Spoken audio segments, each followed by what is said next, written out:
Prologue. May 1976. Simon was 6 years old when he first tasted beer. He was bathed and ready for bed wearing soft pyjamas, even though it was light outside, still early. Other kids were in the street, playing on their bikes, kicking a football. He could hear them through the open window, although he couldn't see them because the blinds were closed. His daddy didn't like the evening light glaring on the TV screen. His mummy didn't like the neighbours looking in. Keeping the room dark was something they agreed on. His mummy didn't like a lot of things. Wasted food, messy bedrooms, daddy driving too fast, his sister throwing a tantrum in public. Mummy liked having standards. He didn't know what that meant, exactly. There was a standard bearer at Cubs. He was a big boy and got to wave the flag at the front of the parade, but his mummy didn't have a flag, so it was unclear. What was clear was that she didn't like him to be in the street after 6 o'clock. She thought it was common. He wasn't sure what common was either, something to do with having fun. She bathed him straight after tea and made him put on pyjamas so that he couldn't sneak outside. He didn't know what his daddy didn't like, just what he did like. His daddy was always thirsty and liked to drink. When he was thirsty, he was grumpy, and when he had a drink, he laughed a lot. His daddy was an accountant and liked to count in lots of different ways. A swift one, a cold one, and one more for the road. Sometimes Simon thought his daddy was lying when he said he was an accountant. Most likely, he was a pirate or a wizard. He said to people, "Pick your poison," which sounded like something pirates might say. And he liked to drink the hair of a dog in the morning at the weekends, which was definitely a spell. Simon asked his mummy once about it, and she told him to stop being silly and never to say those silly things outside the house. He had been playing with his Etch-a-Sketch, which was only 2 months old and was a birthday present. Having seen it advertised on TV, Simon had begged for it, but it was disappointing. Just 2 silly knobs making lines that went up and down, side to side, limited, boring. He was bored. The furniture in the room was organised so all of it was pointing at the TV, which was blaring but not interesting. The news. His parents liked watching the news, but he didn't. His father was nursing a can of the grown-ups pop that Simon was never allowed. The pop that smelt like nothing else, fruity and dark and tempting. "Can I have a sip?" he asked. "Don't be silly, Simon," his mother interjected. "You're far too young. Beer is for daddies."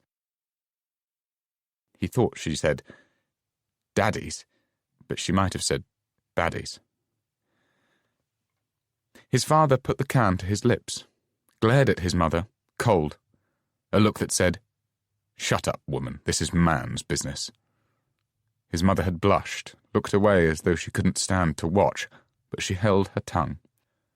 Perhaps she thought the bitterness wouldn't be to his taste, that one sip would put him off.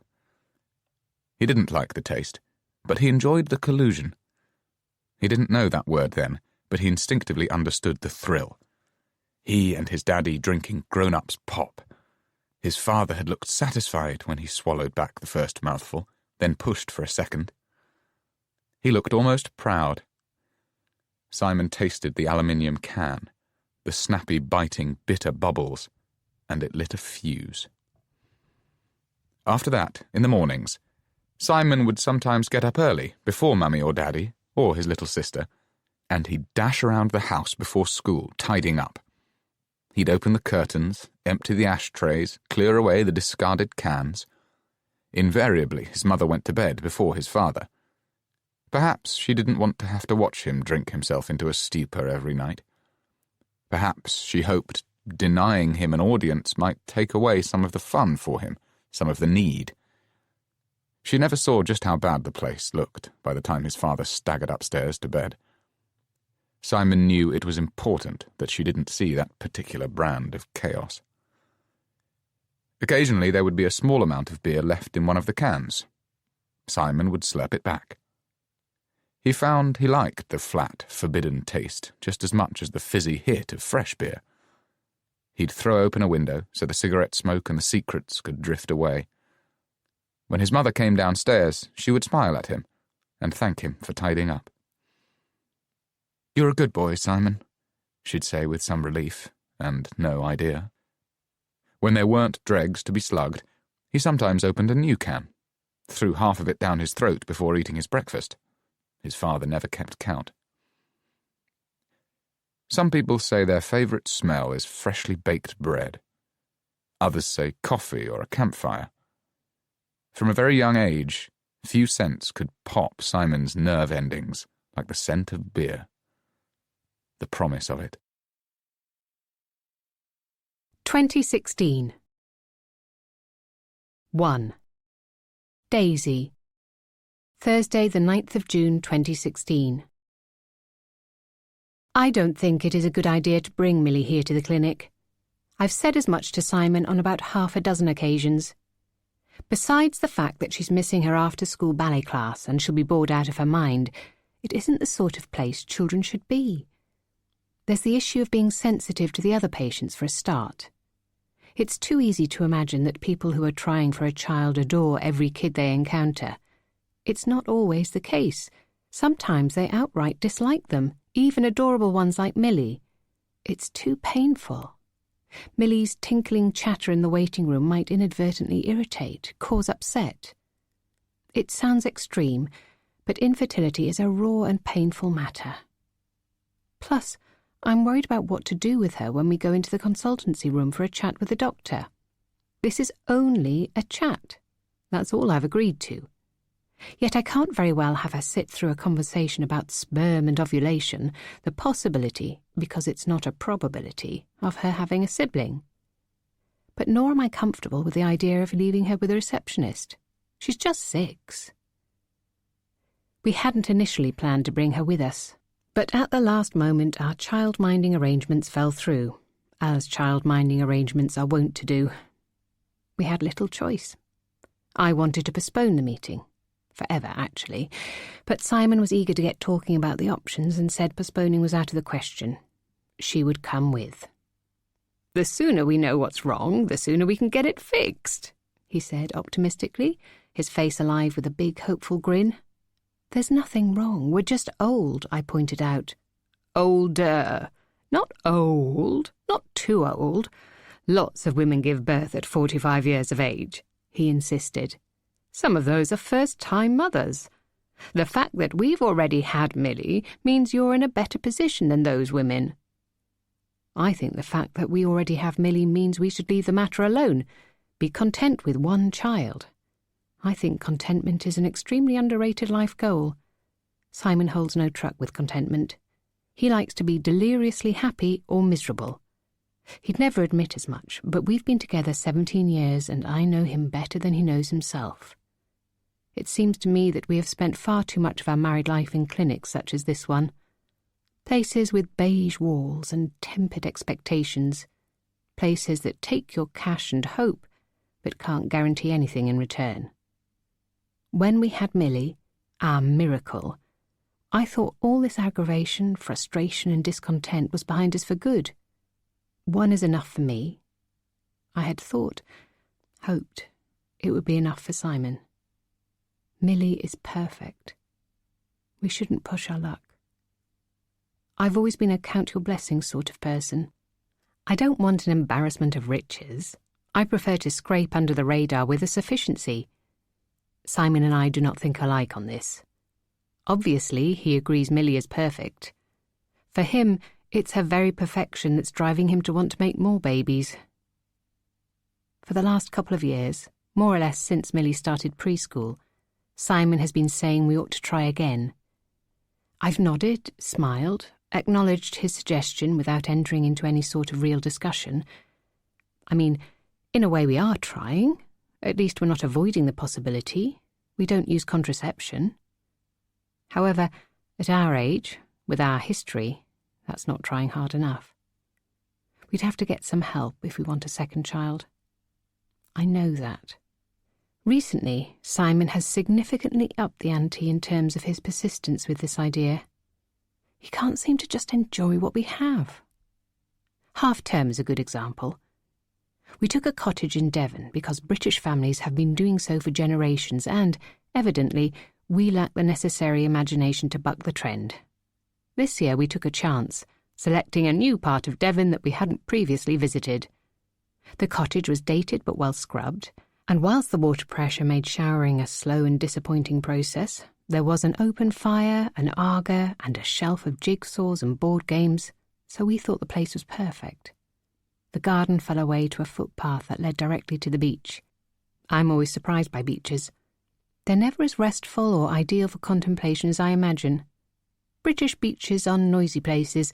Waves crash, seagulls squawk, the wind scrapes the sand, and children laugh, cry and shriek.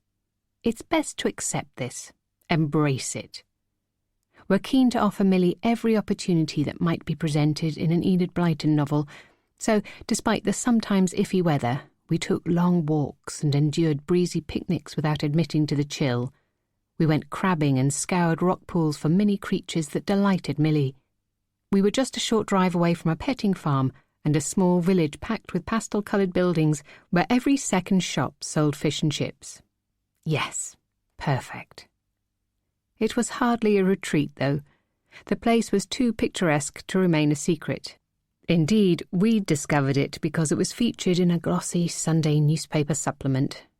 Yet, despite the identikit families dressed in Bowden, trailing plastic buckets and spades, we managed to carve out some privacy, some time to ourselves. We ignored the crowds and the queues, and we drew a magic circle around us.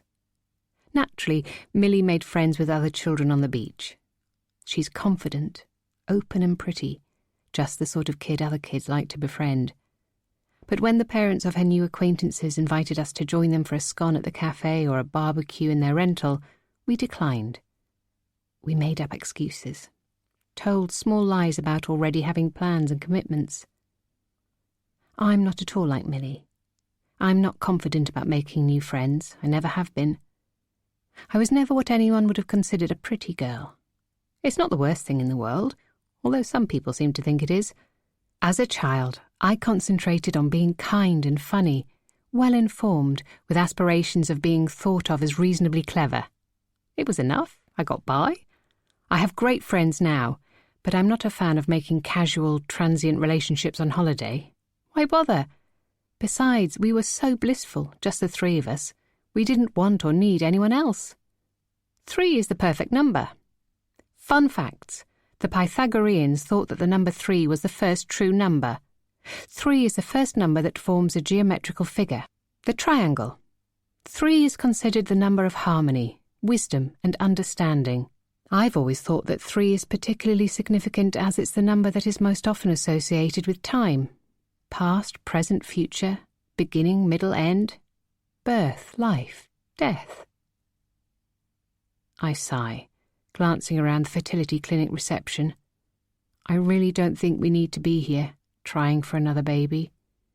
It's like we're pushing our luck, being greedy, asking for trouble. We're happy as we are. Simon squeezes my hand. I think of the last night in the cottage. Millie was exhausted after a week of fresh air and long walks. She almost nodded off at the kitchen table over supper. We got her to bed by 7 p.m, and she was asleep the moment her head hit the pillow. Simon suggested we have a glass of wine in the back garden, make the most of our last night in the privacy that our cottage offered. There was a gas heater, one of those that's bad for the environment, so I demurred, but Simon persuaded me. Just once. Go with it. Let's just say the wine, not a glass, but 2 bottles in the end, and the sound of the sea crashing on the beach, the novelty of spending time alone together without other people or even Netflix, had an effect. We made love under the stars and a blanket. It was exciting, daring. The last time we did anything as risky was so long ago I can't remember when it was exactly. Years and years ago. Afterwards, we lay snuggled up under the slightly scratchy picnic blanket, clinging to one another for warmth, and just allowed ourselves to be relaxed, be satisfied, be enough. It was blissful. until Simon kissed the top of my head and said, "Do you know the one and only thing that could make this moment more perfect?" "A post-coital cigarette," I joked. I've never been a smoker, and Simon gave up when we first started dating. I know he still misses it. Even after all this time, he craves the nicotine hit. Simon likes hits and highs. I don't get it at all. I'm not the sort of person who values kicks above health. Well, that would be good, but no. I was thinking a baby, asleep in the other room. We have a baby asleep in the other room. We have a little girl, he said gently, not unkindly. Well, they can't stay babies forever. That's not my point. I felt the warmth of his body along the length of mine, and yet I still shivered. You're serious? I love Millie so much, and you, he added swiftly. I can't bear to think that we're not giving her everything. We do give her everything we can, I pointed out. Other than a sibling, he countered. Yeah, but it's not as though we tried to deny her that. It just hasn't happened. And it's unlikely ever to, because neither of us are getting any younger. And conceiving was never something we were good at. I don't add that. We don't talk about the horrors we went through to get Millie. It's generally agreed that the pain of childbirth is forgotten once you hold the baby in your arms. In my case, it was also the pain of years of trying to conceive. We should make it happen. She's so gregarious and loving. I can't bear the idea of her missing out on having a sibling. Having a sibling isn't always a bonus, I argued. You're not at all close to your sister. No, but you adore yours. I want Millie to have what you and Rose share. He turned to me and I saw fire in his eyes. I should have understood then that he wasn't going to let the matter drop. He's a very determined man when he wants to be. Stubborn, my mum says. 2. Simon. The waiting room was chilly. The air conditioning was a little too vigorous. It was bright outside, so people had risked t-shirts and sundresses, except for Daisy. She always felt the cold, so she was sitting in her jacket. It looked like she was ready to make a dash for the door at any moment. It looked like a protest. Simon knew Daisy didn't want to be there. He understood. He remembered the heartache associated with these sorts of places. Certainly he did. And she was right. They were perfectly happy as they were. But his point was that maybe they could be happier still. Why not? Why settle? When bored or nervous or stressed, Simon had a habit of repeatedly tapping the heel of his foot on the floor. This had the effect of causing his whole leg to continually jerk in violent shudders. He never noticed he was doing it until Daisy reached out and put her hand on his thigh, calming him, silently asking him to stop. She did exactly that now. He stopped, picked up a newspaper, and quickly flicked through it. There was nothing to hold his attention. Just reports of financial crises and politicians caught with their pants down, nothing new there. He put down the paper and started to whistle. He wasn't aware that he was doing so until Millie giggled and began dancing to his tune, probably saving him from a swift reprimand from Daisy. Daisy always forgave his restlessness, his quirkiness, if it entertained Millie. Despite the vicious aircon, he felt clammy. He could feel sweat trickle under his arms. God, he could do with a drink. He had persuaded Daisy here to visit the clinic on the understanding that they were just going to have a chat with Dr. Martell, one of the country's best fertility doctors, or reproductive endocrinologists, to give him the proper name. They were simply going to ask about their options, explore possibilities. That's what he'd told her. But he'd lied. He'd already visited Martell 10 days ago for a general health check, as well as a specific test of the health and fitness of his sperm. He wanted to get things moving.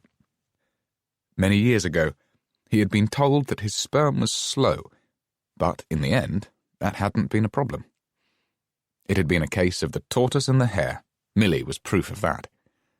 However, Daisy made a good point. He was aware that he was 7 years older now than when they had conceived Millie. They both were, obviously.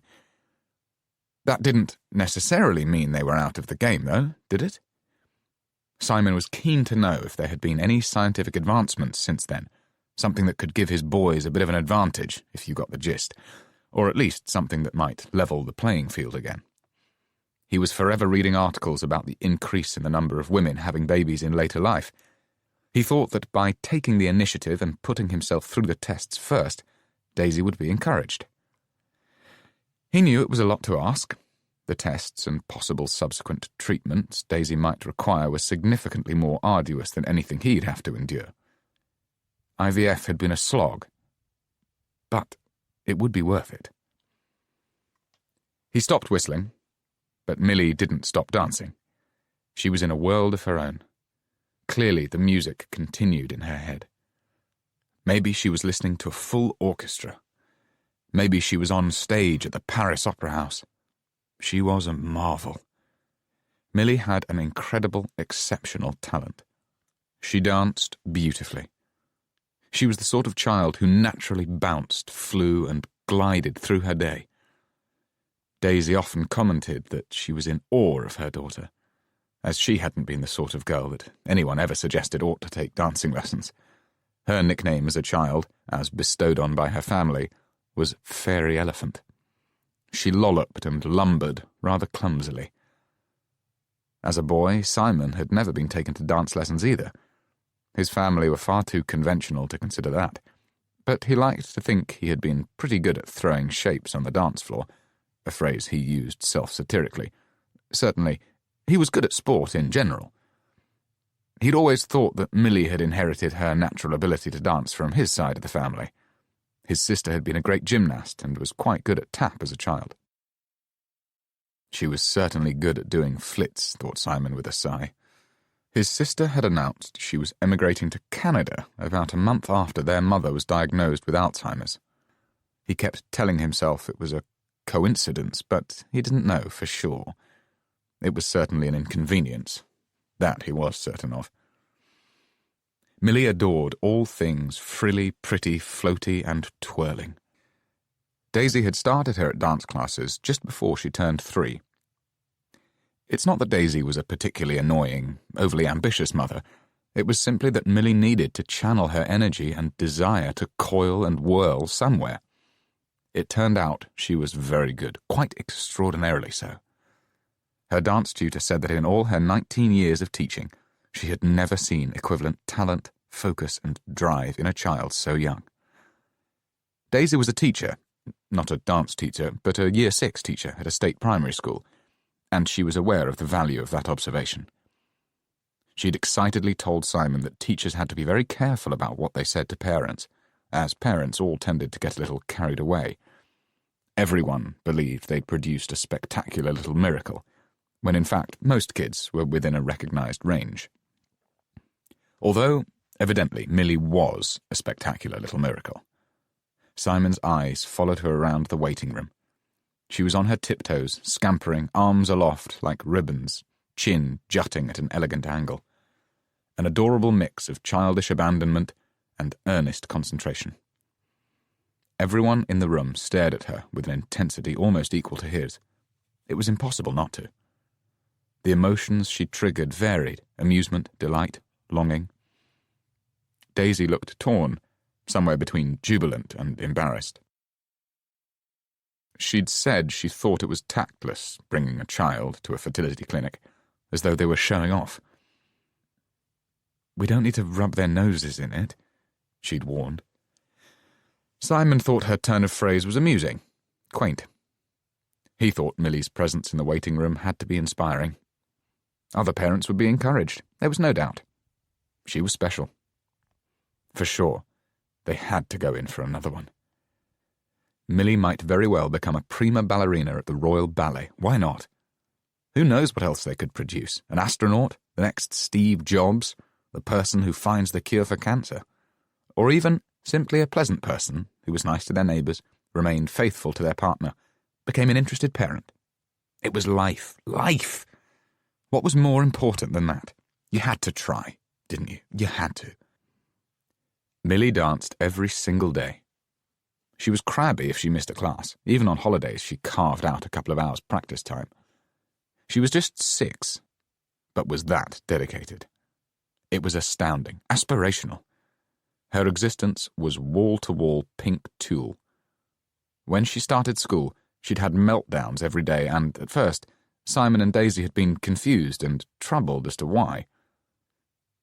"Do you have friends, Millie? Is your teacher kind to you? Do you like the lunches? Can you find your coat peg?" they'd asked, racking their brains to imagine any possible irritation or upset.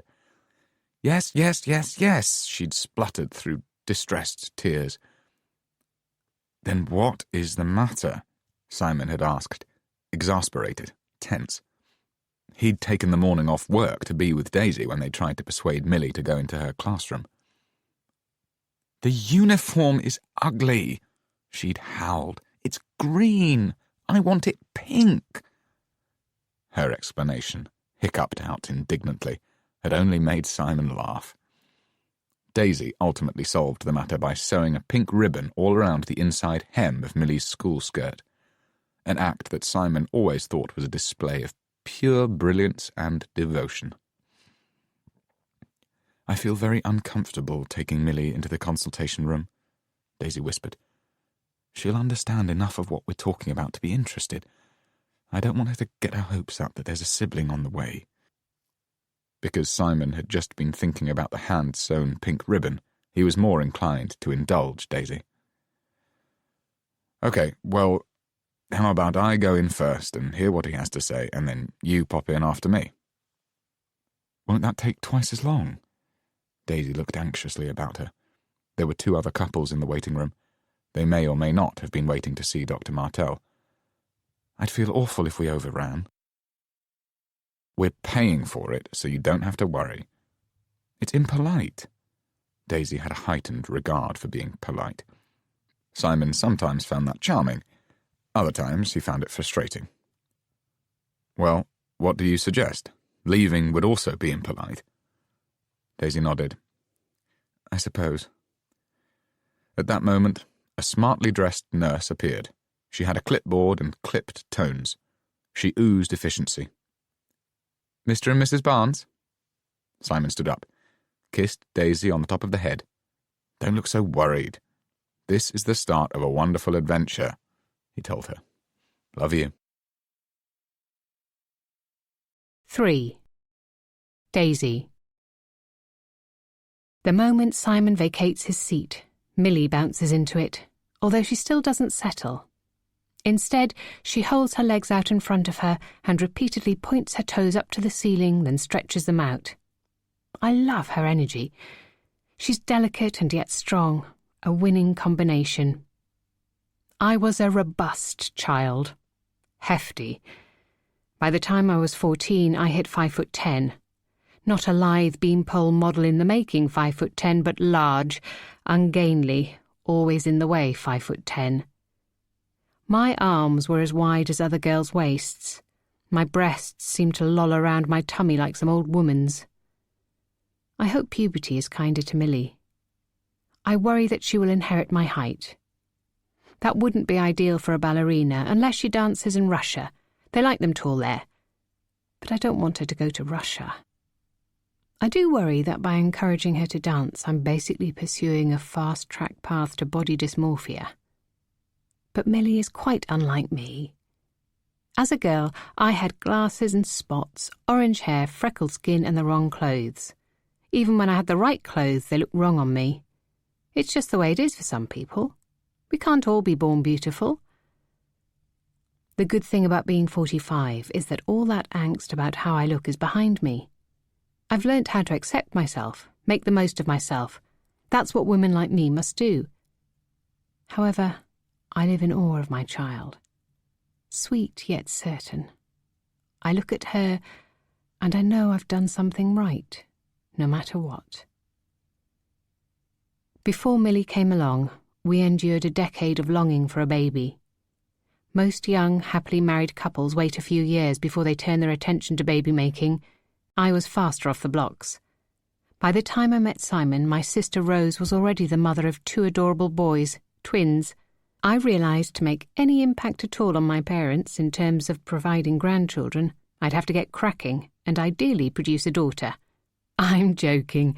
I wasn't motivated to procreate by the innate competitiveness that exists between siblings. I simply adore children, and I longed to be a mother. As a young girl, I played with dolls, nothing else. I wasn't interested in Play-Doh, colouring books or Lego. For me, it was all about pretending to be a mummy. I started babysitting my little cousins when I was 12, and then for various neighbours by the time I was 15. I'm a primary school teacher. I like children. The cheeky, boisterous or mischievous types. The shy, arty or cuddly types. I'll take any of them. I threw away my pill packet the morning we got married. It was one of the most exciting things about the day. For the first few months, I didn't allow myself to be at all concerned when I still got my period. I was busy putting our house together. We'd bought a 1-bedroom flat in North London. I was occupied with hanging pictures, picking out furniture, getting a washing machine plumbed in. It was all so new and exhilarating. Back then, every dull chore seemed like such a delicious treat. Adulting was a novelty. I found it thrilling that I was allowed to slob around in pyjamas all day on a wet, wintry Sunday, that I was allowed to say the words, "my husband," and I was allowed to go with said husband to Tesco Metro at 9 p.m. to buy a tub of Ben & Jerry's ice cream if we so desired. We were in charge of our time and finances. We were a couple. Such thrilling freedom. We were just waiting for the next bit to start. On our first wedding anniversary, I started to feel qualms of unease. I'd held this secret little fantasy that I'd be announcing our pregnancy that day. I was a month off my 31st birthday. Simon was just 32, still young. But, even so, we made an appointment with our local GP. The doctor laughed, told us we had plenty of time ahead of us, told us to relax. When I pushed him, "Is there anything I can do?" he checked I didn't smoke, suggested I cut back on alcohol. "Start preparing your body if you want to. You don't need to deprive yourself, though. Don't be silly about it. Just get healthy, exercise, consider yoga. Everything will be fine. You've nothing to worry about." I wanted to do anything and everything I could to chivvy along the process. I took folic acid. I started to meditate. I stopped drinking altogether. Simon picked up the slack. Instead of sharing a bottle over a meal, he started to polish one off on his own. I didn't mind. He was funny and relaxed when drunk. I'm not saying he was usually uptight, but he is quite a reserved man in some ways. Most comfortable in a one-to-one situation. On our second anniversary, I suggested he too might like to stop drinking, that maybe we needed to go back to the doctors and get some tests done. He agreed to the tests. They examined my fertility first. I don't know why. Maybe because medically women are more often the cause for concern, or maybe it's just sexist. I wasn't surprised when the tests came back and said I was to blame for our problems. I had fibroids, non-cancerous, estrogen-dependent benign tumours growing in my uterus. These tumours cause pelvic pain and heavy menstrual bleeding. They can also cause infertility. It was recommended that I have a myomectomy to remove them. We did that. Another 2 years passed. We still didn't get pregnant, so we saw another doctor. She recommended that they run some tests on Simon too. I couldn't believe it when the results came back. He also had problems. Sluggish and poor quality sperm. We were both to blame. It was a very difficult time. It seemed that we looked at one another in a slightly different light. I didn't want to, but I found myself thinking he was a little less perfect, not quite so golden. I realised that he'd probably been thinking as much about me for a while. My story, our story, is not particular or peculiar. Everyone knows someone who has struggled with infertility. The very regularity of the story is a tragedy. We started IVF shortly after our 5th wedding anniversary. It takes its toll. I think any couple who has been through it would agree. When we'd been trying to conceive naturally, we'd still had a bit of fun. We'd tried different positions. We'd had lots of sex. IVF was not fun. There was no sex involved. Well, other than the things Simon had to do into a pot. I don't think jerking off to porn counts as sex after the age of about 14. I can't bear being in this room. True, we have never visited Dr. Martell before, but we've been to enough similar clinics that it makes me feel tired and sad. I reach over to Millie and brush her hair out of her eyes with my hand. I want to lean into her, cover her in kisses, but I resist. I have to try very hard not to smother her in love. There's such a thing as too much. She's confident, content, happy practicing her points. I'll leave her to it. When we were going through IVF, I started to think of my body as the enemy. As I mentioned, I've never had the sort of body that filled me with pride, but it had, up until the infertility point, been functional. I'm not often sick, I've never broken a bone, but suddenly it was failing me. Even after 4 financially and emotionally costly bouts of IVF, my body failed me. People kept telling me that I should think about something else. "Don't worry, it will happen," my friend Connie would say cheerfully. She'd then tell me a story about someone she'd known for years who had given up trying altogether when, bang, it happened, she conceived. My mum kept telling me to take up a hobby, forget about this business for a while. Rose suggested a holiday. Relax. They meant well. Simon and I would smile, nod, agree. We didn't point out that we didn't have any spare cash to spend on a holiday. Repeated rounds of IVF had cleaned out our savings. Rather than taking up hobbies, we were giving them up. Simon played less golf. He'd left his club. The fees were expensive. He said he'd go back to it, but it never happened. It was put on hold. Many things were. We were in limbo, waiting. The advice was hollow, irritating. Alone together, Simon and I didn't bother to pretend to believe in it. Simon knew my cycle as well as I did. On the day my period was due, our house was awash with a terrible expectancy and fear. When I came on, which I did with cruel regularity, I'd simply say, "Not this month," and he'd say, "Next time." Neither of us believed him. At that point, I think we were close to giving up, not only on conceiving, but maybe even our marriage too. Wanting something that much is damaging. Longing nudges so easily into despair. I didn't know what to do. I was prepared to do anything. But then everything changed. It happened, just when I thought I had no more reserves of hope. Millie was a miracle, conceived without any medical intervention. A miracle. She saved us. 4. Simon. Habit meant that Simon glanced around the office with an interior designer's eye.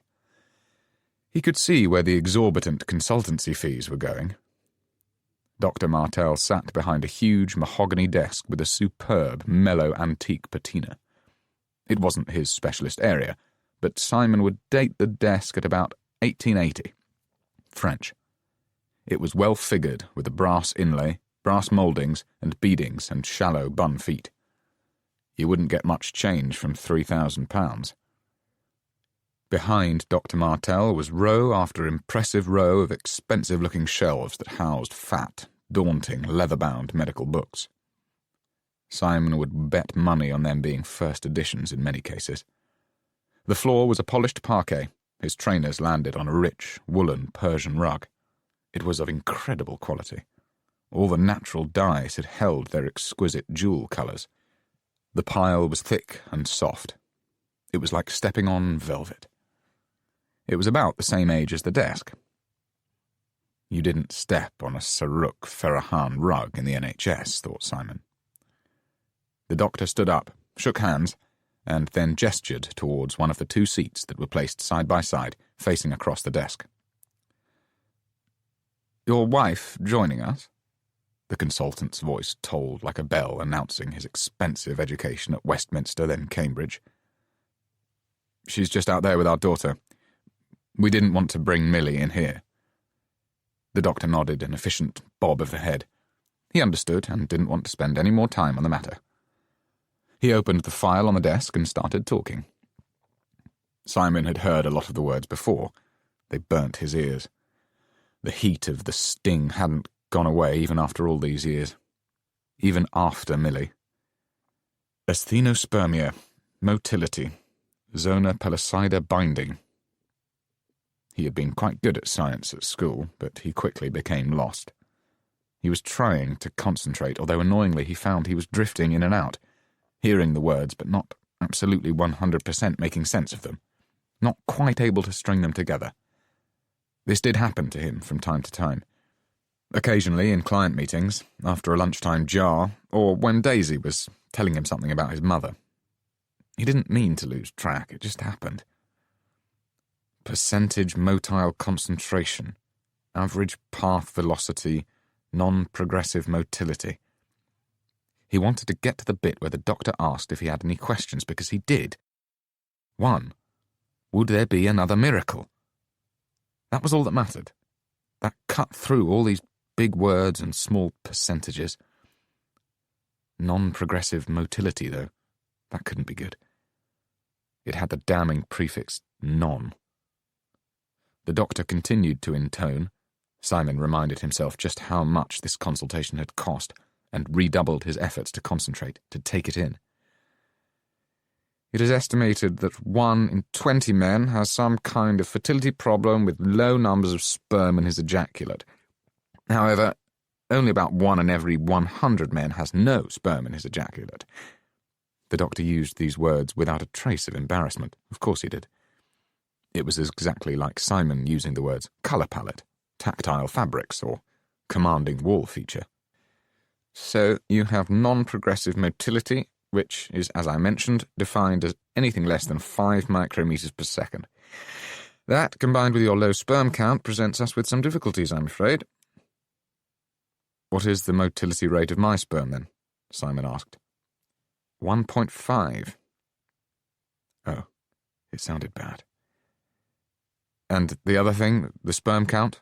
What's the range there? WHO normal range is 15 to 213 million cells per milliliter. Simon nodded, but it meant nothing to him. 15 to 213 million. That was quite a range. And mine is 2. Martel had the decency to meet Simon's eye. 2 million. Not hopeless, then. You only needed 1, didn't you? Were cells the same things as sperm? He didn't know. He should ask. The expression on the consultant's face was one of stern concentration. Simon searched it for optimism, assurance. There was none. Martel continued, I understand that this is not news to you, Mr. Barnes. I realise that our tests simply confirmed what you discovered 10 or so years ago. The difference being, we can give you more reliable data on the exact numbers now. We can be more precise about the diagnosis. But things can be done, right? There are advancements, Simon asserted. Cooling the testicles, separating out the good guys. I've read about it.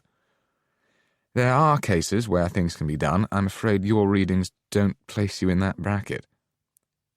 What are my chances? Put a percentage to it. Go on, don't worry, I won't hold you to it. It won't be legally binding. Simon laughed at the phrase as though the very suggestion was ridiculous. He knew he had to make the consultant feel at ease. He was surprised the man was being so cautious. His previous experience had been that if there was any hope at all, the doctors would push ahead. Often they were always doom and gloom, always presenting the worst-case scenarios, but they still took your money. What are we talking about? A 4% chance? 2? 1? Simon watched as the doctor became increasingly awkward. He dropped his gaze, tapped his fingers on the ostentatious desk. He was able to say ejaculate all day long, but he couldn't talk about this percentage. "We can pay," Simon added. It wouldn't be easy, but they'd find the money. He'd already decided that.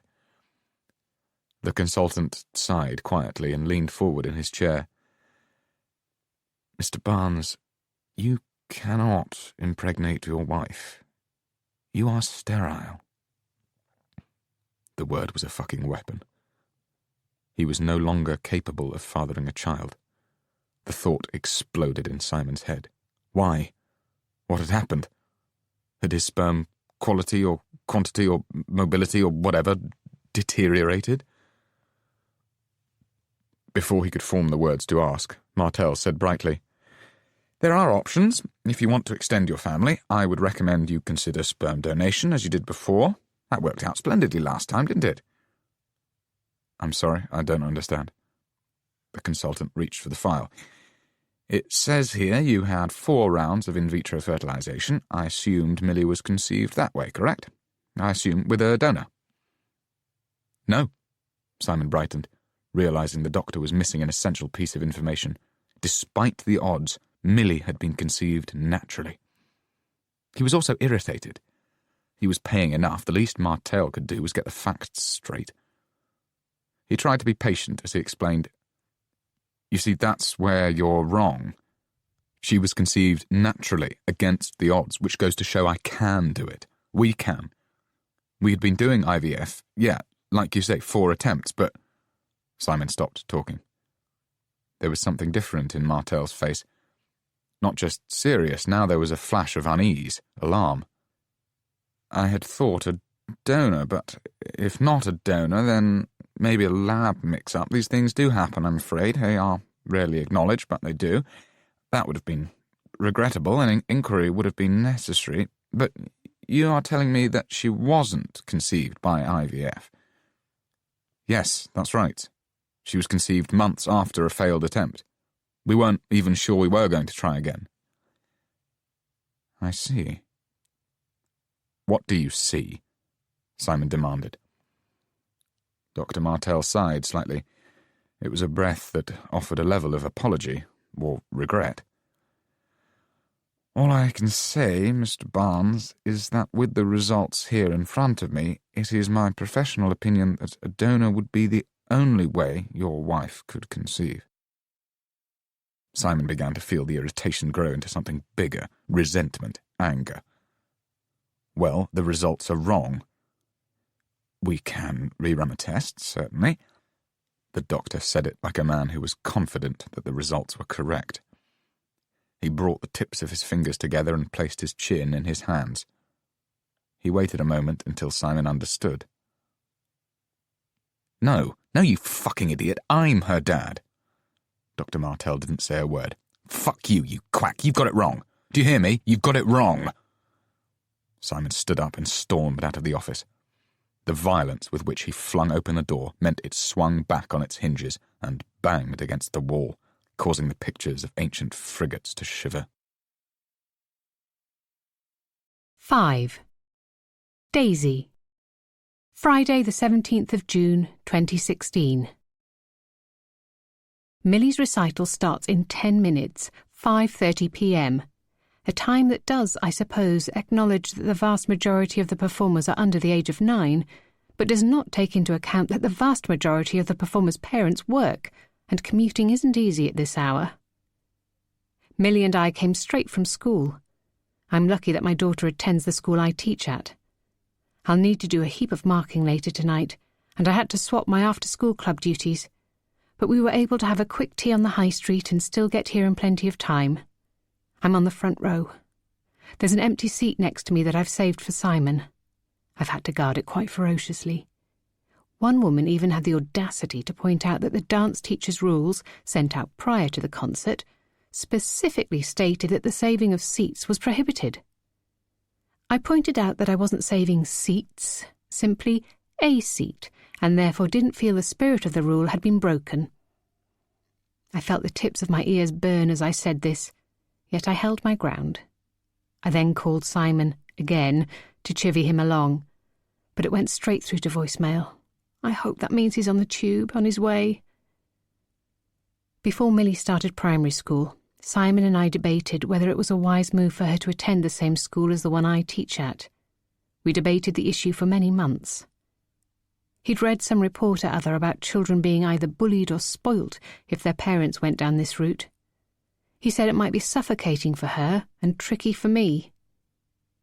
True, it can be embarrassing for a child if they bring home a friend for a play date and that friend is confused to see their teacher out of the classroom and in the home. But I teach Year 6, not reception.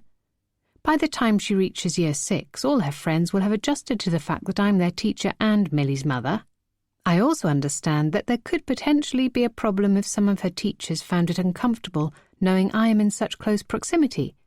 But I'd never dream of interfering. I know the boundaries. I told Simon that I'd always put school trip money in an envelope, put forms in her book bag like other parents. I didn't plan on collaring her teacher in the staff room and asking for a progress report. For me, the plus factors regarding her attending the same school were overwhelmingly positive and outweighed any potential negatives. Firstly, I love my school. Newfield Primary is friendly, small enough to be manageable but big enough to be inclusive and representative. The staff are dedicated and approachable. It always scores pretty well on the Ofsted report. Good rather than outstanding, but that's more than respectable. Millie and I sharing a schedule makes things easier when it comes to drop-off, pick-up and school holidays. I immediately get to hear if she's sick or hurt, and I never miss her school assemblies or sports day. Besides, quite simply, I like having her close by. That's the most important thing. I waited long enough for her. Now I drink up every moment. I promised Simon I'd be vigilant to bullying, alert to any favouritism, and I put Newfield Primary as my first choice on the application form. Then I crossed my fingers. We are in the catchment area. We got lucky.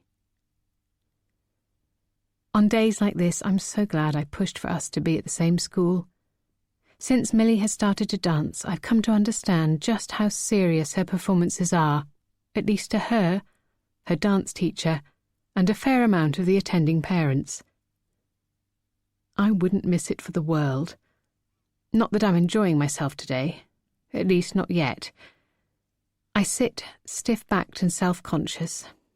I wish Simon would get here soon. My handbag looks bolshy on the spare seat. I wonder where the woman who asked me to give it up is sitting. I daren't turn around to locate her. I nervously check my phone every 10 seconds, hoping for news from Simon. Once the performance starts, I'll have to turn it off, not put it on silent, because if a message flashes up on the screen, the light is incredibly bright and can be distracting to other audience members, possibly even to the dancers on stage. It said so on the rule list, in capitals. The list terrifies me. I read it and memorised it as though it's been brought down the mountain on 2 tablets of stone. Generally, I really am a rule follower. As a teacher, I know rules are set for a reason. I've left Simon's ticket at the box office for collection. We've been informed that the recital is designed to flow seamlessly between performance pieces, and so we were firmly instructed not to enter or exit unless it is an emergency.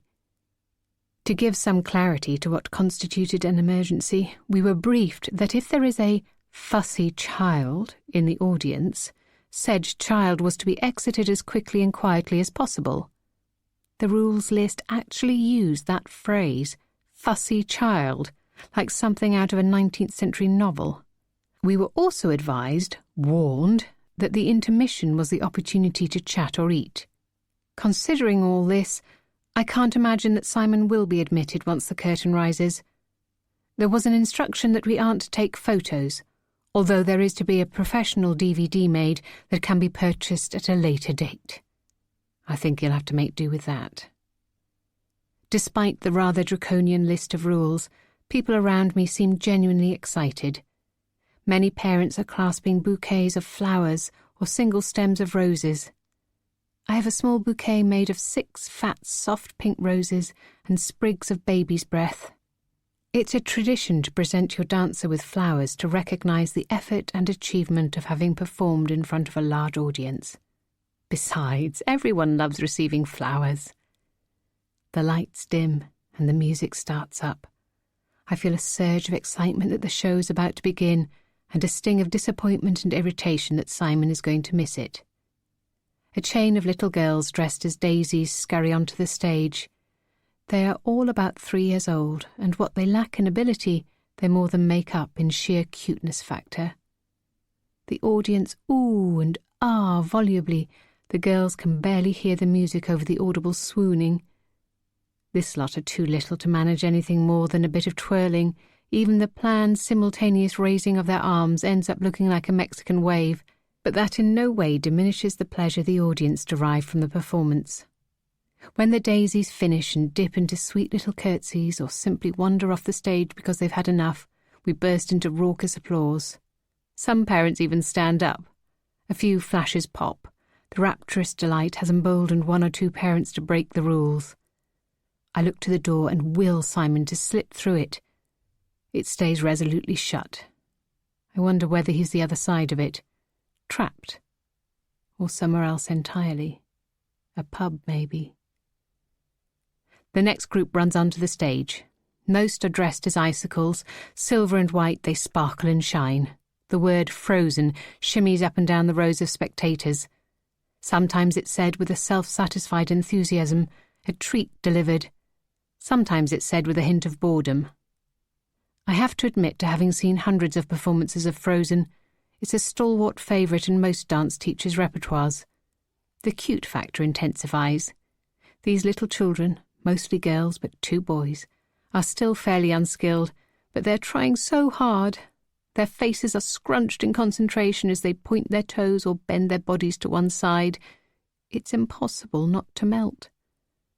I risk sharing the observation with the woman sat next to me. Well, it's tricky attending these things and not having someone to enthuse with. She nods and comments, "Good pun."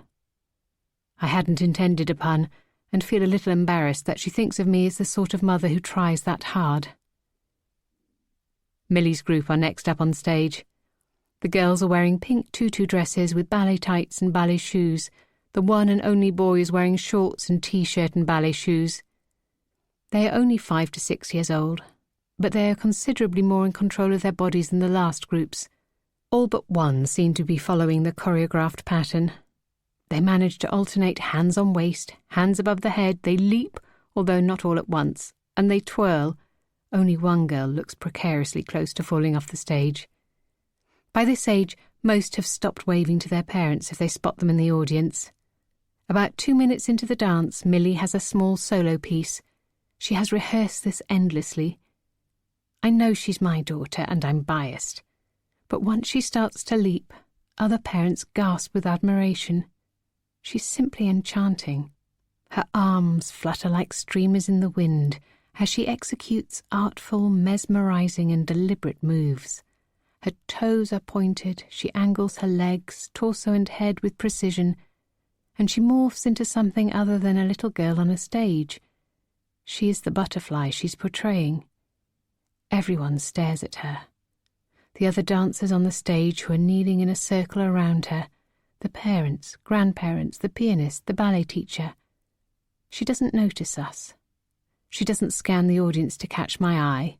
She doesn't look to the teacher or the pianist for the lead or the beat. She simply allows the performance to run through her. She's everything every little girl wants to be, strong and beautiful. She elegantly extends her legs, points her toes, and throws her arms wide as she commits to a leap. She sails through the air as though she has wings, and then the hall door slams open. The noise ricochets through the room. Most people can't help themselves. It's instinctive. They swivel their heads. Attention pulls away from Millie and rests on her father. I hear him say, "I have a fucking ticket." Swearing is rife in the circles we mix in. Holding back is seen as prudish and lower middle class. Still, I'm mortified. I guess I'm prudish and lower middle class. I don't turn. I keep my eyes trained on Millie and watch her as she lands, not quite as gracefully as I've seen her do in rehearsals.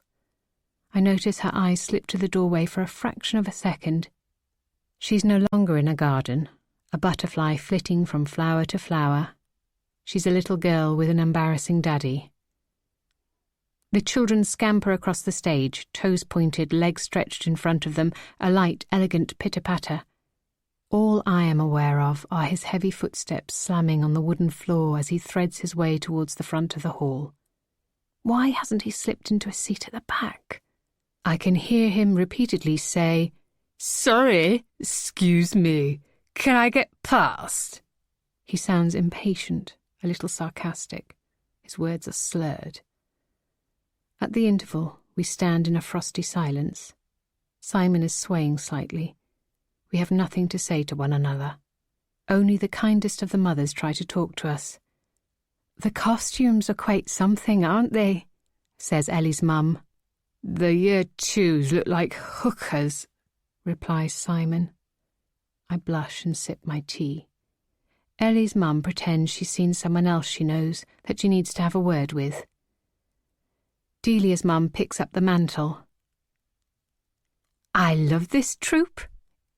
It's just a ballet class, not a troupe, but it seems rude to correct her. "It's so inclusive.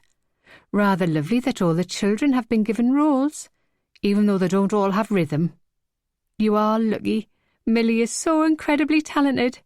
If Delia had as much ability in her big toe, I'd be thrilled. We just come here for the exercise, really." She smiles at Simon. I think she's trying to say something outrageous to draw attention away from his behaviour.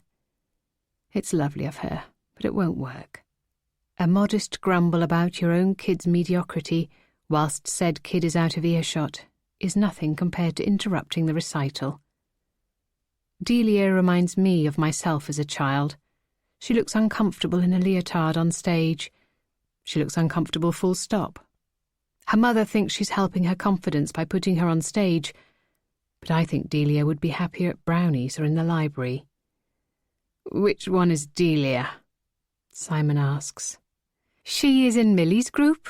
She was on the far right-hand side most of the time. She's very tall." Simon snorts. "Oh yeah, I know her. I think you're wasting your money." Delia's mum blushes. Simon is acting as though he doesn't know the parent's script, or at least if he does, he can't be bothered to follow it. He's supposed to say her performance was charming, that she was enthusiastic and full of character. I'm only glad he didn't call her fat.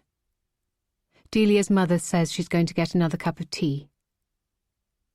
"Simon, what is wrong with you?" I snap. "Is there only fucking tea?"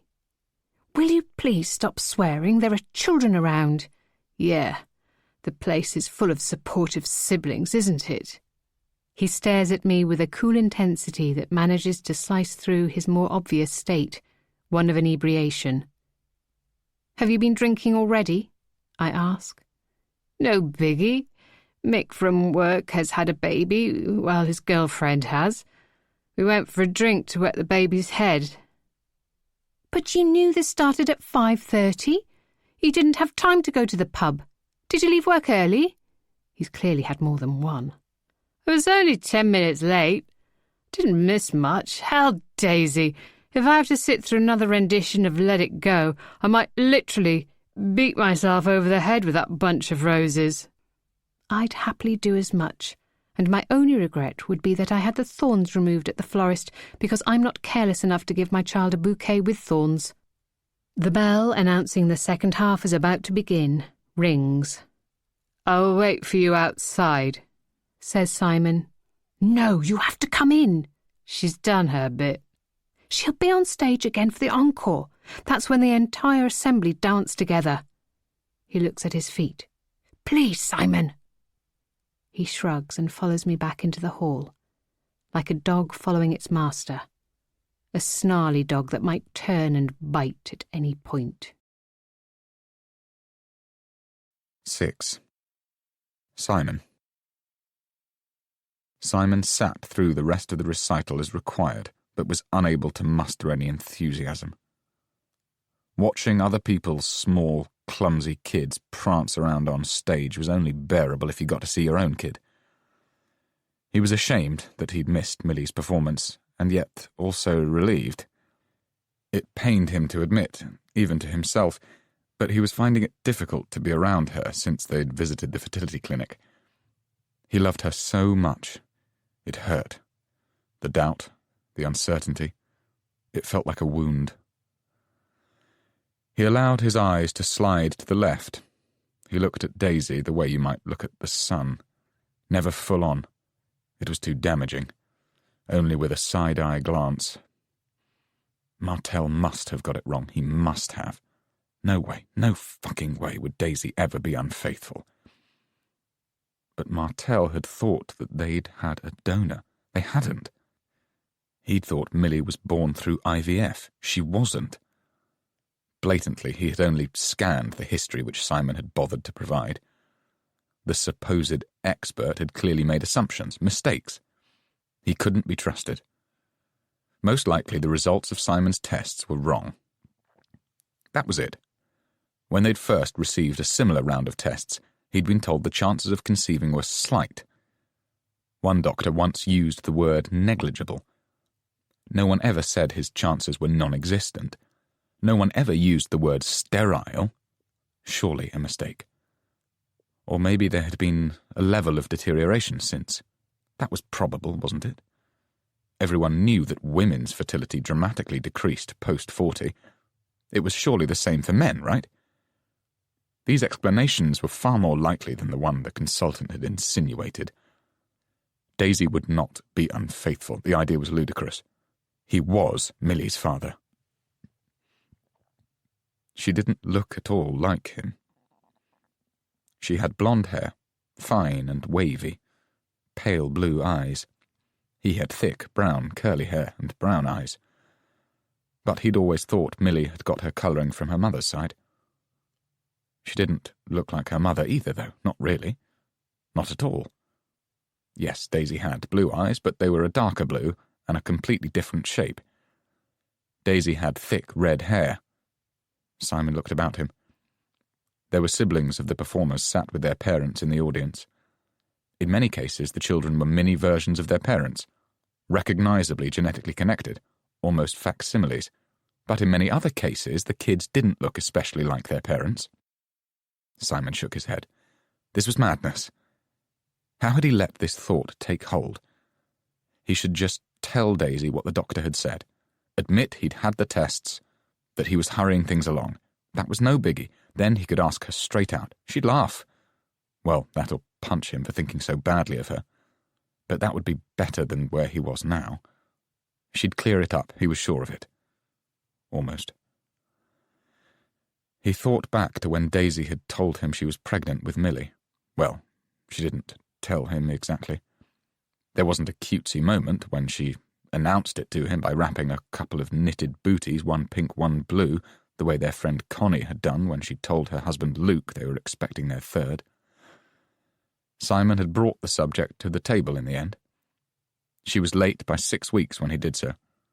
He hadn't even dared hope she was pregnant. In fact, he had feared she was ill. He knew her cycle as well as she did. Couples trying for a baby tended to. She'd been moody and tearful for a few weeks, hormonal, off her food. He'd even caught her throwing up with what he later came to realise was a brief but intense bout of morning sickness. But at the time he hadn't made the leap. He hadn't dared to hope. They'd given up, you see, so he hadn't been looking for it. One morning at breakfast, he watched her push her muesli around her bowl, but not spoon much of it into her mouth. Are you ill? Do you think you need to go to the doctor's? No and yes, she replied, lifting her eyes to meet his. He could see something glisten inside her, something wonderful, but there were also shades of concern, fear. It was like looking at a stunning view through smudgy sunglasses. What is it, Daisy? He'd wanted to take her hand, but she seemed so far away. I'm not ill. I'm pregnant. She said the word tentatively, like a whispered secret. He felt it glow in his head, his heart. You're sure? She nodded. 9 weeks pregnant, she replied breathily. He'd started to laugh. It spluttered out of his nose. The emotion was so raw he couldn't control it at all.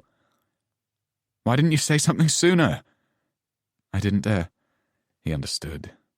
They hadn't dared to hope. Now he could touch her. He pulled his wife into his arms. He'd almost picked her up and spun her round, but then he'd panicked. He didn't want to dislodge anything. He didn't want to be too rough. She'd laughed, reading his mind. I know, it's terrifying, right? He'd covered her face with kisses.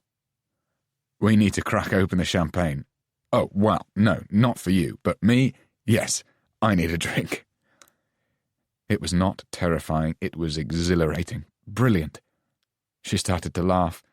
You're pleased? Daisy, are you insane? What a question. Pleased doesn't cover it. He was grinning from ear to ear.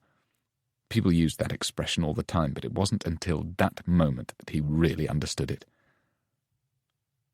1 in 3 pregnancies miscarry. Those are the statistics, she whispered cautiously. Shh, no, don't think about that. Daisy started to look more relaxed, the tension in her brow easing. They both wanted this so much that they could make it happen. They could keep the little fetus safe. You took a test, right? He suddenly, momentarily panicked. Had she made a mistake? I've taken 3, laughed Daisy. I still have 1 left, if you want me to do it again. She did, and there it was. Positive. A little plus sign. Positive. Never had a word been so utterly true. They told people straight away. Daisy wanted to wait, but Simon just couldn't manage the prescribed 12 weeks.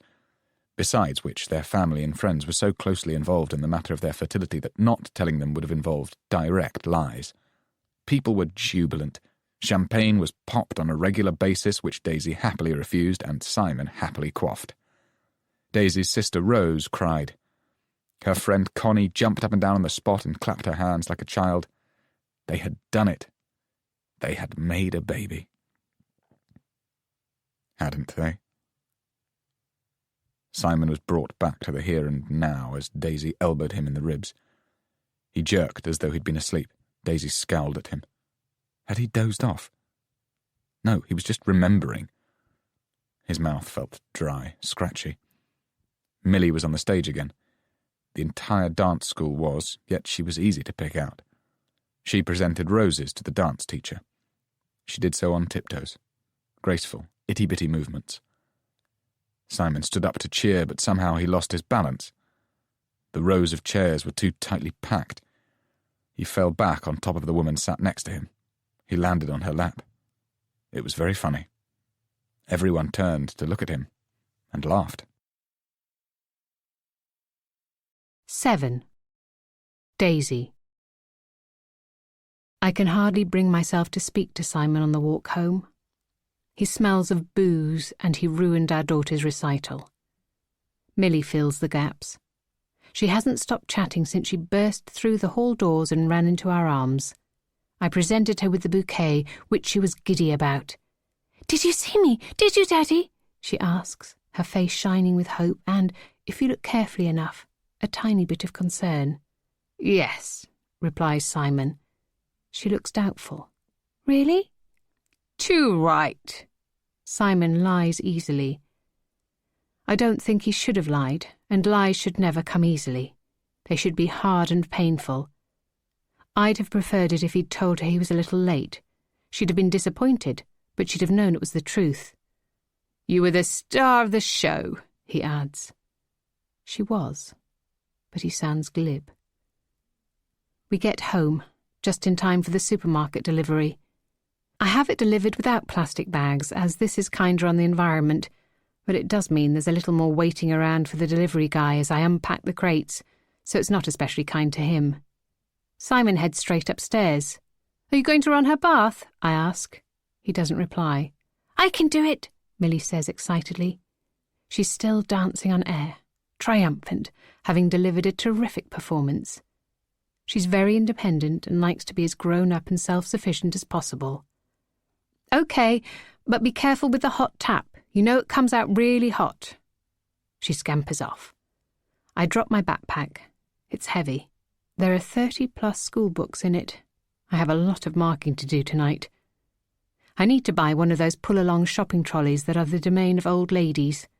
I know I'll look frumpy, but it'll save my back aching. I ask the delivery guy to hold on 1 second. He hovers in the kitchen with the plastic crates. They look heavy too. "Just put them anywhere," I say. I yell up the stairs, "Simon, can you oversee Millie's bath? I'm dealing with the shopping." I wait.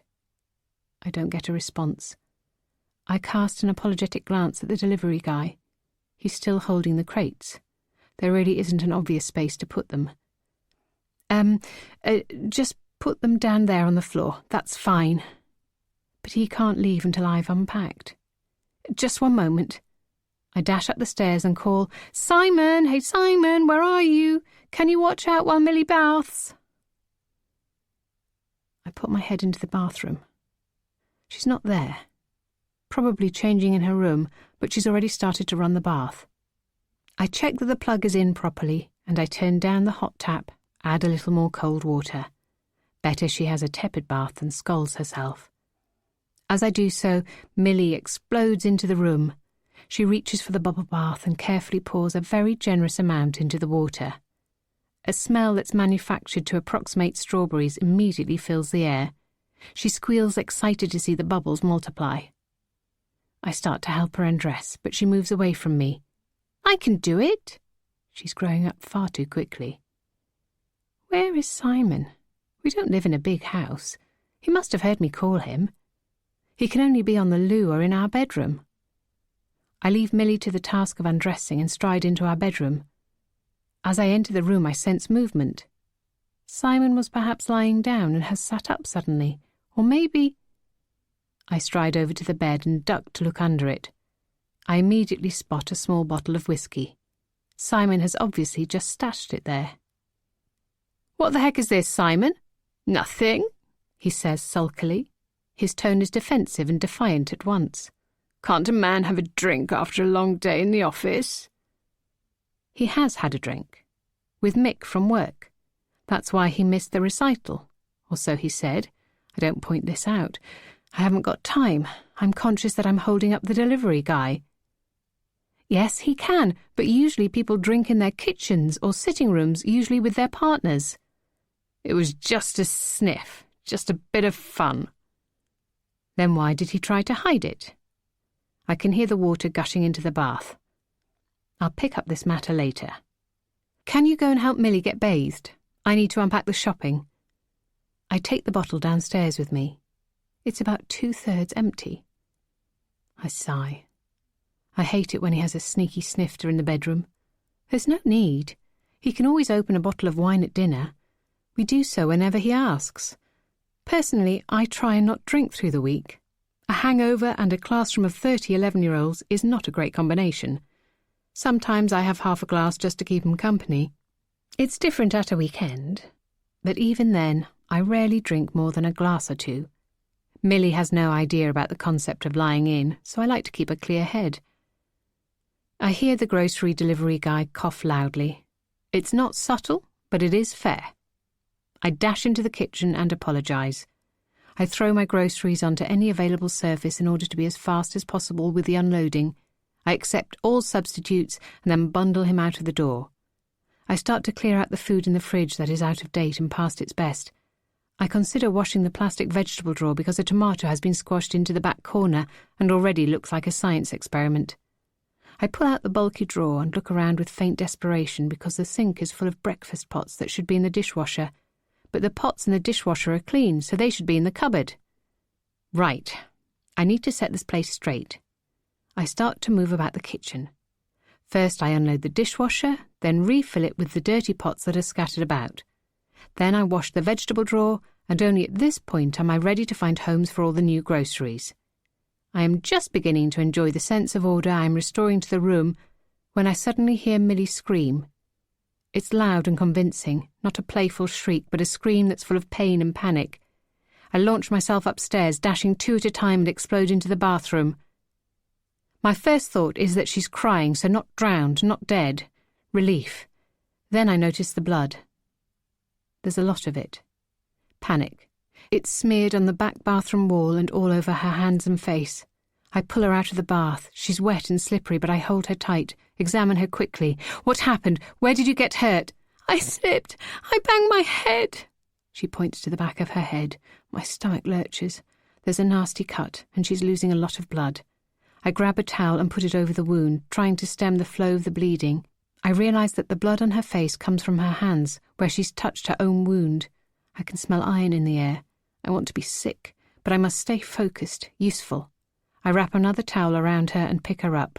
She sobs into my shoulder. I can feel her entire body hiccup with stress and pain. We need to go to A&E, I tell her. The doctor will take a look, but don't worry, it's going to be okay. I call to Simon, but he doesn't reply. I haven't got time to look for him. I swiftly dress Millie in pants and a long T-shirt and then carry her to the car and drive her to the hospital. When we get back from the hospital, the house is in darkness. Millie's head is glued, and she has a sticker declaring her bravery. She's fallen asleep in the back of the car.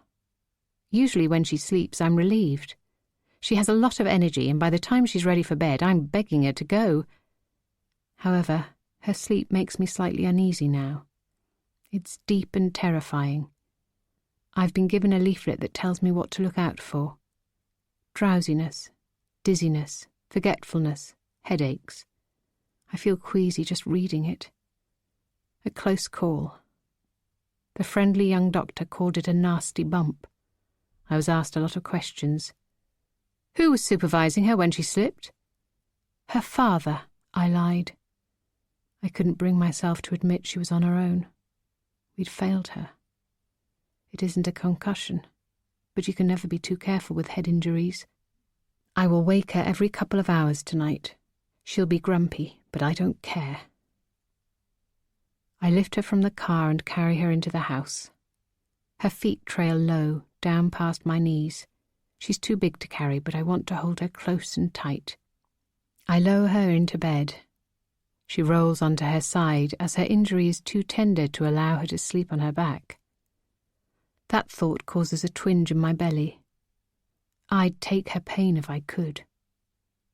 I kiss her forehead and she murmurs, "Don't worry, Mummy, it doesn't hurt now." Then her eyelids drop heavily, like a metal shutter over a shop window. I wander into the bathroom. The water is still in the bath. It's pink with her blood. I'm shocked again as I see her blood smeared on the tiles. It's obvious where she fell. The blood is most concentrated there. It's dried hard. There are also small bloody handprints on the bath edge. I pull the plug and use the handheld shower to sluice it away. "What's going on here?" Simon is stood in the doorway. He wipes his eyes. Clearly he's been asleep for the entire time we've been at the hospital. 4 hours. He must have been asleep when she fell. "Millie slipped as she tried to get herself out of the bath," I snap. "Daisy!" I hear accusation in his voice. He thinks this is my fault, and maybe it is. I can't trust him. I glare at him. "I asked you to bathe her, or if that was too much, at least to watch her whilst she bathed. She could have drowned." He looks a little shamefaced and then defiant. "But she didn't. She's badly hurt her head. It's been glued." "Glued? They do that instead of stitches now. So she's okay." I know what he's asking, but I can't give him that glib reassurance yet. I'm too angry. "No, she's not okay. I've just told you. She cut her head, banged her elbow. She was really upset. There was a lot of blood, a lot of painful bruising." "I need a drink." He leaves the bathroom and goes downstairs. I'm furious. That was not the response I wanted. But then I sigh. What response did I want? What could he say or do now? I finish cleaning the bathroom. I wanted to look spotless by the time Millie sees it next. After washing away all evidence of her fall, I also put her dirty clothes in the wash basket. I popped my head around her bedroom door just to check on her before I go downstairs and join Simon in the kitchen.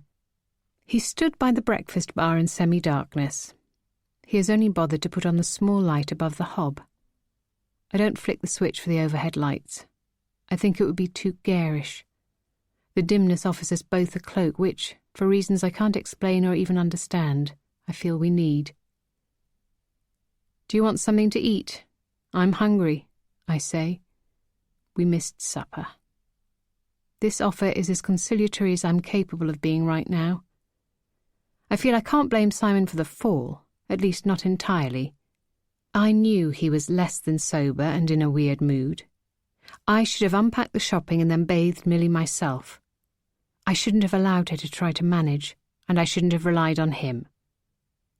I'm telling myself all of this to try to stop feeling angry with him. But I just find I'm angry with him for a different reason.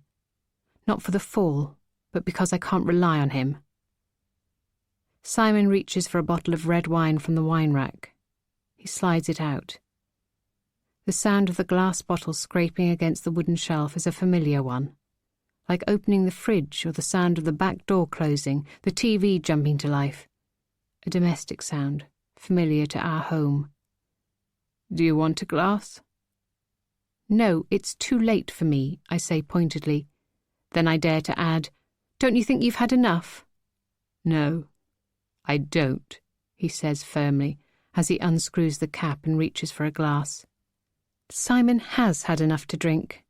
Too much. Why can't he see it? Why can't I say it? This happens from time to time in our marriage. Simon likes a drink, and then there comes a point where he drinks too much. Usually I wait it out. After months, maybe a year, he'll notice he's overdoing it and cut back. No one is perfect. We all have stuff to deal with. He drank heavily when we were trying to conceive. He drinks heavily if things are stressful at work. I wonder what's on his mind now. I fear it's something to do with wanting another child. The visit to the fertility clinic was so peculiar, the way he ran out of the place. Odd.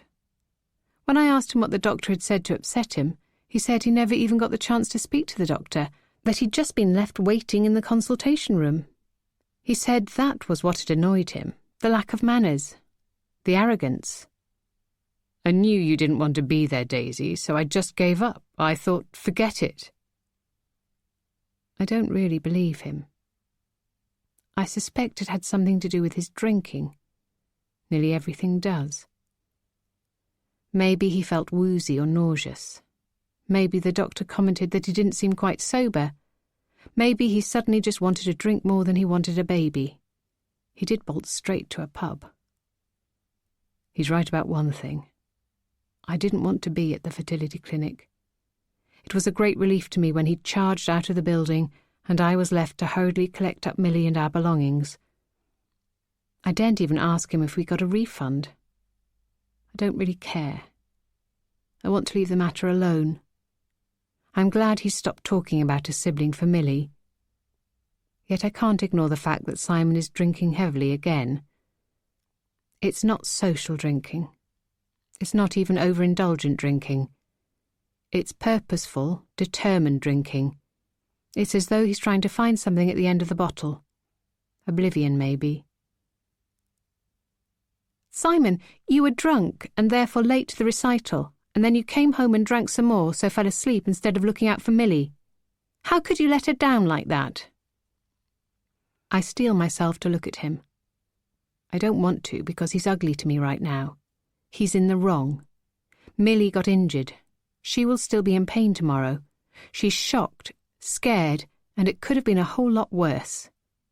That doesn't bear thinking about. But when I lay eyes on Simon, my fury crashes, dissipates. He's staring at the counter. He looks sad, confused. "I didn't mean to let her down," he says with a sigh. He looks out to our garden. My eyes follow his. I think I see a fox by the bins. Whoever means to let anyone down, I wonder. Have you got something you want to talk about? I ask his reflection in the kitchen window. He shakes his head. We stand in silence for a minute. Then he asks my reflection, Have you?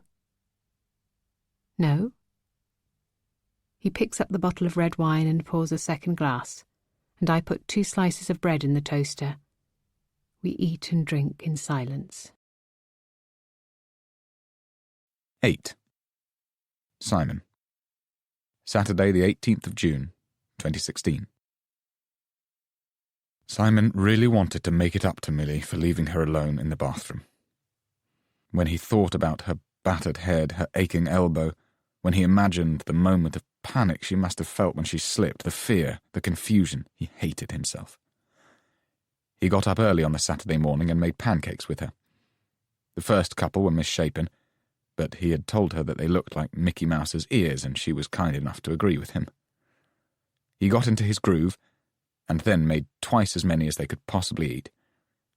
They took some up to Daisy in bed because Millie wanted to, even though breakfast in bed was usually only something that occurred on birthdays or Mother's Day. As it happened, Daisy was already in the shower, but they persuaded her to put on her robe and climb back into bed to eat them. She said they were delicious. There was lot of smiling.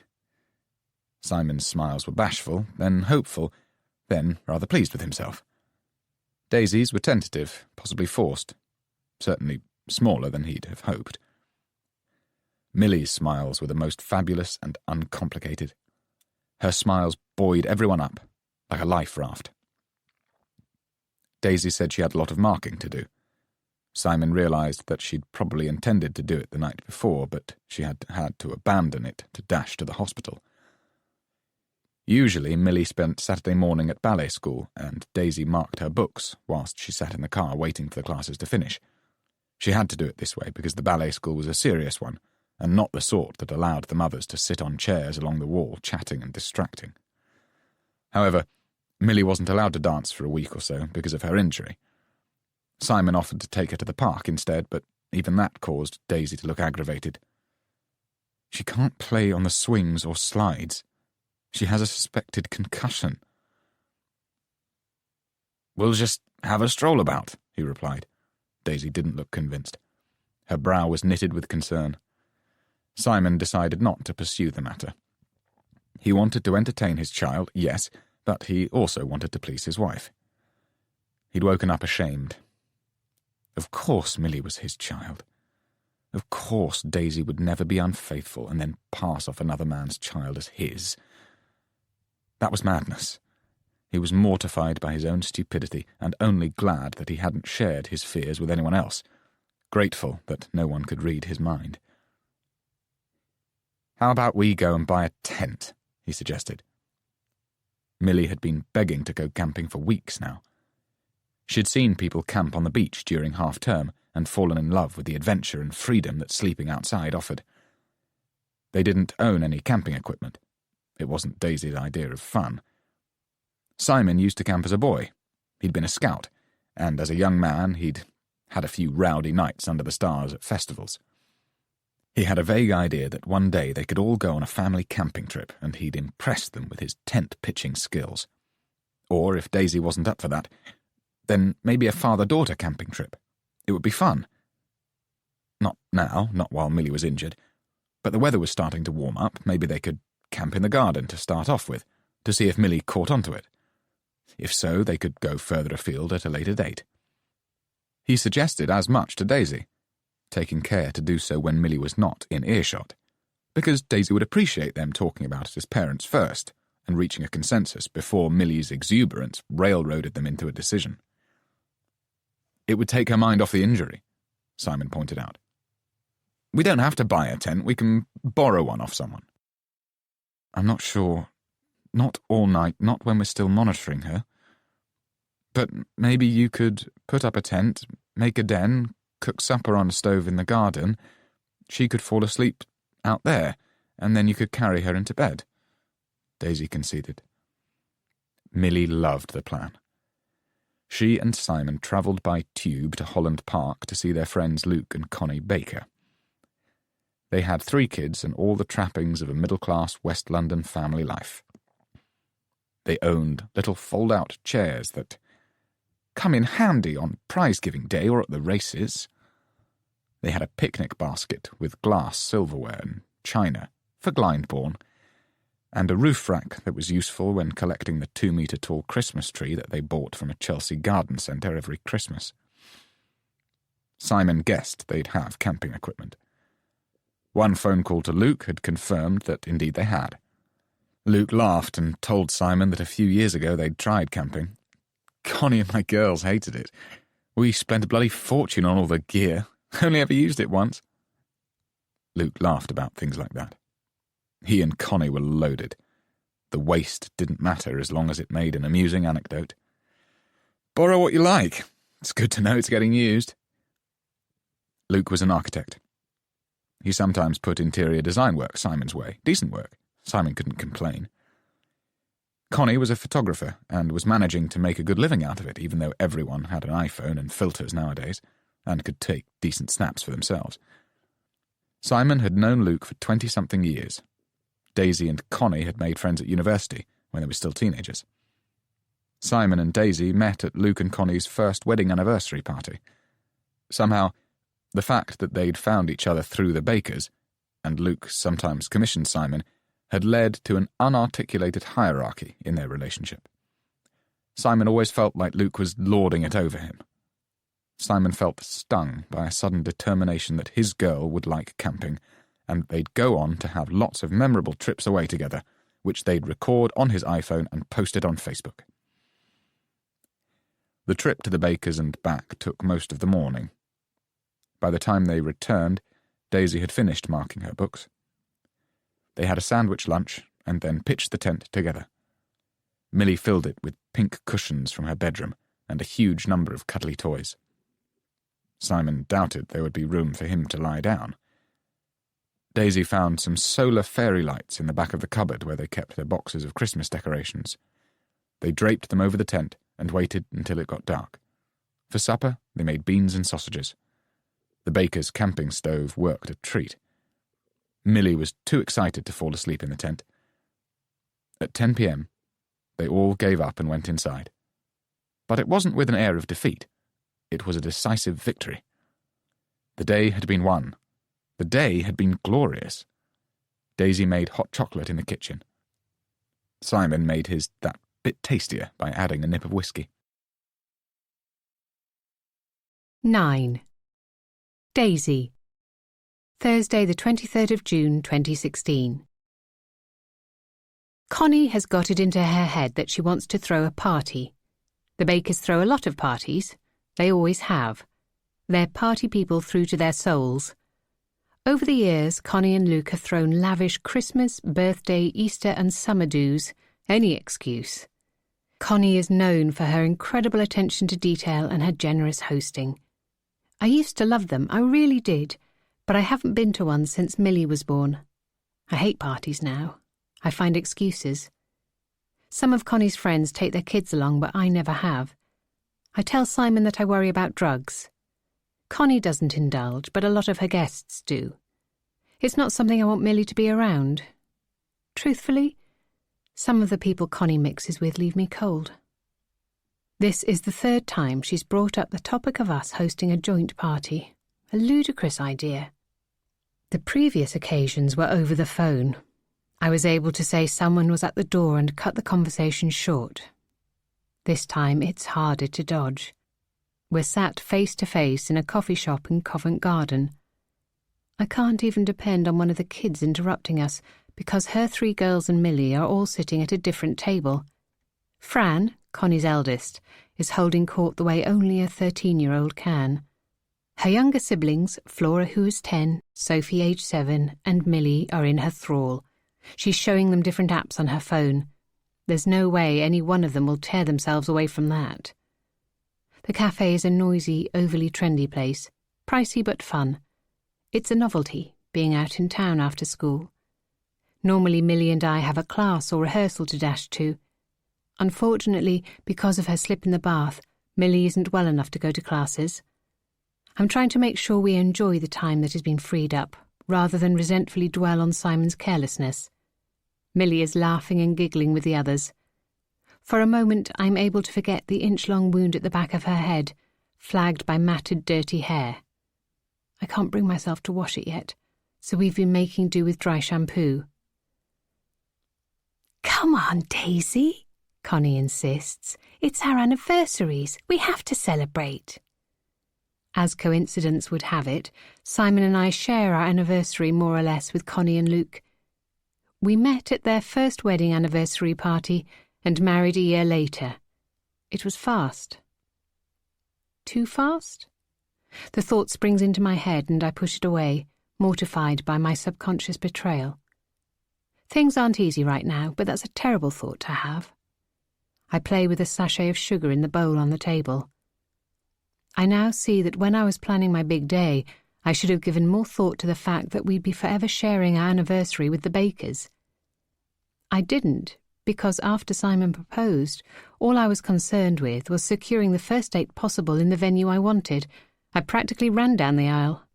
"Don't you think a joint party will be fun?" Connie asks. I don't. I can't think why she's suggesting it. The Bakers are not short of money, so I know they can't possibly be motivated by splitting the cost. I can't add anyone exciting to the guest list. We share our best friends, and I don't have any acquaintances that Connie would be keen to meet. I'm a Year 6 school teacher. She's a photographer for glossy magazines. She has the monopoly on glamorous friends. She's not normally shy of being centre of attention. Honestly, I think I can go so far as to say it's unusual for her to want to share the limelight. So why this sudden and ardent interest in us hosting a joint anniversary party? It's not really my sort of thing, I reply carefully.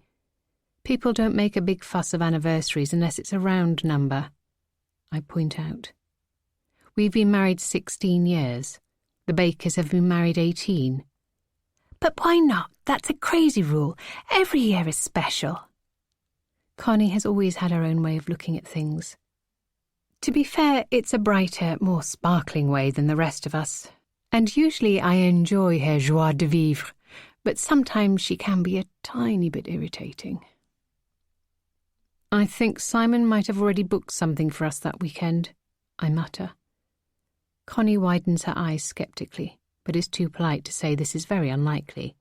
I take care of all the social arrangements. I book our holidays, organise flights, car hire, bookings at Airbnb. Truth be known, I also deal with the less exciting admin, insurance, renewing the TV licence, and reading the electricity meter to someone in a remote call centre. Simon isn't the sort to surprise me with a mini-break. "I have to do something," she says laughingly. Connie laughs a lot because her life is perfect. I know no one's life is perfect, but I'm up close and personal with hers, and believe me, it is as near to perfect as I can imagine.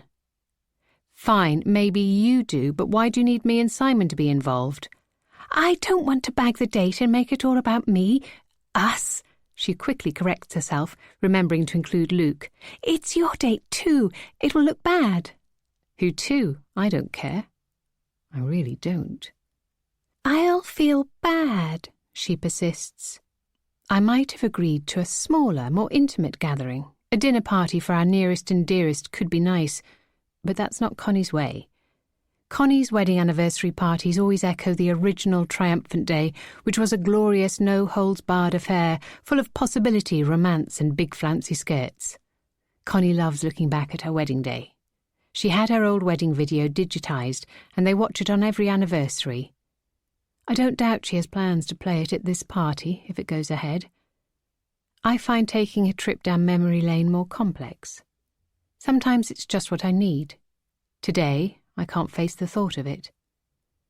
Last night, I barely got any sleep. Simon came back late. He said he'd had to stay at work for an important meeting. If I'd lit a match near his mouth, he'd have probably gone up in flames. The alcohol fumes were that bad. When I asked him if he'd been to the pub, he said yes, just for one beer. But that was a lie. He smelt of spirits and could barely walk in a straight line. I was so angry. It had only been a few days since his drinking and negligence had led to Millie's accident. I'd hoped his remorse might last longer. We rowed. I called him a bloody liar. He said I was a sneaky bitch. We say some awful things to each other sometimes. Then I cried. He hugged me and told me he has it all under control, that I've got nothing to worry about. You see, he is a bloody liar.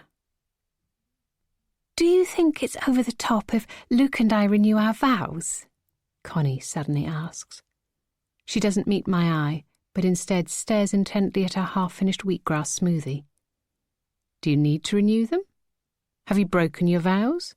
I ask with the flat honesty that a 27-year friendship allows. She did, once. A long time ago. It was a drama. I really don't want to hear if she has again. No, I have not, she says quickly, self-consciously. But I thought it would be romantic. She pauses and then, oh so casually, adds, I thought you might want to do it too, you and Simon. And there it is. Her reason for asking us to share a party with them. I had wondered. Now I understand. It's a pity party. Literally. Scalding hot embarrassment seeps through my body, drenching me in shame. Connie beams at me, but I know her too well. The smile is shadowed with concern. The side of her mouth quivers ever so slightly. Simon popped round to ours last night. She's trying to sound simply chatty, off the cuff. She fails. He and Luke are working together on something at the moment, and it needed discussing, so Luke had asked him to stop by. I nod as though I knew this already. I didn't. Simon doesn't often give me much detail about the projects he works on. He used to. My first thought is relief that his explanation for being late home wasn't totally inaccurate. Going to see Luke to discuss work, even in a pub, is almost the same as having to stay behind for a meeting. My tentative optimism is knocked back when Connie adds, Only Simon wasn't really up for talking about the project. He wasn't making much sense at all, in fact. Just kept going on about how much Millie had loved camping in the garden. He was sort of fixated on that, you know? She doesn't say it. She wants to say he was rambling and repeating himself, that he was drunk. I know she does, because I've seen it often enough myself. There was a time when Connie might have dared call a spade a shovel, but we're more careful with each other now. More reserved. When we were at university together, and when we shared a flat after that, we saw each other every day of our lives, but that intimacy has been neglected. I can no longer open up to her without reserve. We've replaced one another. We're married now and have been for a long time. That draws a curtain around certain things. Things like her explicitly saying my husband is a functioning alcoholic. She can't say it until I do. I have no intention of doing so. We still love each other. I love her boldness, her candour, her volatility, her panache. I am also intimidated by all those characteristics too. As usual, I try to change the subject. I should have brought your camping stove back. I forgot all about it. Connie looks briefly impatient as she knows I'm dodging her point. Simon returned it last night, actually. Oh, good. Well, most of it. He'd mislaid the screw-on pan support bit. We'll buy you another one, I say quickly. Oh, wow, no need. I didn't mean that. We never use it. She glances at her hands and then carefully says, Luke put him in an Uber. They know. My friends know my marriage is quaking under the strain of Simon's drinking. I'd hoped we'd hidden it well enough. But they know, and this is Connie's clumsy attempt to fix things. She doesn't understand that what she is suggesting, a party, a renewal of our vows, is a pathetic, inadequate elastoplast put over an amputated limb. Her idea is idealistic, therefore idiotic. How could we stand up in front of our friends and family and say our wedding vows again? For better, for worse, for richer, for poorer, in sickness and in health? It's a crazy idea. For one thing, Simon rarely stands without swaying. He prefers to slump. He rarely speaks. Instead, he slurs. It would be utterly humiliating. I'm doing my best to hide. Why would she think dragging us out, putting us under the microscope, would be a good idea? She clears her throat and carries on. It might be fun to do something celebratory. I know you have a lot on your plate, your mother-in-law being so ill, the pressure Simon's under at work. I flash her a look that could freeze breath. What do you know about his work? Luke made me go along to some corporate dinner the other week. Simon's name came up amongst the guests there. They just mentioned that... She loses her confidence and trails off. What? I demand hotly. Well, his workload seems to be getting on top of him. They weren't gossiping, just saying, she adds hurriedly. Connie blushes. They, whoever they are, clearly were gossiping. I need this conversation to stop. I need to put an end to this stupid idea of hers. I shake my head. I'll come to your party. We both will, but we can't possibly renew our vows. I just thought it would be... No, Connie, absolutely not. I'm rarely this forceful. Usually I don't have it in me to argue with anyone other than Simon.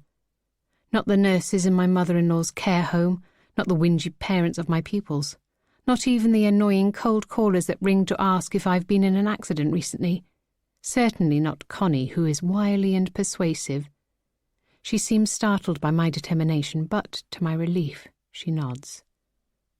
Okay, I understand.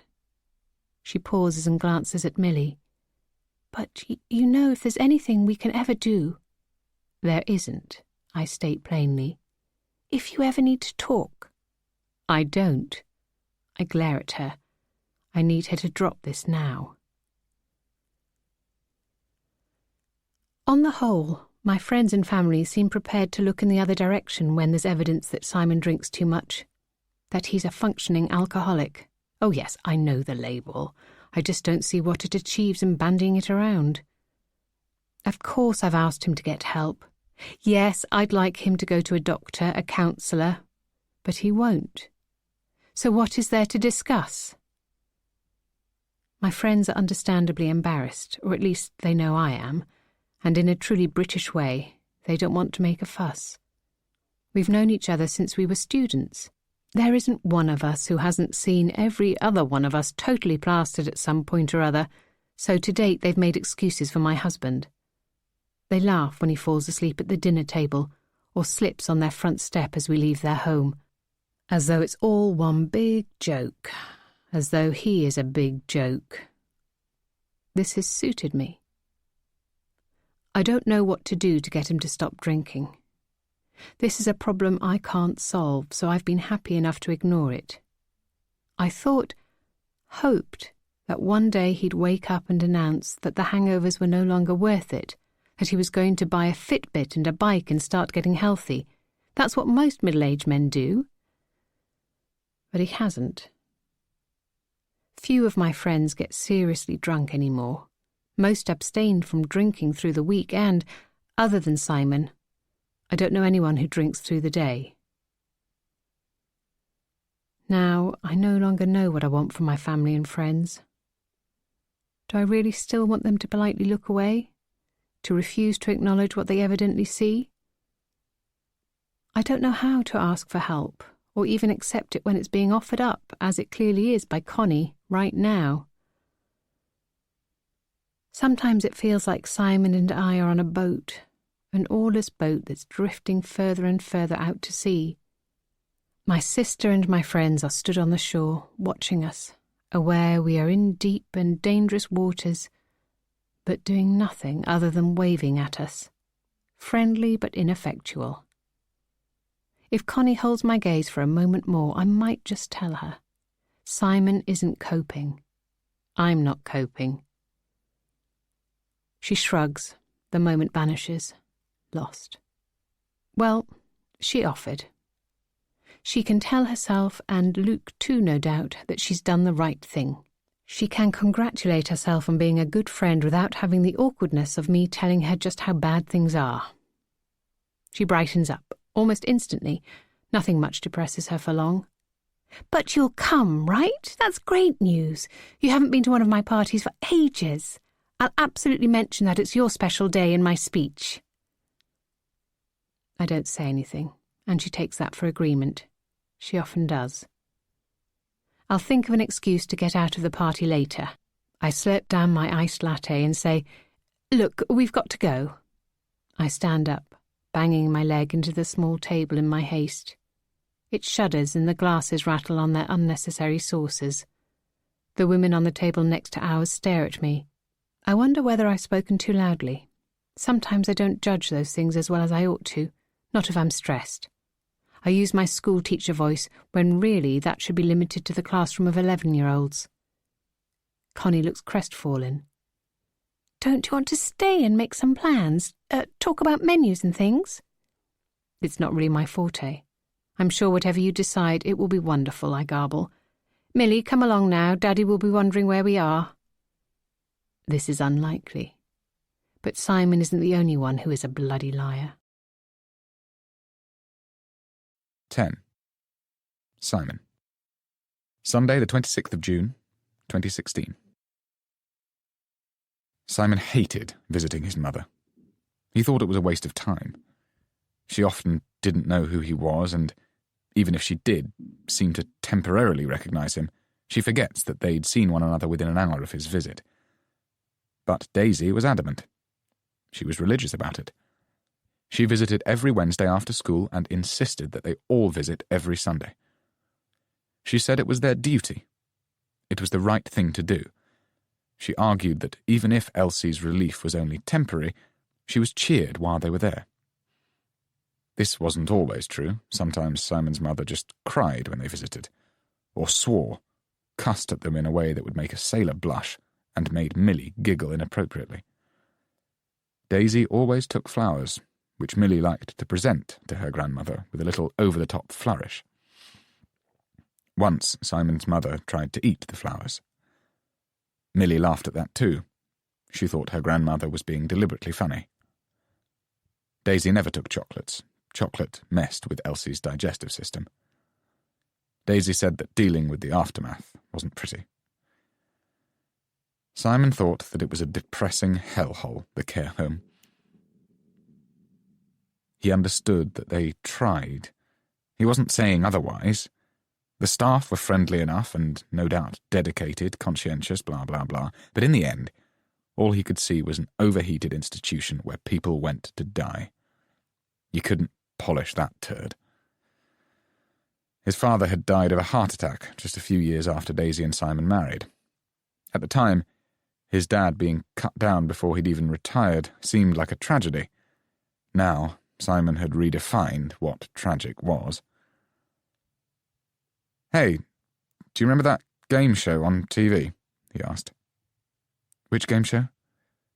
Daisy did not quite manage to hold in her sigh of frustration.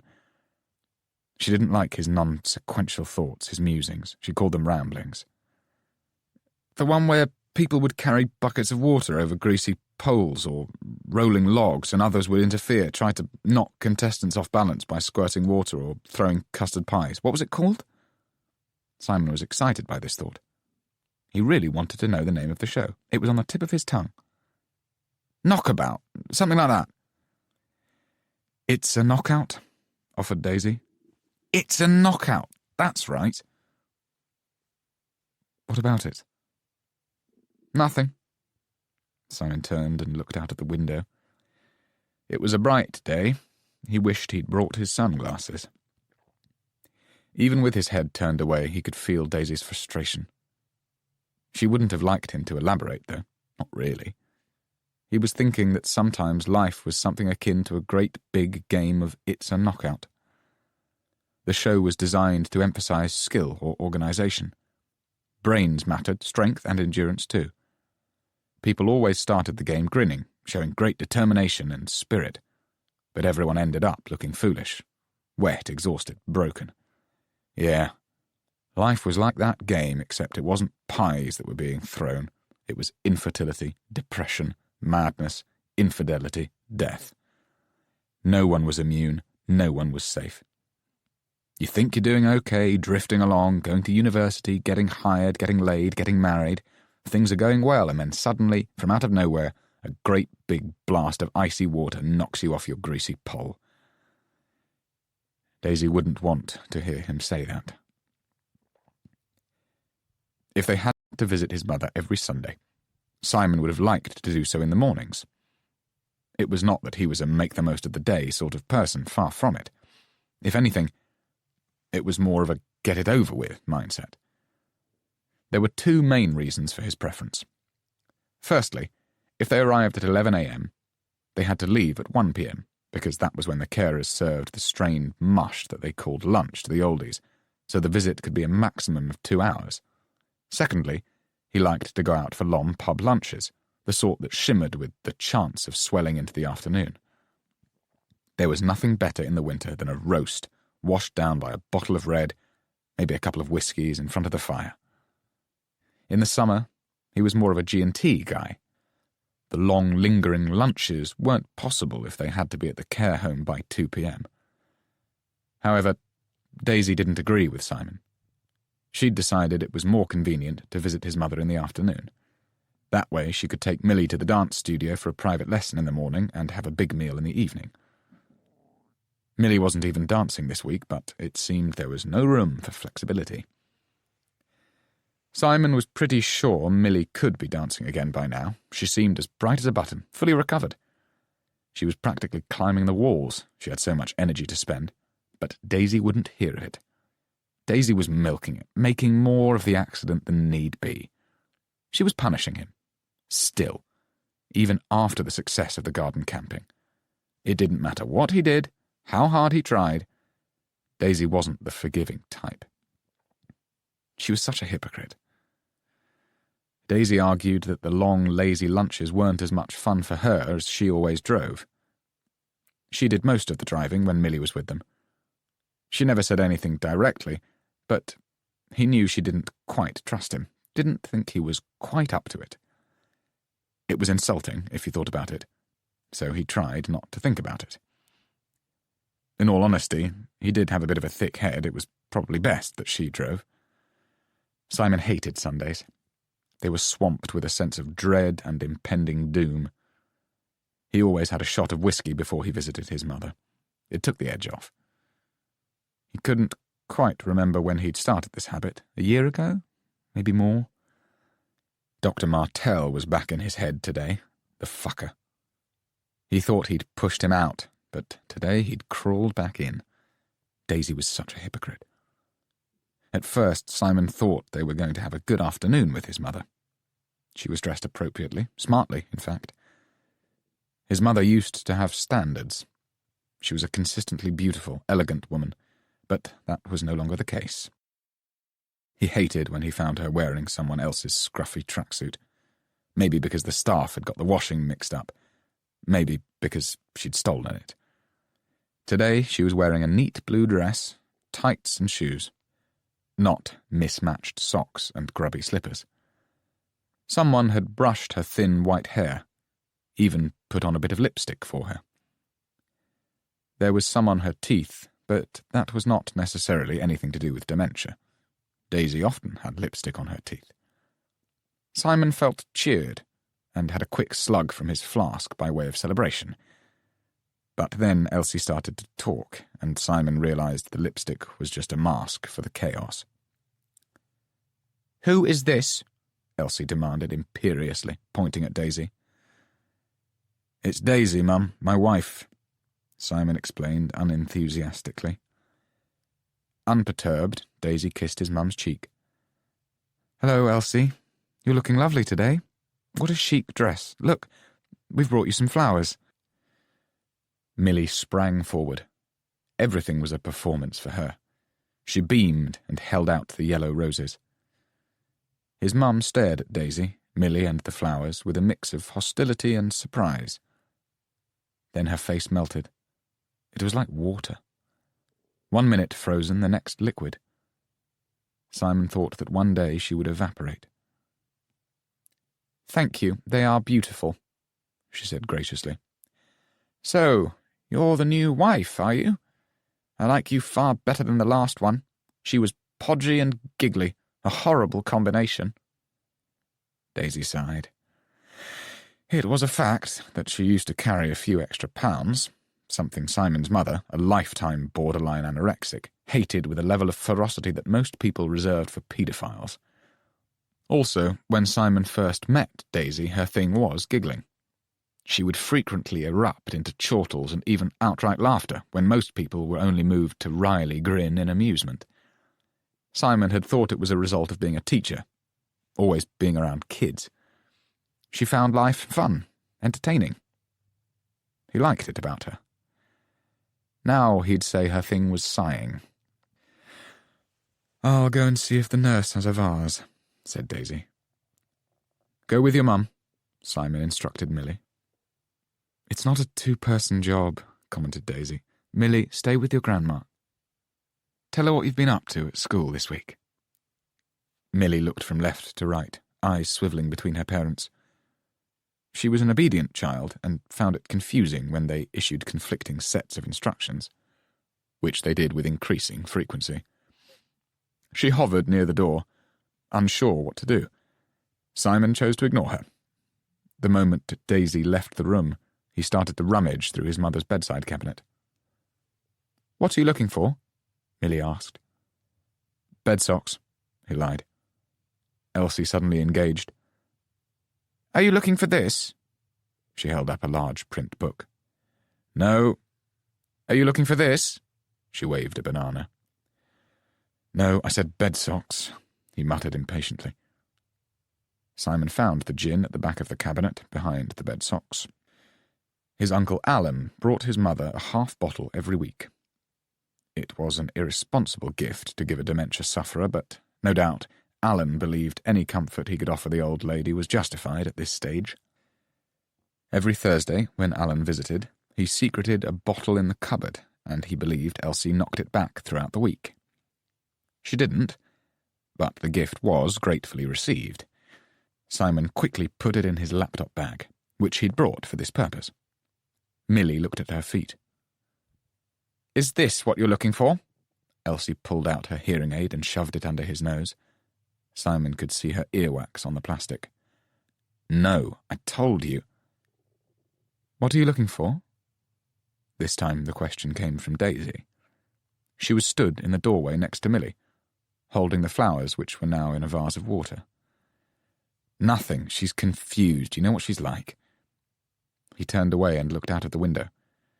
There wasn't much to see. A carer was pushing an old man in a wheelchair around the small garden.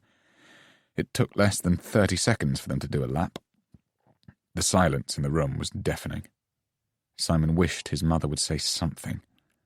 She could usually be relied upon to talk nonsense to fill a gap. Daisy carefully placed the vase on the bedside cabinet. She bent and closed the cupboard door. "What did you put in your bag?" "Nothing." The room wasn't large, and in the same instant they both reached for his laptop case. Simon was slightly speedier. He hugged it to his chest. "What are you hiding?" Daisy demanded. "Nothing, nothing at all," Simon insisted.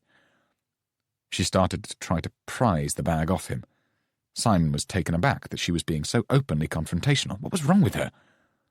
And so he momentarily slackened his grip. It was enough for her to get some purchase. She yanked the bag off him and opened it. "You brought gin here?" she asked in disbelief. "No, I was taking it away." "You were stealing her gin?" She glanced at Millie, who was trying not to look at her parents. Daisy's shock was palpable. Simon felt it calcify, another layer of disappointment settling on their history. "Not stealing it, taking it away for her own good. She shouldn't be drinking. It messes with her meds. Alan brings it her every week." "You steal it from her every week?" Daisy shook her head. Disgust oozed from her. Simon didn't answer. What was the point? She didn't want to know, not really.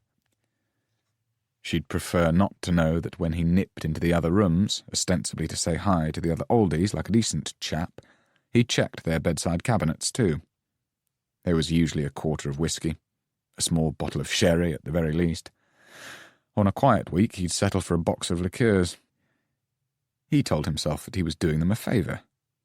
It was irresponsible to give la-la old people alcohol. There could be accidents. He wasn't stealing. They'd give it to him if he asked. They liked him. These old dears that smelt of pee. They all thought he was their son or husband. They didn't know their arse from their elbow. Simon knew Daisy wouldn't understand if he explained all that, so instead he did the only thing he could think of. He lurched forward and grabbed the gin out of her hands. In an instant he'd unscrewed the top and started to down it. Glug, glug, glug. Temporarily she was frozen. Then she reacted. She tried to knock the bottle out of his hand.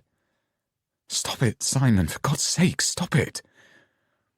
But if he stopped drinking, she'd take it from him. He knew that she would. She did succeed in spilling a fair amount down his shirt, which was a waste. He flopped back in the armchair and slung the empty bottle into the waste paper basket. It landed with a satisfying clunk. He yelled, "In the back of the nets," and punched the air. Millie giggled nervously. Daisy looked like a fish. Her mouth was gaping. She was swirling, sort of gauzy. She looked from him to the waste paper basket and back again. "Who are you?" she demanded. The air between them shuddered. "Him? Oh, he's my husband. He's always been rather too fond of the bottle, I'm afraid," said Elsie. She carefully patted the back of her hair with her frail, veiny hand. Then, in a whisper, leaning towards Daisy, she added, "I find it's best to ignore the matter. It doesn't do to bring it up." She sighed, shook her head. "I only wish he had a hobby." Simon started to snigger. It was hilarious. It was just fucking hilarious. 11. Daisy. Simon's proposal to me was a fairy tale. Textbook. Perfect. It was at my sister Rose's house just before Christmas, on the twins' first birthday. Simon and I had been dating for not quite 6 months. I wasn't expecting a proposal. I didn't so much as dare dream about it. Honestly, that's true. If I did dream about it, I'd wake myself up because I didn't want to jinx anything. Even the idea of Simon liking me enough to want to date me was mind-blowing. The possibility that he might one day propose was out of this world. So I was not expecting a ring. He was an amazing boyfriend, though. I already knew that. I thought I'd be getting maybe a necklace for Christmas or something especially meaningful, like an early edition of Little Women, my favourite book. We'd had the conversation about favourite books. We'd had so many conversations, late into the nights. He was easy to talk to. The setting was very romantic. Rose's house was dressed for Christmas. There were fresh green garlands and white twinkling lights everywhere. Rose's mum friends naturally all had kids about the twins' age, and many of them had other siblings too, so there were smallies everywhere. As usual, I spent a lot of time playing with the children that were old enough to understand games like hide and seek. Everyone I cared for most in the world was at that party. My parents, my sister, her husband and children, and, as my sister had sort of adopted my gang, many of my closest friends were there too, including Connie and Luke. Whilst I was playing rowdy games with the kids, I was constantly watching the door because Simon was late. His absence was profound. I suddenly realised that almost everyone in the world I most cared for was at the party, but not everyone. He'd leapfrogged into that special position in my heart. He was the most important. I was beginning to imagine all sorts of dreadful scenarios, like he'd fallen under a bus, or, worse still, he'd gone off me. No doubt he'd ditched the toddler party and the robust redhead and was sipping gin and tonics in a bar somewhere with a leggy brunette. Then suddenly I spotted him. He was dressed as Santa with padding, a fake beard, a sack, the lot. I was pretty cross with Rose for roping him in for such a job. I couldn't believe he'd really be comfortable with the role. On the other hand, I was totally delighted because he'd agreed to do it. I mean, No matter how shaky my self-esteem may have been, even I understood that a boyfriend dressing as Santa to entertain your baby nephews and their sticky, noisy, tiny friends was an act of devotion. I intercepted him under the mistletoe, giggly, blushing, breathless. The kids that were old enough to have a clue about what was going on were rustled into a line, and Simon did the whole ho-ho-ho thing. He followed the traditional script and asked each child what they wanted for Christmas and whether they'd been good that year. They nodded their little heads, wide-eyed and expectant. On cue, he delved into his huge sack and produced a present.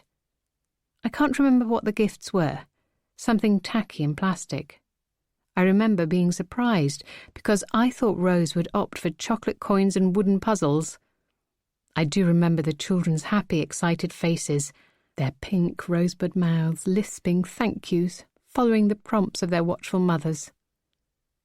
When all the children had received their treats and were beginning to get restless about what would come next in the constant stream of entertainment and goodies, Simon yelled above their noise, "There is one girl who hasn't told Santa what she wants for Christmas yet." He grabbed my hand and pulled me onto his knee. I was this exquisite mix of mortification and total utter joy. I'd never been happier than in that moment. I'm not normally a fan of being in the limelight, and I've never been a fan of sitting on men's knees. I feel too hefty and it's uncomfortable. I could feel the colour rising in my cheeks, but still I was delirious with happiness. "Now, Daisy, have you been good this year?" I heard one of my friends make a joke referencing something lewd I'd told her, and I promised myself to stop oversharing. I tried not to be distracted as I replied, "Quite good." "Well, as much as I hate to disagree with you, I think you've been more than quite good. You're wonderful, and so I have a special present for you, if you'll accept it." I didn't guess. I heard my friends whisper that it was probably flights to somewhere exotic, but I couldn't think clearly enough to hazard a guess. I was so in the moment, overwhelmed. The room was tight with anticipation and excitement. Everyone loves a bit of romantic theatre. At least we did then. Now I wonder whether we'd all feel a bit embarrassed if one of us put on a similar show. You get too old for such blatant romance. Too weary, I suppose. He continued, "In fact, you are unbelievably good. I never thought I'd meet anyone quite so good, special, and amazing." His voice was thick and heavy with sincerity and intent. "So I would be honoured, ecstatic, if you'd accept my gift." Then he reached into his sack one more time and pulled out a small ring box. Suddenly everyone else disappeared. I mean, I knew they were there. The collective intake of breath nearly starved the room of oxygen. But suddenly they didn't matter to me. Not my sister, my parents, my nephews, my friends, no one mattered, except him. His shiny eyes, his dark curly hair, his hopeful, nervous smile. "Will you make me a very happy man, in fact, the happiest man alive, and agree to be my wife?" Apparently, I screamed, then repeatedly yelled yes. I can't remember that, but it seems reasonable. I can imagine it would be something I'd do. The happiness was almost painful. It was so complete and beautiful that even whilst I was slipping the diamond on my finger, I was thinking, this can't last. This is too good. So in that moment I was never happier or more afraid. Everyone in the room cheered and applauded. People started singing, "For they are jolly good fellows." That seems quaint now. It's a lifetime ago. There was hugging and congratulating, lots of kissing and some crying and champagne corks popping. It was a luminous, glistening moment. Later, Simon confirmed that he'd come up with the entire plan on his own, not just the bit about giving me my ring in that way, but dressing as Santa, giving all the gifts to the children, everything. I worked out as much that evening, when we were snuggled up in his bed, post-coital, emotionally and physically elated and exhausted. The gifts were the tell. If Rose had been in charge, she would have chosen different presents for the children, something less fun.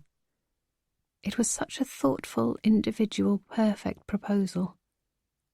For a long time, I believed that moment would stay gleaming in my mind forever. But it's tarnished now. I'm embarrassed for them. That hopeful young woman, that ambitious young man. Because we let them down. I have no idea where that man went. Or that woman, come to think of it. 12. Simon. Wednesday, the 13th July, 2016. The TV woke him up. He tried to focus, but it was tricky. There were a lot of voices talking across one another. What was he watching? 4 middle-aged women sitting on stools around a breakfast bar. They were wearing bright tops, but the gaiety was cancelled out by their angry faces.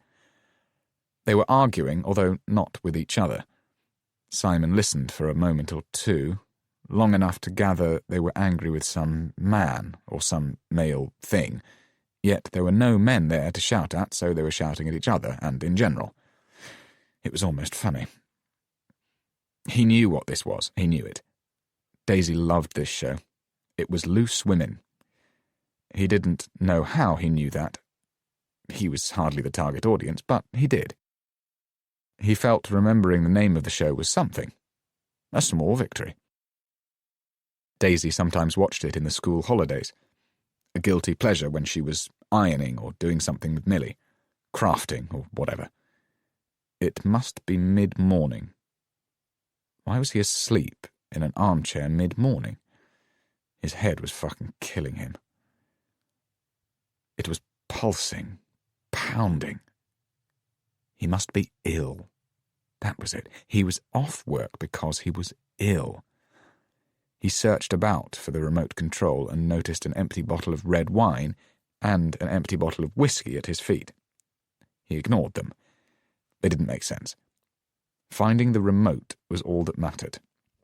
He had to mute the angry women. If only life was as easy. Unfortunately, even when he managed to shut them up, the screaming and yelling continued in his head. He didn't know if it was real or something he remembered or just something he was imagining. It was sometimes hard to tell. Simon looked out of the window. It was pitch black, dead of night, not mid-morning. He turned back to the TV, confused. Definitely Loose Women. It took longer than it should, but then he took a stab at sorting it out in his mind. It had to be a late-night repeat. He checked his watch. It was tricky to focus. He couldn't quite see the illuminated numbers. He was really ill, maybe hallucinating. A fever? He'd heard something was going around, something serious. It was 3:15 a.m., or maybe 5:15 a.m. He didn't know or care, not really. What was that smell? It was disgusting. Puke and sweat. He noticed that his shirt and the arm of the chair were covered in vomit. Some of it had solidified, some of it still oozed, sloppy and shaming. He peeled off his shirt, balled it up, tried not to let the puke slide onto the floor. He walked through to the kitchen and dropped the soiled garment on the floor in front of the kitchen sink. He realized that he probably should put it in the washing machine, but he couldn't, not right then. Too much effort, he wasn't up to it. He was ill. Daisy would sort it out when she got up. He tried to remember yesterday. Had he come home from work sick? Had he gone into work at all? Maybe this was not a bug. Maybe he'd had a few jars, eaten a curry with a bad prawn. He couldn't remember eating. The puke didn't smell of curries or prawns. He needed a drink. Water, maybe? No, a beer. A beer would be best. Hair of the dog, because, yes, he'd realised now this was most likely a hangover. Off the scale, a different level, but a hangover all the same. His hands were freezing, his vision was blurred. Not a hangover then, he was still drunk. It would be best to keep on drinking. As he opened the fridge, the light spilt out onto the kitchen and he nearly dropped the bottle in shock. "What the fuck are you doing, sitting in the dark?" he yelled. Daisy sighed. She'd been crying, he could tell. Her eyes were bloodshot and her face blotchy. Simon realised, with a slow sense of regret, that it had not just been a late night, but an emotional one too. Here it was. Off they went. "I stayed up to check you didn't choke on your own vomit," she said with another sigh. Like, how was it possible to have that much air and disappointment to expunge? It couldn't be for real, could it? There had to be an element of theatre to it, a sense of drama. She had her hands wrapped around a mug, the very picture of wifely patience. It fucked him off. Her patience, or at least her show of it, her acceptance, her constant understanding, it all fucked him off. Because it wasn't real, it wasn't her. He didn't believe it. Not anymore. It would be more real if she showed she was angry. He wanted her to be angry, like him. He was swaying, ever so slightly. He needed to sit down. Just as he was about to do so, his body collapsed below him. He sent a wooden kitchen chair toppling. His head thumped against the corner of a unit. The pain was blunted by his state, but in the morning there would be a bump. His body relaxed into the pain, working through it. He'd learnt this technique now. Sometimes, when he was drinking, he hurt himself by accident. One evening, he fell down some steps in town. Another time, he walked into the closed patio doors, thinking they were open. It was best to roll with the pain, not to fight it. "Oh, Simon." He could hear pity and despair in Daisy's voice. He felt warm and then cold, his thighs. He could smell something beneath the puke and sweat. It was a dark and acidic smell. It was piss. He'd pissed himself. He woke up. He was in bed. He was relieved. Sometimes he didn't get to bed. He fell asleep on a chair in the sitting room, on a bench in the street, or on the train home. That was the worst. He'd been carried to the last stop on the route and then woken up by a ticket inspector. He couldn't always get an Uber. Occasionally he'd slept on stations, caught the first train home in the morning. Waking up in his own bed was a bonus. He put his fingers to the back of his head where it ached. Not just the usual hangover ache, something more specific. There was a lump, but he couldn't feel any stickiness, no blood. There weren't any bottles next to his bed. He was naked, but smelt clean. It didn't add up. Daisy was not in bed. As he sat up, he noticed she was dozing on the chair in the corner of the bedroom, the one that was normally covered in discarded clothes. She heard him stir and her eyes sprung open. Always a light sleeper. Instantly, her face was awash with anxiety, resentment, disappointment. "Morning," Simon said brightly. Best to style this out. Clearly there had been something, but as yet he couldn't recall exactly what that something was, so he wasn't worried. He was in his own bed. There wasn't a bucket or any bottles by his side. He was good. "What time is it? I need to get to work." As he asked this, he swung his legs out of bed. The movement was too sudden, too energetic. He felt like crap. His body ached and shook, but he was good at ignoring that, good at hiding how awful he felt. How awful he was. Daisy checked her watch. "It's noon, just after," she muttered tonelessly. "Why aren't you at work?" "I took a personal day." Simon snorted. "Is that a thing now?" She ignored his sarcasm. It was unusual for Daisy to take time off work, unprecedented, actually. Simon was not sure he wanted to know why she'd done so. He asked the more pressing question instead. "Did you call my boss too?" Simon calling in sick was not unprecedented, and although Daisy didn't like doing it for him, made a big fuss about how she hated lying, she had done so in the past. The truth was, she was a better liar than she made out. "You really can't remember, can you?" she asked. "Remember what?" Another sigh, more of a puff. She really was, honestly, a tornado of regret and dissatisfaction. You don't have a job. You were fired yesterday. What the What are you talking about? Fired? No. You turned up late and drunk again, but this time you were aggressive with the client, and it was the straw that broke the camel's back. Your boss has been looking for an excuse for a while. You know he has. She was wrong. She was being a bitch. Dramatic. How do you know this? He demanded. You didn't tell me. Luke did. Oh, St. Luke, Simon snapped snidely. I don't know why you're being like that. He's your best friend. I called him last night when you came home legless and making no sense. He filled me in on the details. Simon dropped his head into his hands and tried really fucking hard to remember what she was going on about. But he couldn't.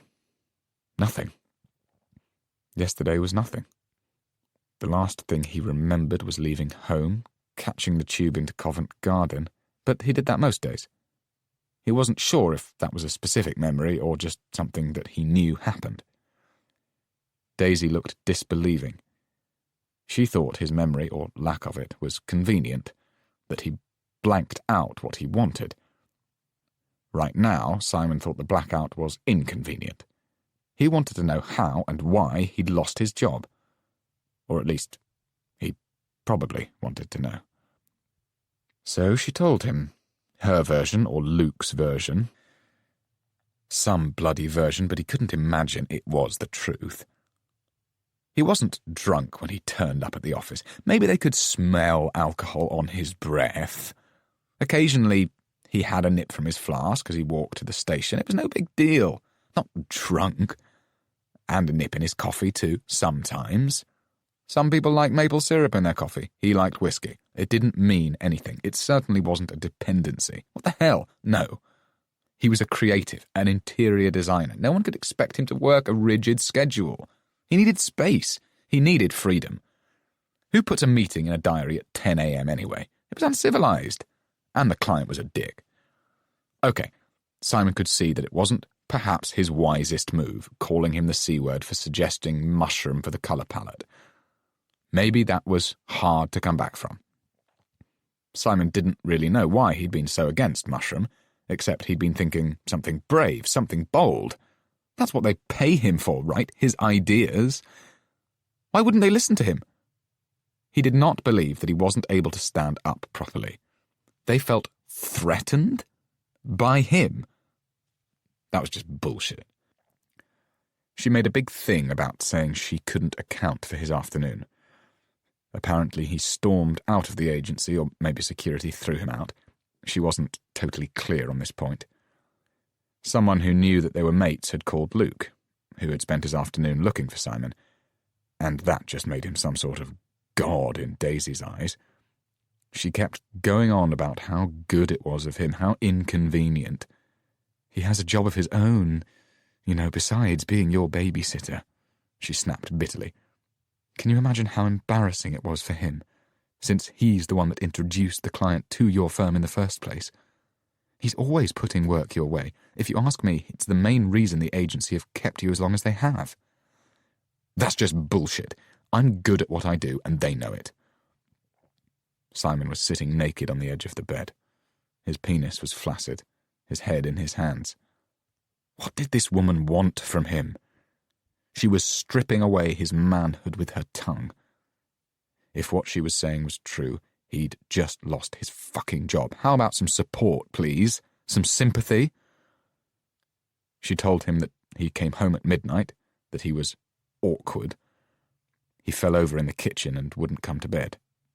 He couldn't remember any of this, but he believed her on the last point. He didn't want to go to bed with Daisy.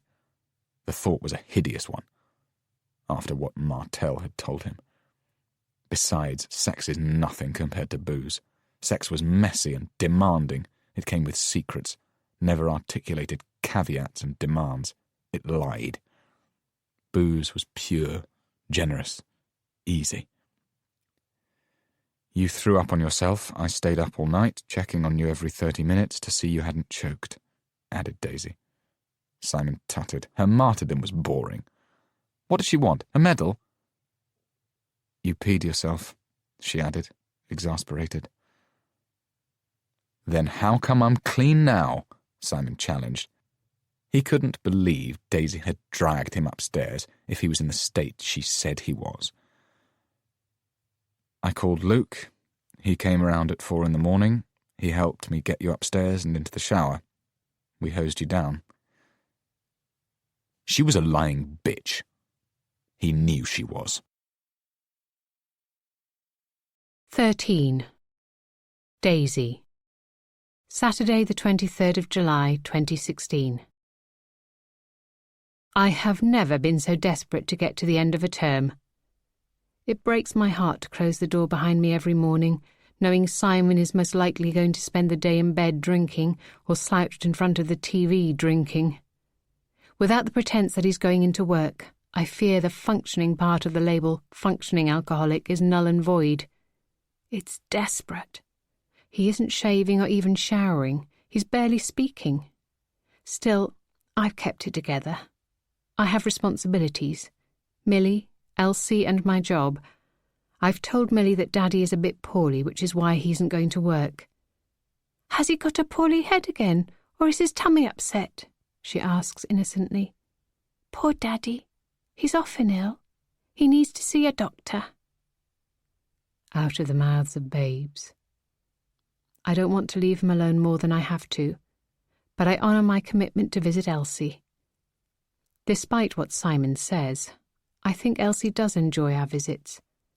Maybe she can't anticipate them or even remember them, but when she's in the moment they seem to bring her some ease. Usually. Unfortunately, this week, she's picked up a urinary tract infection which is common in dementia sufferers, and she's had bouts of terrible hallucinations and intense paranoia. She threw things at me when I went into her room. She thought I was an undertaker and had come to measure her up. I've tried to concentrate on my class, who are all excitedly looking forward to their summer holidays and to the idea of going to big school after that. I busy myself writing reports and rehearsing for the end-of-year assembly. I managed to warmly thank my students and their parents for their thank-you gifts of chocolate and kava, but all the time I'm at school, my mind and heart are with Simon. What are we going to do? My first thought is his health, but I'm also concerned about money. How will we pay the mortgage with only my salary? Who will give him a job now? No one in their right mind. Thank goodness it's the holidays and I can have some breathing space. I'm only just holding on, and I know I need to do more than that. I need to hold us together. The last thing I want to do is go to Connie and Luke's anniversary party. I had not expected Simon to so much as remember it, let alone want to attend. I thought shame would keep him away. I can barely stand the idea of facing Luke, but Simon doesn't have the same sensitivities. He wakes up on Saturday morning and is buoyant about the idea of going. "We're going, Daisy. We promised Connie and Luke," he says, as though he's a regular guy, and keeping his word is important to him. The fact is, parties mean alcohol. Lots of free-flowing alcohol. They also mean dancing, catching up with old friends, and eating gorgeous nibbles. But none of that is important to Simon. For him, a party only means alcohol. Lots of people will be drinking to get drunk. He'll fit right in. I haven't seen my friends since Simon was sacked. I'm avoiding them. My sister Rose called as soon as she heard, but I fobbed her off. "Connie has exaggerated things wildly," I told her. "You know how she is." In fact, the account of Simon's dismissal that Rose relayed to me, gifted to her from Connie, was less sensational than what really occurred. I guess Luke did us a favour of playing down how dreadful the whole episode was. The truth is, Simon and his boss came to a mutually agreeable decision to part ways. Simon is looking for new creative challenges, I insisted. "Really, Daisy?" my sister asked, concern oozing from her voice. "Rose, I'd tell you if there was anything seriously wrong. Would you? I'd want to. That's almost the same thing. My sister and I used to confide everything in each other. Then that stopped being possible. I no longer believed a problem shared is a problem halved. I know it for what it is, double the trouble. Some secrets must stay just that. I don't want to go to this party. The thought leaves me feeling panicky and breathless. Even before Simon's humiliating dismissal, I'd had no intention of going. Throughout the day I tried to persuade Simon that we shouldn't bother. Let's just stay in, have a quiet night, I suggest. What's the matter, Daisy? Are you afraid everyone will be gossiping about us? I just don't like parties, you know I don't. The sooner you start to behave as though nothing is wrong, the sooner everyone else will believe that's the case, he replies smugly, unrepentant, as though it was me who soiled my clothes and had been hosed down by my best friend. I know what he says is true, but it smacks of wallpapering over the cracks rather than fixing the problem. Something I can do and have done for a long time. I just don't think I want to anymore. I get the feeling that if I carry on that way, the whole house might fall down around me. My parents can't babysit. They're going to a concert at the Royal Albert Hall. They already have tickets. I offer up this problem, but I didn't expect it to matter to Simon. Why haven't you sorted out a sitter sooner? He asks crossly, then adds, We can take her along. That's not happening. No way. I nip over the road and arrange for Millie to sleep at her friend India's. Millie and India are in the same class. That and the proximity of their homes means they're best friends. The pair of them are always in and out of each other's houses, having meals, watching TV, playing in the garden. But this will be their first official sleepover. Millie is deliriously excited. Early afternoon, Millie and I nip out and buy popcorn because India tells me her mum has promised sparkly nail varnish and face masks. I'm not sure that I approve of 6-year-olds wearing nail varnish, and they definitely don't need face masks. But on the other hand, I once read a feminist book that argued grooming rituals are an important part of female bonding. I don't want to pour cold water on the plan. What harm can a single at-home spa night do? Whenever I feel a tidal wave of fear or shame, and I consider backing out of the party, just staying at home and using looking after Millie as an excuse, I remind myself that Millie would be upset if her sleepover didn't go ahead. It's been a hot, sticky day. The air is thick and heavy. I can almost taste it. It climbs down my throat, choking me. I start to get dressed without any enthusiasm. I know Connie and Rose will have both bought something new to wear tonight.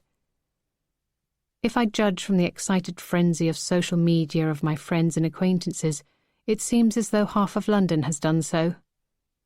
Connie's parties are something people get excited about. I'd rather be doing anything else. I stand in front of my open wardrobe. I'm currently wearing black linen trousers and my beige Seen Better Days bra. The trousers were once fashionable. They no longer are, and it's always hard to look smart in linen. I half-heartedly flick through the tops that droop unimpressively on hangers. Nothing looks especially party. It surprises me how many of my white T-shirts are stained yellow under the arms. Other tops are bobbled with wear or have faded. Mostly these things are only fit for gardening or housework. The close, uncomfortable evening means that although I've just showered, my skin is already damp and clammy. Still, I'm definitely going to wear trousers. My legs look like they're wearing a mohair jumper. I'm never waxed and ready anymore. I've let myself go. The truth is, I couldn't care less about what I wear tonight. I don't want to stand out. I'd rather not draw attention, although I fear I will, or Simon will. However, I have my pride. If we must attend, then I need to put my best foot forward. No one can know how bad things are. I dig out a blue cotton top. It's old but reliable. I blow-dry my hair even though my arms are heavy. Reluctantly, I put on makeup. I don't tackle eyeliner because my hands are shaking too much. I think I look okay. I pop across the road with Millie to drop her off at India's. The girls are giddy and talk excitedly about their impending manicures and camping in India's bedroom. I must admit, Simon has ignited something with his evening under the stars. It's certainly a more wholesome activity than a spa night. As Simon isn't working and we have weeks of holiday stretched out in front of us, I wonder whether there's any chance that we could do a proper camping trip this summer. It's not my natural comfort zone, but maybe I should make the effort. Another effort. I know Simon has experience. Maybe it would be good for him to be able to take charge of something, showcase his strengths. If the weather holds, it might be fun. Importantly, if we're camping, I could ensure there was no booze, or at least limit it. Would a break like that help clear Simon's head? I doubt it, but I simultaneously hope for it. Something has to change. We can't go on as we are. I could ask Connie if we could borrow all her camping equipment again, so it wouldn't have to cost much. A change in our routine might be just what we need. At least we'd find some time to talk. Because the thing is, whilst I don't want to talk to Rose or Connie about my troubled marriage, I find I do want to talk to Simon. You see, despite everything, I still love him. We've been through bad patches before. Awful, terrible times. And it has got better before. Surely it can get better again. It has to. For a moment, I'm brushed with a sense of determination. I can and must turn things around. What I feel is not the same as optimism, but I'm a breath closer to being resolved. I kiss Millie goodbye and tell her to be good for India's mummy. Then I cross back over the road to ours. I will drive to the party tonight. I'm certainly not bothered about having a drink, and if I have the car with me, I can bring back the camping equipment. We could go away somewhere next week. We could press reset. Why not? 14. Simon. So now she wanted to go camping. Years he had been trying to persuade her, and she'd never shown any interest. He'd finally proven his point. Millie had enjoyed their foray under canvas in the back garden, and Daisy was convinced. He should be pleased. It should feel like a victory. But it didn't. Nothing did. He couldn't get Martell out of his mind. Fuck it. Fuck her. She had some nerve. Stood there all done up, hair, makeup, beaming.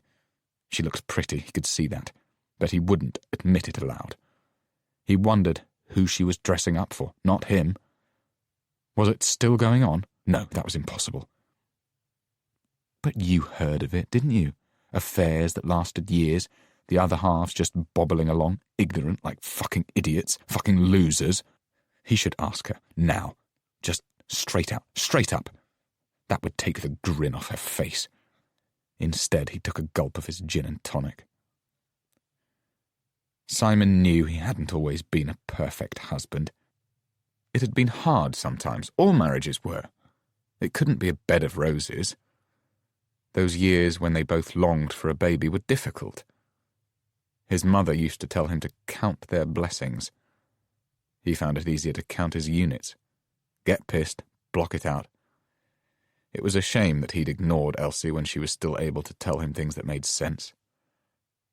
"Look at what you have," she urged. "A lovely wife, a nice home, a good job." But he couldn't focus. At least, not on anything other than where the next drink was coming from. Even so, he didn't deserve this. He'd been a good husband, certainly good enough. He used to do stuff around the house, bring home a decent salary, spend every weekend with her friends. He showered her with attention, care, and compliments. He didn't mess around with other women.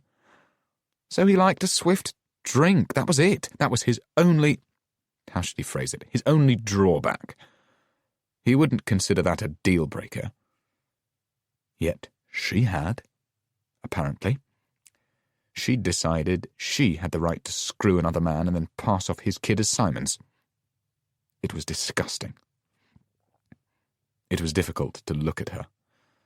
His eyes used to pull up the length of her body, Now he chose to stay entirely focused on the gin bottle on the table. "What do you think?"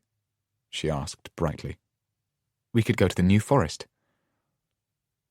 He didn't know if he wanted to go camping with her. Being cooped up in such a small place might make him want to kill her. He couldn't think about it now. Next week or even tomorrow seemed a long way away. Instead, he clapped his hands together. "How about you join me with a little pre-party drink? G&T? "I think we need to get going," replied Daisy. Puritanical, hypocritical bitch. 15. Daisy. Crisp white bunting marks out Connie and Luke's patch. The white triangles look like small yachts lining up to dock somewhere glamorous, Sydney Harbour or Monte Carlo, and whilst the bunting is not so much fluttering in the breeze, the early evening air is still, flat. The effect is stylish, captivating. The front door is wide open, as Connie is the sort of person who doesn't believe bad things will happen to her. She couldn't imagine a scenario where someone might walk in, go upstairs and take whatever they liked, ruin everything. I suppose the scenario is unlikely, as lots of her guests are lingering in the hallway, spilling out of the open door, glasses in hands, laughter on lips, but, all the same, keeping a vague eye on the comings and goings. I nervously scan these people, looking for a familiar face, and at the same time dreading seeing one. I want to run back down the garden path. I want to go home. Connie and Luke have done very well for themselves. Their stylish home in Notting Hill reflects as much. For a London property, it's a decent size. Even so, every room is heaving with guests. People are pushed against walls. Some are sitting or standing on the stairways. Simon vigorously pushes his way through the crowds and heads for the kitchen. First thought, a drink. When the evening is beginning and Simon is heading out, he often puts me in mind of an urban fox. Feral, wily, determined, solitary. When he returns, he's more of a sloth. There's a bar set up in the kitchen, and two guys are mixing cocktails. I expected something like this. After all, it is a party. But my heart sinks. A small crowd are gathered, enjoying the spectacle. People ooh and ah as the cocktail shakers fly and twirl through the air like birds. The bartender twizzles 360 degrees. Lemons and limes are sliced at a rate of knots. Simon looks impatient. I see his fingers drum on the counter as he must wait his turn. I can't watch. I keep moving on, through the patio door and out to the dark wood deck. Connie doesn't have grass or flower beds.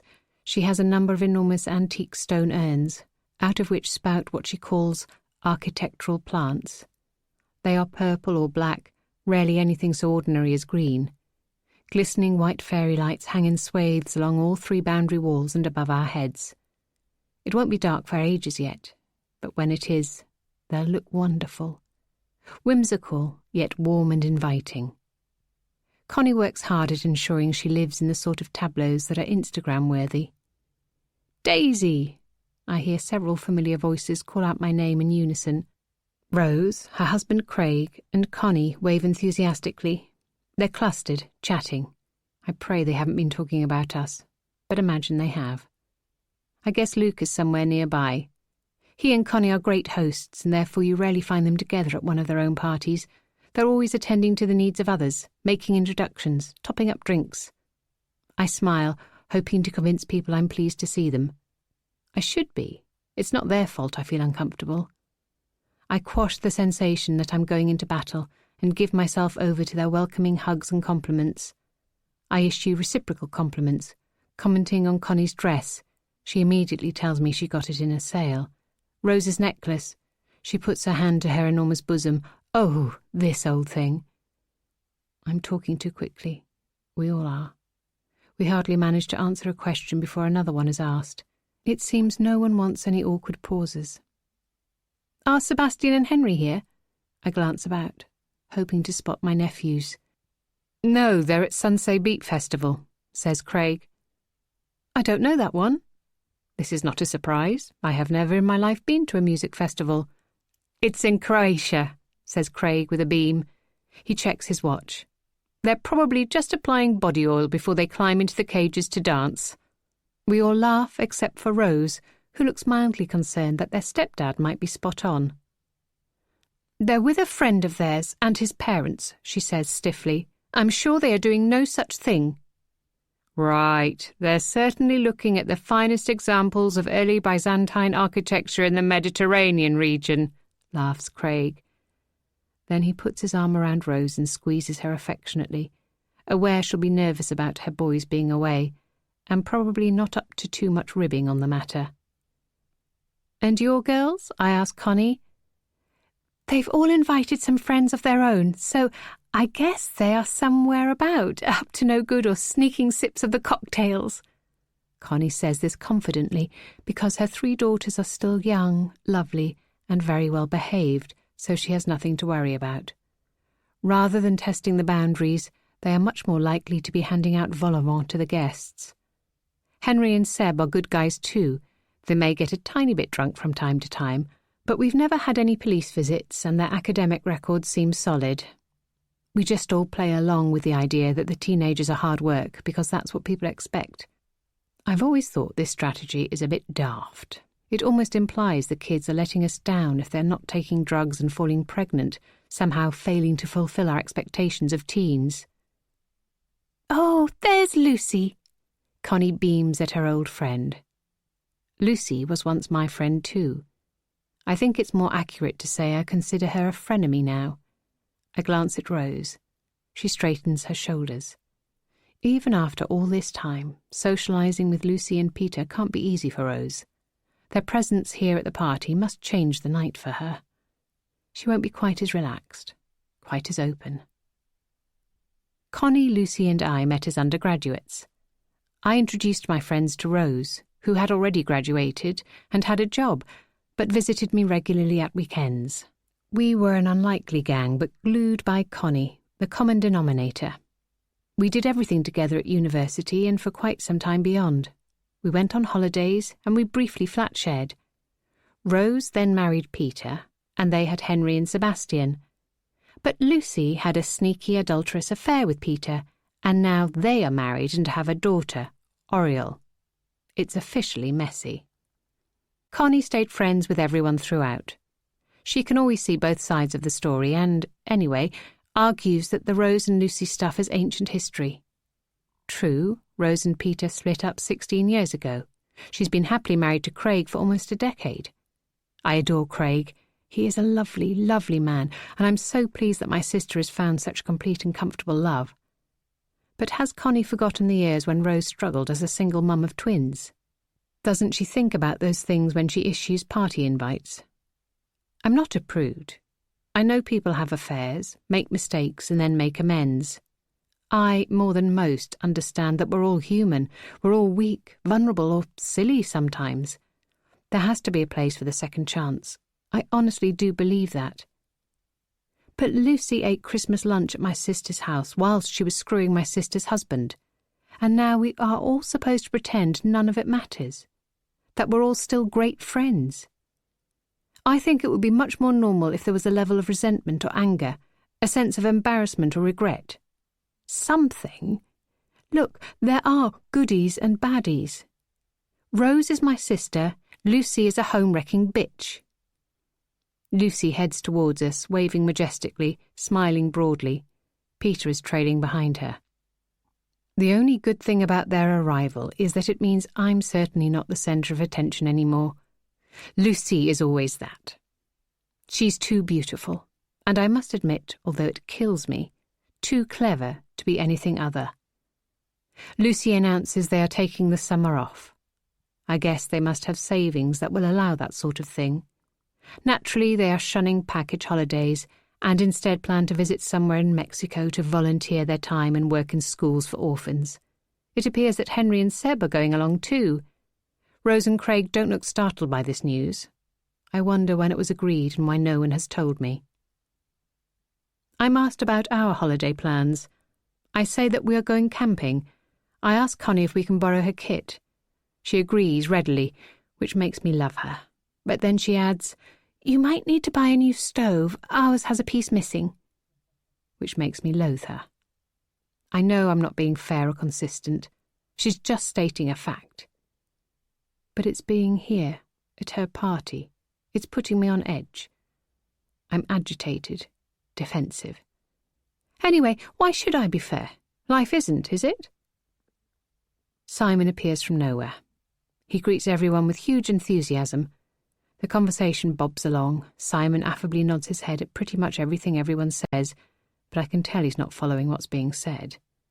He has no interest in the new Ghostbusters movie, the Conservative Party leadership election, or the final stage of the Tour de France.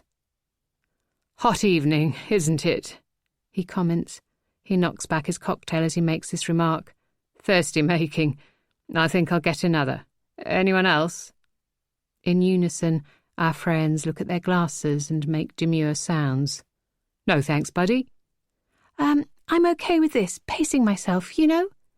"It's going to be a long night. I'm taking it steady." I hear what they're saying. They are willing him to be cautious, to be careful. They're trying to lead by example. But it won't work. Simon shrugs. "Suit yourselves." He heads back into the kitchen. We all watch his back in silence. 16. Simon. Simon spent most of his evening talking to new people. He needed new friends. His old ones were boring and judgmental. Annoyingly, they were judging the wrong person, weren't they? All he did was enjoy a drink, but Daisy, well, she... He wondered what they knew. More than him, no doubt. They told each other everything, those women, always whispering and gossiping.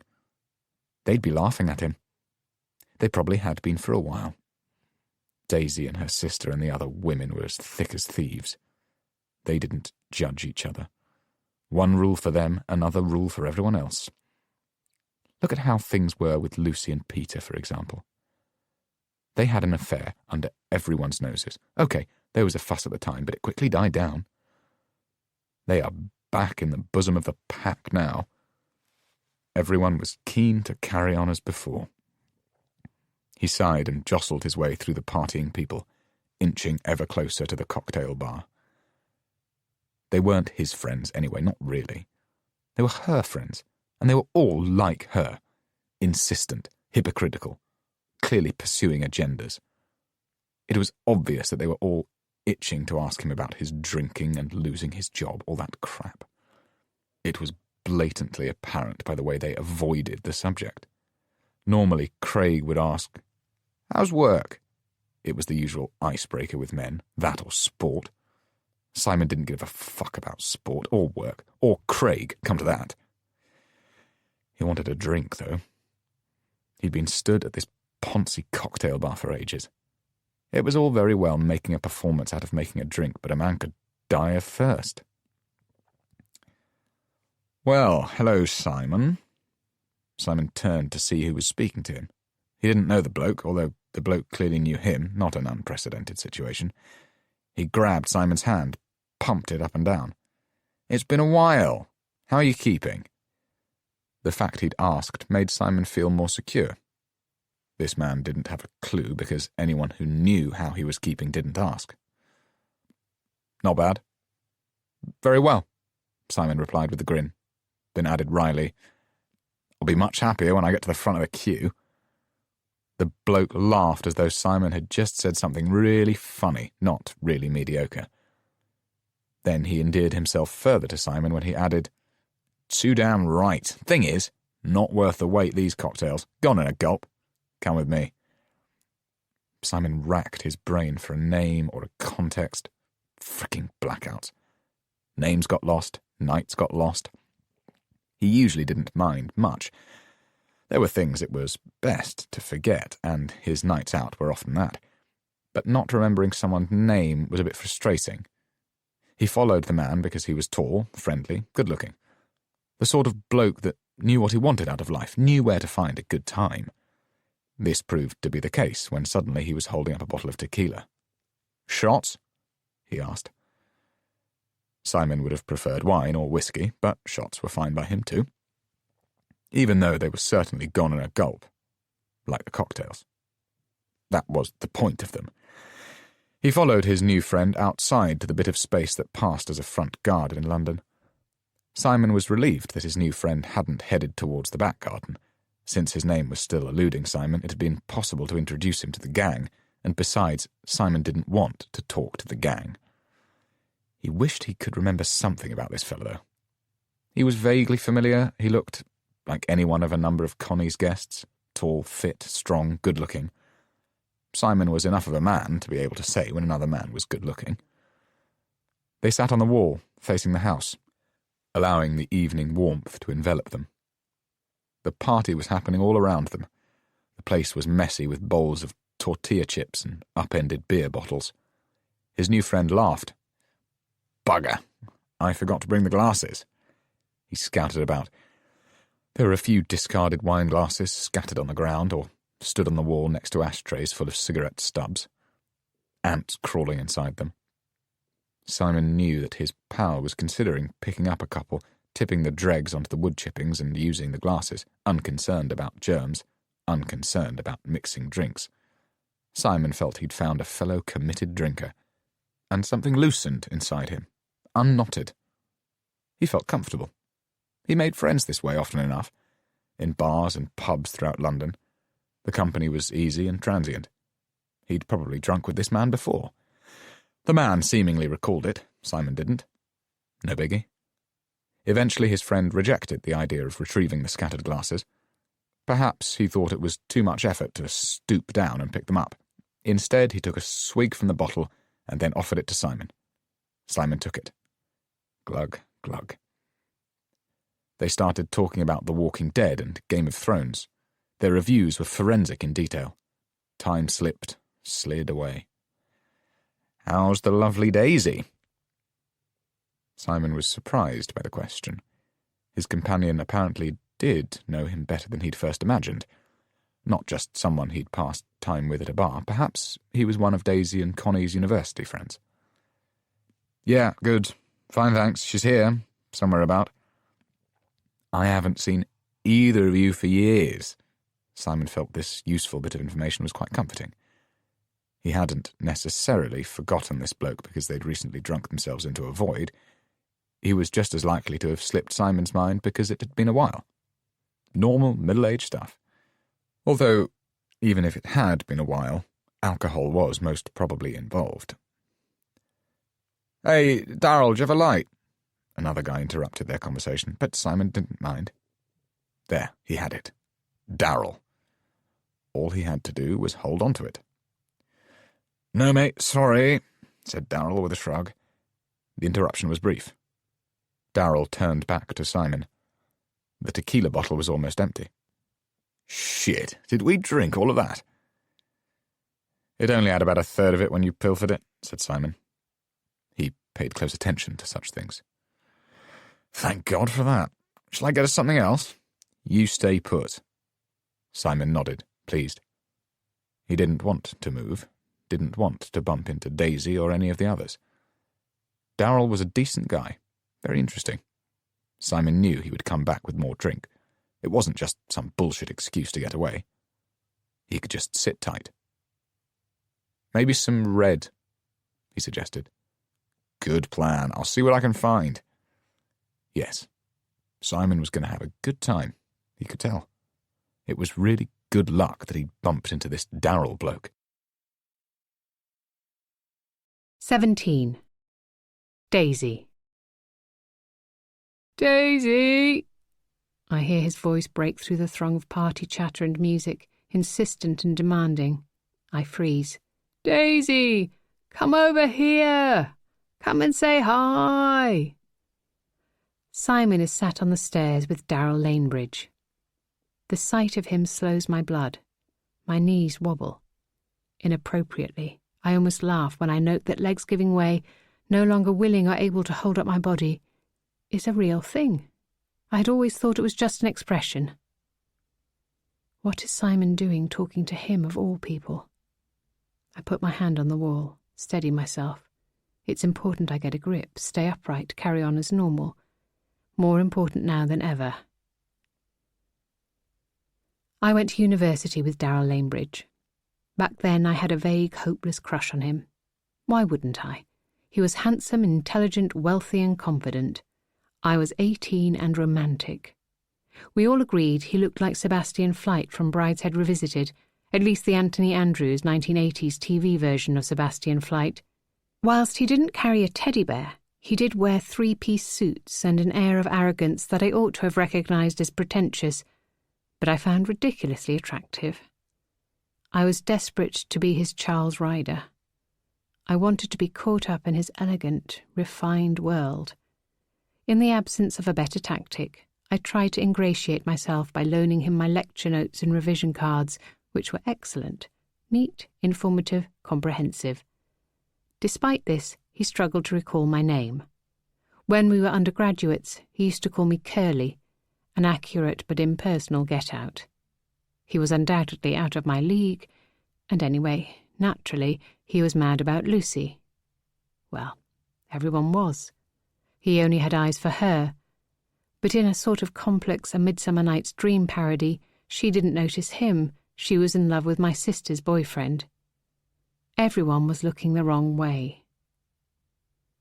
Lucy certainly didn't bother staying in touch with Darrell Lanebridge after we graduated. None of us did. He was reintroduced into our social circle after a hiatus of about 10 years, when Connie bumped into him at Portobello Market one Saturday. By then he'd stopped wearing the three-piece suits, and I finally recognised them for what they were. Not a show of confidence, but a desperate bid for attention. A pretension. Much to my mortification, on his reintroduction to our group, I realised Darrell had been aware of undergraduate me. He might not have known my name, but he knew me as someone who had always fancied him. He made much of it, even though I had married Simon by then, and things had moved on. It was awkward. For a while he did this terrible thing of trying to flirt with me, but at the same time making it clear that he was doing me a favour by doing so, a sort of pity flirt. Connie said that I was being too sensitive, that she didn't think he treated me any differently to anyone else. She'd never heard of a pity flirt. She told me to enjoy the attention, if there was indeed any there, because married life could be boring. Connie knows less than she thinks she does. I'd heard that Darrell had been living overseas for the past few years, Hong Kong, I think, and I was glad. Not far enough. But Connie's friends are the sort that pop backwards and forwards across oceans and continents in club class. There was always a chance he would be here. I'd feared it, hoped against hope that he wouldn't be. But here he is. And my worst nightmare, he's talking to Simon. I think of all the things that might be said, and I pray none of them are. They both look drunk. Is their level of inebriation a calamity waiting to happen, or a reprieve? Simon rarely manages to pursue a proper conversation when he's drunk. He hasn't got the necessary attention. On the other hand, he occasionally becomes belligerent, quarrelsome. I shudder. Sometimes, and this doesn't make me proud, I wish I could just peel him off, like skin off a satsuma, that I could slip away from the responsibility of him. And Darrell, what is he up to? Why has he made a friend of Simon? Fear shimmies throughout my body. It's hard to breathe. I don't know what to do to stop them talking. I quickly realise there isn't anything I can rationally do. I swiftly walk in the opposite direction to their pleas and demands that I join them. I just want to get away from both of them, as far away as possible. I'd like to walk right out of the party, down the street, just keep going. I don't. I stay, even though I know by now that sometimes running is the answer. With determination, I bury myself in the comfort of strangers. People who are happy to talk about what they do with their days, what restaurants they've recently visited, or whether their shoes are pinching their toes. Most people appreciate a good listener, and I'm not required to say much, which is a relief, because I'm not sure I'm up to speaking coherently, even about something as straightforward as menus. I feel dazed, not exactly with it, dizzy. I'd like to say that the dizziness is the feathery and unburdened sort, but it isn't. It's the anxious, slightly queasy sort. Some women have carved out a space on the wooden floor of the kitchen diner, plugged in an iPhone and thrown themselves into dancing. I can't pluck up the courage to join them, but seeing others let themselves go on a makeshift dance floor brings me a sense of happiness. I stand near the action, tapping my toe, hoping the beat can soothe me, but knowing it will take more than that. I suppose I want to be persuaded onto the floor, beckoned. Rose is dancing like a dervish. She's flushed and happy. Clearly, tonight, her agenda is to dance until she aches. That's all she has to think about. I wish I could dance until I was sweaty and that the tunes could somehow transport me, protect me. Someone taps me on the shoulder. My entire body shivers, quivers. Not dancing. It's not really a question, as it's obvious that I'm not dancing. I shake my head at Darrell Lanebridge and look over his shoulder for Simon. I lost your husband, I'm afraid. Very careless of me. He grins, and I find myself making a noise that approximates a chortle. I have no idea why. I suppose it's a polite compulsion to humour him, appear amused by him, even though I'm not. I'm the opposite. I have to tread carefully. I should just excuse myself, walk away. That would still be polite enough. It wouldn't draw unnecessary attention. But I don't. I feel trapped by his sighs and his smile. I'm too hot. He's too close. I could join Rose on the dance floor, but there's always the risk he'll follow me. I don't want to have to dance with him. It's been ages, Curly, he says with a grin. I can feel his breath against my neck. Warm, fuggy with tequila. What will people think when they see him leaning close to me, whispering in my ear? Please call me Daisy, I comment. But everyone calls you Daisy. I want to point out that they do so because it's my name, but I don't because he adds, I've always liked to give my friends nicknames. You know that. I don't consider myself one of his friends anymore. Far from it. But I stay silent. It was good to catch up with Simon. He filled me in on all your news. Right, I mutter. There's a knot in my stomach. I understand you're a mum now? Yes. Just the one? That's right. A girl? I nod, a small, tight movement. Thinking about Millie helps. I feel braver, more determined. Will you excuse me? I promised Connie's youngest daughter I'd pop upstairs and say hello. The older two are staying up, but the little one has been packed off to bed and she's feeling a bit resentful. Before he can object, I turn and quickly head upstairs. I knock on Sophie's bedroom door. It opens a cautious couple of centimetres. When Sophie sees it's me, she flings the door wide. Auntie Daisy, come in, come in, come in! She hurls herself at my body and wraps her arms around me like a clam. I'm known as Auntie Daisy, not just to Sebastian and Henry, but to Connie's children as well. They gave me the title Auntie Daisy when it looked like no one would ever call me Mummy. It was a compensation and a kindness. Sophie hugs me with uninhibited enthusiasm and obvious joy. I kiss the top of her head and relax into her affection. No sooner do I step into her room when she demands, Where's Millie? Why didn't you bring her? Millie's your daughter, I take it, chips in Darrell. I jump, startled that he's right behind me. I hadn't realised he'd followed me upstairs. He walks into the little girl's bedroom and sits on her desk chair. It's pink and he's far too big for it. He looks incongruous, like a giant in a fairy glen, unwanted. I move as far away from him as the small room will allow and stand with my back to the window. Normally I'd fling myself on the bed, stretch out amongst 1,000 cuddly toys, but his presence restrains me. Sophie declares, Yes, that's right. Millie is her daughter, and she's my little friend. She says every word at a volume that would be appropriate if we were in the next room. She's clearly high on the atmosphere and the E numbers from the party food. It's amusing that Sophie always calls Millie her little friend. Millie is a year younger than Sophie, but she's taller. Millie is at India's house, I reply. Sophie scowls. They're so close that Sophie tends towards being a bit bossy and possessive with Millie. Whilst she accepts that Millie has to have neighbourhood and school friends, she doesn't relish the fact.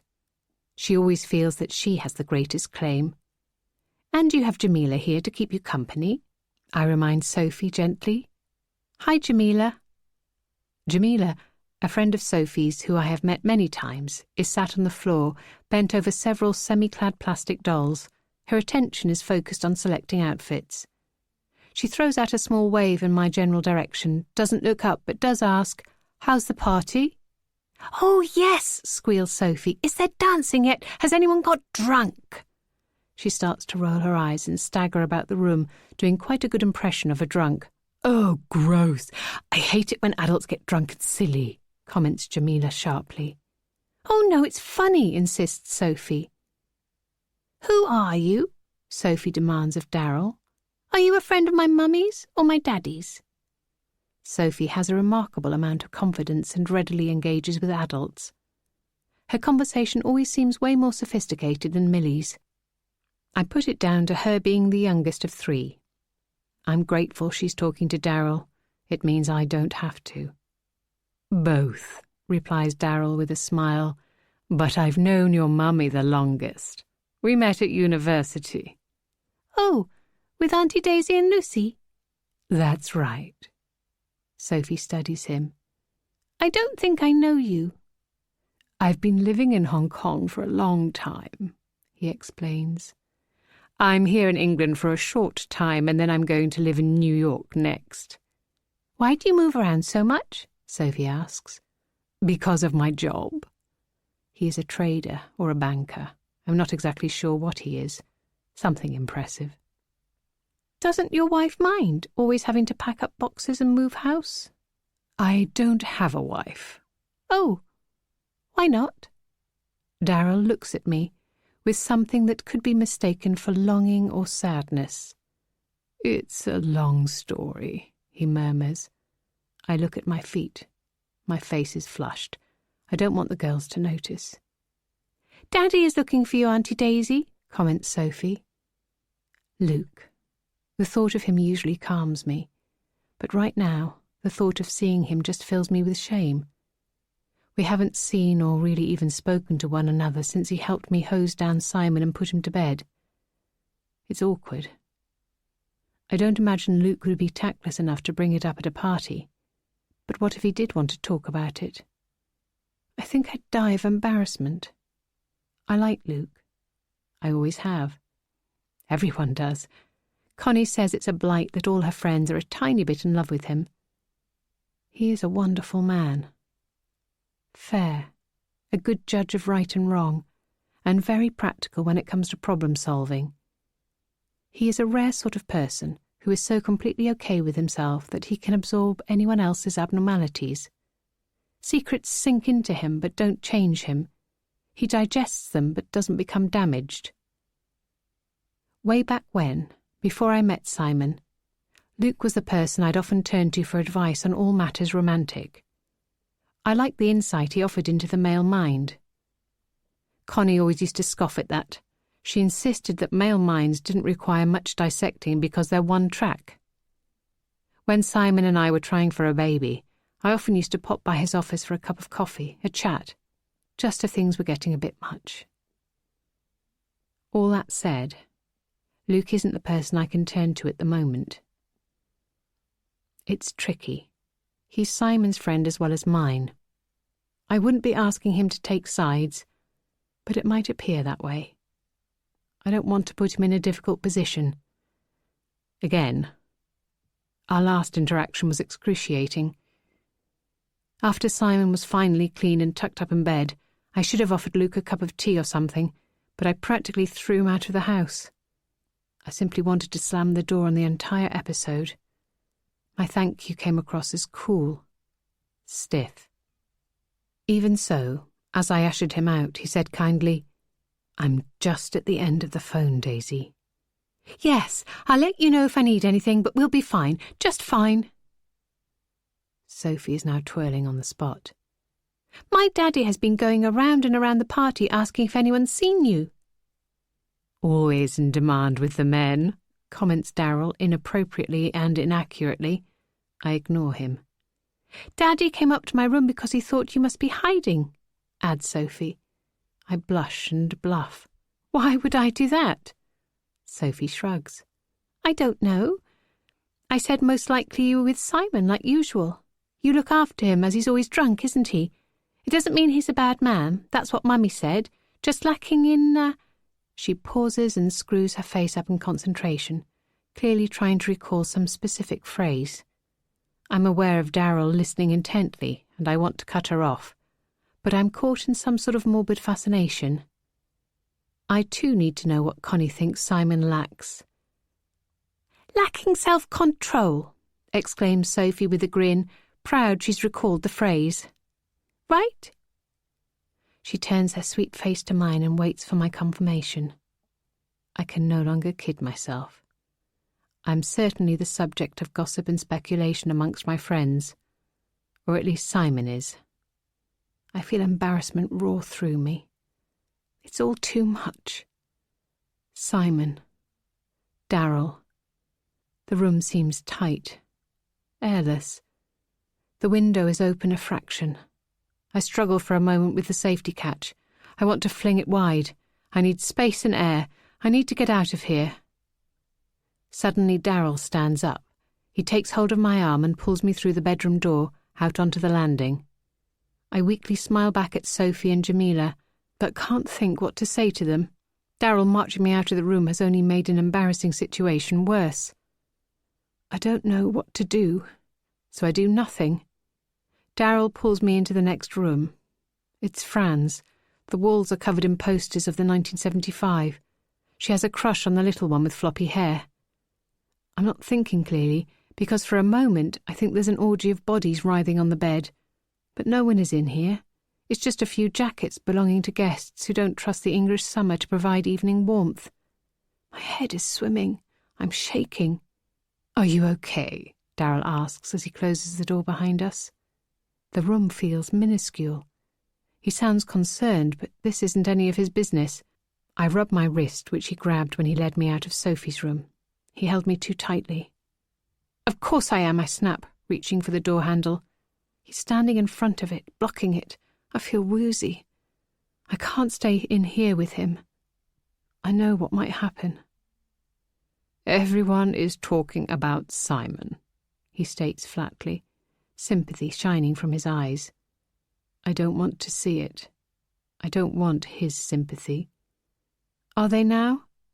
If there's anything I can do. He smiles, holds his arms out in front of him, wide, welcoming, almost, I think, offering me a hug. I step away from him, my thigh bangs into the corner of Fran's desk. There isn't. I want this to be a firm statement, but my voice betrays me. It cracks. Suddenly the bedroom door is pushed open with some speed and force. Darryl is startled and stumbles forwards. His hands automatically splay out in front of him, landing awkwardly on my body as I break his fall. Oh, there you are, Luke says. He is peering into the room. He looks stern, irritated. His eyes quickly take in the scene. Me, secreted upstairs in a small bedroom with Darryl. Darryl is what my mother would call a ladies' man, what Rose would call a Casanova, what I call a bastard. Darryl slowly pulls away from me, straightens up. I blush. Although he wasn't holding me, he'd just fallen onto me. But as bad as this looks, trying to explain would probably make things worse. For a moment, no one says anything at all. We listen to the noise of the party throbbing through the floor, up the stairs, through the open door. There's loud music, bursts of laughter, and a general hum of buoyant chatter. Good party sounds. But then there's something else. Shouting. The music has been silenced. You should probably come downstairs, says Luke. It's Simon. 18. Simon. That first sip, the drink in the kitchen before he set off to the party, there was nothing like it. Simon was still respectful of it, so he did try to sip rather than gulp. Or at least, he mostly did. That sip, it was a potent, amorous purr. It was go time. Time to go. A gulp? When he arrived at the party, well, that was more of a mild, erotic shock. Time to let go, to relax, to embrace, to forget. It was all that and more. The alcohol caressed his tongue, played with his mouth, his mind and body. Like a lover, better than a lover, because it didn't leave him, bore him or betray him. Alcohol didn't ever start talking about bills or care home visits or getting some fresh air. Not ever. Alcohol is as close to time travel as we have. That was a fact, right? Science hadn't come up with anything better. He got to go back to a more carefree place. What comes next? The high. That had lots of different forms. Always good. It depended where he was, who he was with. It might be that his body felt sort of chill, like he was having a conversation with an old mate, a mate who thought he was funny. Fuck it, he was funny. Or maybe sometimes he wanted to feel like he was alone, slipping into a warm bath or a cosy bed. Somewhere comfortable and private, where no arsehole was going to disturb him with demands and deadlines or disappointment and dullness. Or if he was really feeling it, if he was out, like tonight, at a party, say, the high, well, it was like jumping off a cliff. And flying. He was one huge, important, effervescent being. Everything was at least 10 times as exciting as it had been half an hour ago, 20 times. Listen to that music, man. It's sweet, right? And look at these people. They're hot, yeah, hot and clever. Every single word that dropped from their lips was so compelling, so significant. He could listen to them all night, even though they were all talking at the same time. Well, it was loud in there, really loud. He couldn't hear himself think. That was funny, right? Because that was not a bad thing. Shut it out, thoughts and stuff. Who needed them? You make a good point, my man. You are very wise. Really, we should stay in touch. I feel you get me. Yeah, you feel it too? We're like soulmates or something. Yeah, do you hear me? I'll tell you where I'm coming from. Exactly that. You have hit the nail on the head, my friend. Here, put your number in my phone. We need to talk more. We really do. We'll go out, have a beer, but right now, I need to go and pee. We'll catch up, yeah? There was always a sodding queue. Good job he'd brought a drink with him. What? The bottle was empty? Well then, he'd use that. No point in queuing when he had a handy receptacle. He just needed to find a bedroom because Daisy would go apeshit if he got his cock out and pissed in the bottle whilst he queued outside the bathroom. So uptight. Who the hell had he been talking to downstairs? He didn't know. Darren? Dara? Nice bloke, though. He should have got his number. They could have gone out, had a few jars. Oops, sorry, Sophie. Sorry, Sophie's friend. You carry on. Didn't mean to interrupt. Hey, what are you watching? Is that Selena Gomez? She's really hot, right? Sorry, probably shouldn't say that in front of you. The girls giggled as he walked into the doorframe trying to exit. I'm going now. Just pretend you never saw me. Fuck, what are they playing downstairs? This is my all-time favourite song ever. I know all the words, well, like most of them. It had started to smudge, time had, or at least falter and jerk. Out of my way, I need to dance. Careful, watch it, buddy. You should dance to this too, everyone should, shouldn't they? This song is awesome, I promise you. Like, the lyrics really mean something, don't they? Like, they mean everything. Are you hearing that? Do you get that? I am actually a super good dancer. Whoops, sorry, that'll wash out. Don't worry about it.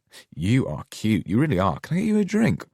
What, you with him? Don't worry about it, I'm married too. Right, who cares? Not my wife, apparently. Piss off, Luke, don't touch me. Fucking hypocrite. I was just talking to the woman. No harm done, right? No harm. No, I'm not ready to go home. No, I don't want to call it a night. This might be your idea of late, mate, but it is not mine. I am nowhere near ready to stop the party. We should do shots. Party. Oh, fuck. I'm sorry. Was that valuable? It just fell off the fucking shelf. 19. Daisy. I dashed down the stairs, one foot in front of another, apologising to the people who are queuing for the bathroom or simply chatting as they have to swiftly move out of my path.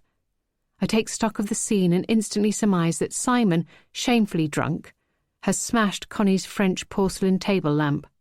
I'm overwhelmed by a simultaneous sense of protectiveness and powerlessness, and for a moment I can't move. So I watch the scene from the elevated position, 2 or 3 steps up the staircase. Then fury seizes me. Why can't he just behave like everyone else? The lamp was on the hall console, pride of place. It's eye-catching, and Connie likes to tell the story of her great-grandfather living in Paris as a young man. He worked backstage at a theatre, but apparently had access to all the artists, writers and philosophers of the time. He used to drink with them in cafes and bars on the left bank. An actress had gifted the lamp to him in 1920, the year it was made. It held sentimental value then. Now it has that in spades, plus a substantial price tag attached. Not that Connie would ever sell it. She just had it valued for insurance purposes. The lamp was the only thing her great-grandfather brought home, and Connie had worked quite hard to ensure that it was passed to her and not any of her cousins or 3 sisters. I'm not into antiques, but I've always admired the lamp. It was designed in the Egyptian taste that was popular during the Roaring Twenties. It was decorated with fluting and had gilded panther heads on either side. Now it lies in 4 big pieces. At first count, I can see that there are about 10 smaller pieces scattered about. It's irreparable. I don't imagine Simon caused this chaos deliberately, but it was careless in the extreme. He's apologising loudly, although in an aggressive, unconvincing way that really means he thinks Connie is to blame for putting her precious, sentimentally valuable heirloom on a console where people are partying. Guests are crowding around, ghouls. Luke is thoughtfully trying to smooth things over. He takes Simon's arm and tries to guide him somewhere private, but Simon pushes him away.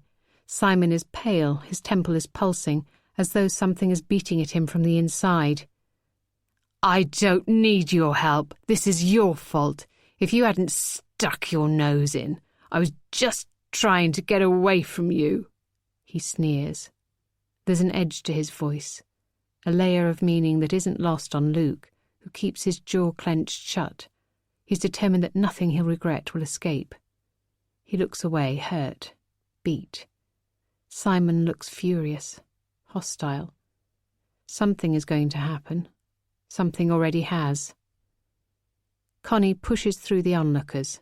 Seeing the smashed lamp, her face crumples like a used tissue. She turns grey. I feel so sad for her. I'm sorry but powerless. It's done.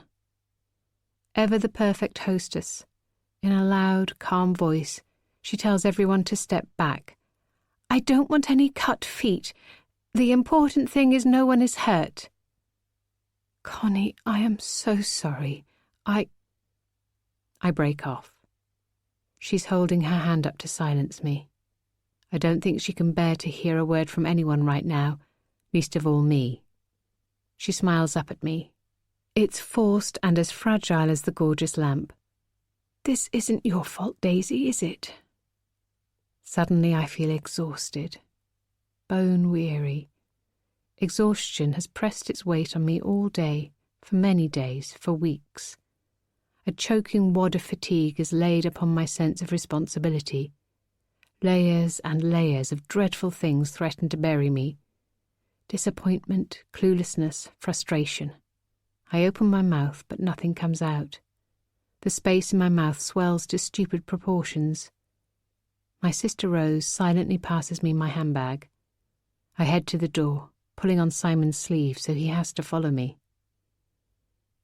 Once we are outside and at the end of the path, I hear the music start up again. I glare at Simon. He shrugs and mutters, "Sorry." But he's only as sorry as a little boy caught with his hand in a biscuit tin. Not very, and confident that the misdemeanour will be forgiven because I always forgive him. I'm stunned when he reveals a bottle of wine that he's lifted. "How did you manage that? Oh, never mind."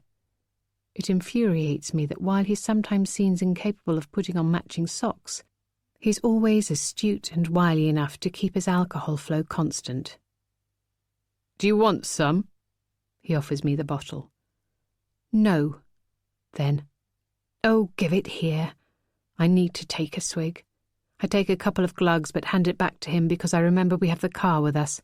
I have to drive. I wish I had the courage to throw the bottle away, but I don't. For one thing, I don't want to be responsible for broken glass outside Connie's house, and secondly, I can't face the scene that would inevitably occur if I did. "Come on, let's go home." We are parked 2 or 3 streets away. We walk in silence. Simon continues to drink from the bottle, but not with as much gusto as I expected. He looks pensive, borderline repentant. I once read that family and friends of functioning alcoholics are advised to try to talk to them when they are hungover. I've read a lot on the subject. Some of it is contradictory. Damned internet. I understand that there's no point in talking to him if he's drunk. Even if I do extract promises from him to change, he won't remember them in the morning. I know this is true through experience, so I stay silent. As we walk to the car, we pass a pub. People are spilt out onto the pavement. The night is almost unbearably hot, the sort of heat that makes people wild. Everyone looks flushed, sweaty. Simon sways and stumbles next to me, but there are plenty of other people outside the pub who are drunk too, so we go unnoticed. This disgusts me and, simultaneously, is a source of relief. It disgusts me because I wonder how in this society, where binge drinking is normalised and being inebriated is seen as funny, friendly, the social norm, and abstaining is seen as dull, pious, and a bit odd, how I will ever get him to stop drinking. And it's a source of relief, because I simply don't know how much more shame I can shoulder tonight. It's better for me that he blends in. "Do you remember that we met at a party exactly like that? Connie and Luke's first wedding anniversary party?" I ask him. "Of course I do," he mutters sulkily. I don't know what else to say. Was it there then, this problem? Was it hibernating? Lurking? How would I have been able to tell? We all drank so much back then. Too much. You have to be ballsy to not drink. Confident, assured, so certain, and few of us are that. A lot of people pressure each other into drinking because they worry that the sober member of the gang will remember just how crazy the night before was. Drink is marketed as something fun, sexy, magical. The very word intoxicated is such a beautiful word, and yet, "I feel sick." Simon turns his head, and a train of hot vomit pours from him. He straightens, wipes his mouth, and then takes another swig from the wine bottle. It's far from beautiful. The sky darkens, becomes more solid, as though someone had dropped a blind. The clouds ooze and billow, morphing into a single homogeneous mass. The evening is cast in a shadowy, deep, deep greyness. A storm is threatening. There is imminent thunder in the air. When I first met him, he was like a green stalk pushing up through the dull earth, or maybe a firework exploding in the black sky. He was promise, cleanliness, excitement. He was everything. I search my mind but conclude that honestly, I had no idea that Simon would take this path. He did not drink any more or less than the rest of us. He just carried on while the rest of us eased off. Some people make snap judgments about others. I don't. It's not that I'm wise or considered. It's more that I've never had the self-assurance to trust my gut. The thing about people is that it takes years and years and years to know them. Really know them. Because we hide things, all of us, all the time. We're ashamed, cautious, or secretive. Sometimes we just have trust issues and feel people need to earn the right to knowledge about our true selves. We don't gift it generously.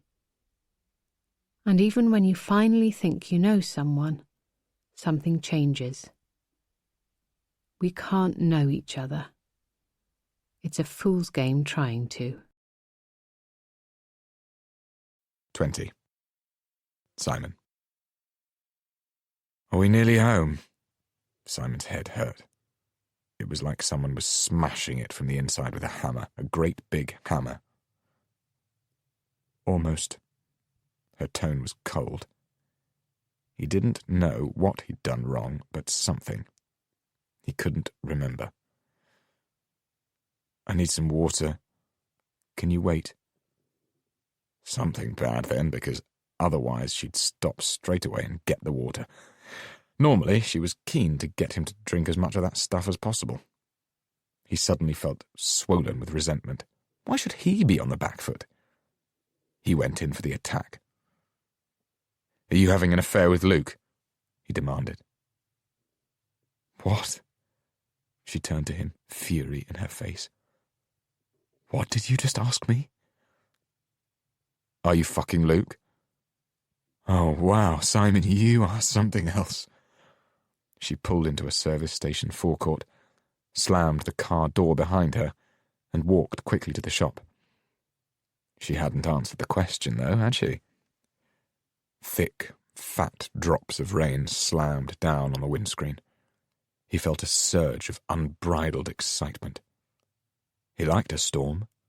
It was different. It was exciting. Bring it on. There was something about the drama and scale that stirred and appealed to him. He reached about for the button to wind down the window.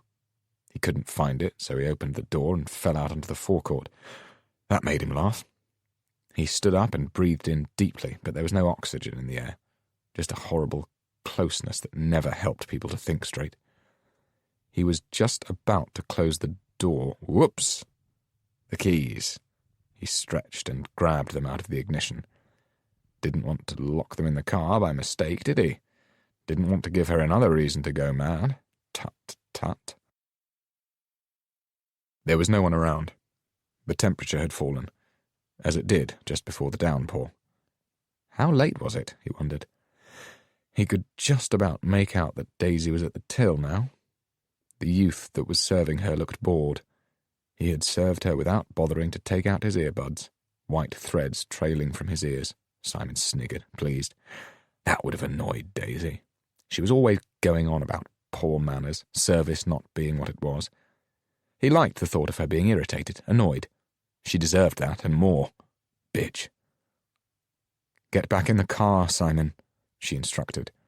She was clutching 2 bottles of water and something else, an energy drink, probably. That was Daisy's idea of going wild. A Red Bull, sugar-free. Whoop, whoop, that woman sure knew how to party. Not. Although she did, didn't she? Just not with him. With someone else. He glared at her. She cracked open the can and drank it back quickly, tossing the empty onto the back seat. I'll drive, he said, dangling the keys. Don't be ridiculous, you're drunk. Get back in the car and give me the keys. I'm not drunk. You just don't judge sobriety like a normal person. He slurred the word sobriety, reducing the potency of his point. All you do is criticize, find fault. You are way over the limit. Give me the keys, she demanded. She could be so haughty. Look, I can walk in a straight line, he replied. Simon spread his arms out wide as though he was walking a tightrope, and then, with exaggerated care, he walked along the white line painted on the ground that indicated a car park space. I can drive, he insisted. It's only a couple more miles. He knew he was annoying her. He was glad. I can recite a tongue twister. Peter Piper picked a peck of pickled peppers. Peter Picker piped a peck of pickled peppers, he enunciated with the sort of care an actor might muster, just before he was going out on the stage at the National. It was raining hard by now. His shirt clung to his body. He noticed that her dress caressed her curves. She looked beautiful, and he was furious with himself for noticing. The thick, fat droplets splashed down heavily. She looked sad and tired, mostly tired. She didn't have the energy to fight him. 21. Daisy. He reaches forward and puts on the radio. He turns up the volume to a level that I think will make my ears bleed. The car is practically shaking. I lean forward to turn it off, or at least down, but he lunges at me and pushes my hands out of the way. I realise it's safest not to struggle with him. At least then 2 hands are on the wheel. But the music is so loud it pushes the air out of the car. It's a mindless, pointless, clubbing tune. My head hurts. "So are you then?" he yells above the music. "What?" I don't want to speak to him. I'm furious with him, ashamed of him, burdened by him and scared of him. Being scared is new. I keep my eyes on the road. I don't want to look his way. "Are you fucking Luke?" "What has brought such a ridiculous idea into your head?" I snap. "He's blonde," he states flatly. "What?" I can't follow this conversation. He's talking nonsense, and we shouldn't be talking anyway. It's important to just concentrate on the driving. The weather is hideous now. The windscreen wipers can't keep up with the rainfall. Backwards and forwards, clearing over and over again. The light from street lamps shatters on the wet roads like shards of glass, like the lamp in Connie's hallway. "You hang off his every fucking word," added Simon. "You really do swear too much, you know, Simon. I remember when you had a vocabulary." I sound prim, even to my own ears. He turns to me. "Oh, fuck you!" It screamed from the depths of his lungs, from the depth of his soul. His words are full of pain, frustration, anger. The vileness billows like ink, spreading, blotting our history, staining it. He's not looking ahead, but I am. As we turn the corner, travelling way faster than we should be in a residential street, I see her, but don't understand it. "Millie? What's Millie doing out at this time of night?" She's dashing across the road from our house back towards India's. She doesn't look both ways as we've taught her. She just steps out. It's black. So dark. A deep, terrifying dark. I'm woozy, disorientated. I'm drifting in and out of consciousness. I need to wake up. I was having an awful dream. I want to wake up. I feel my eyelids flutter but still can't see anything. Then someone, Simon presumably, starts flickering the bedroom light on and off. I think so, because the bleak darkness is slapped with shapes, bright flashes. I can hear him groaning, grunting. Not a sex sound. Pain, sadness. His breath is hot, on my neck. I'm in bed, just dreaming. I tell myself this because I want it to be true.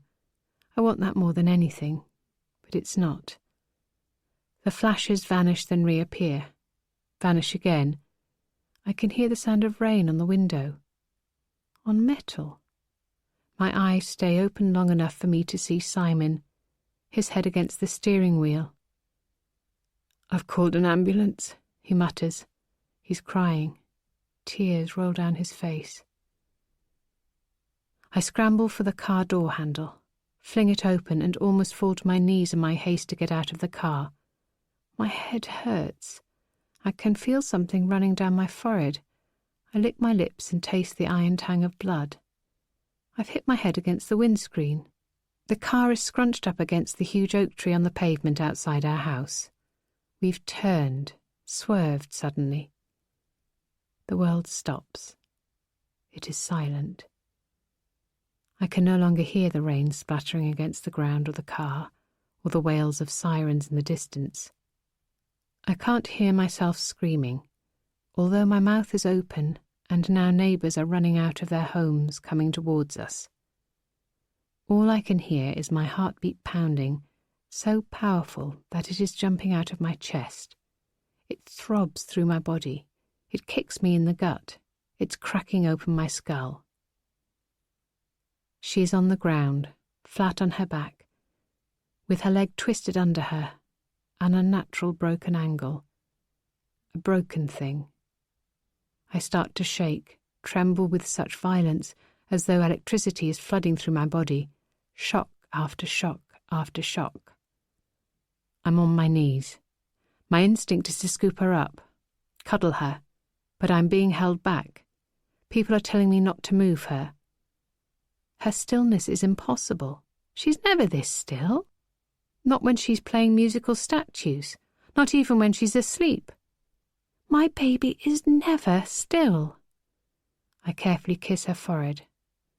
Her face is the same. There's blood coming out of the back of her head, more blood than when she slipped in the bath. It runs onto the road, and with the rain into the gutter. The dark, the wet, the red lights all slide about me. I turn to look at Simon. He gets out of the car, steps towards us. "Stay away from her," I yell, bending over her body.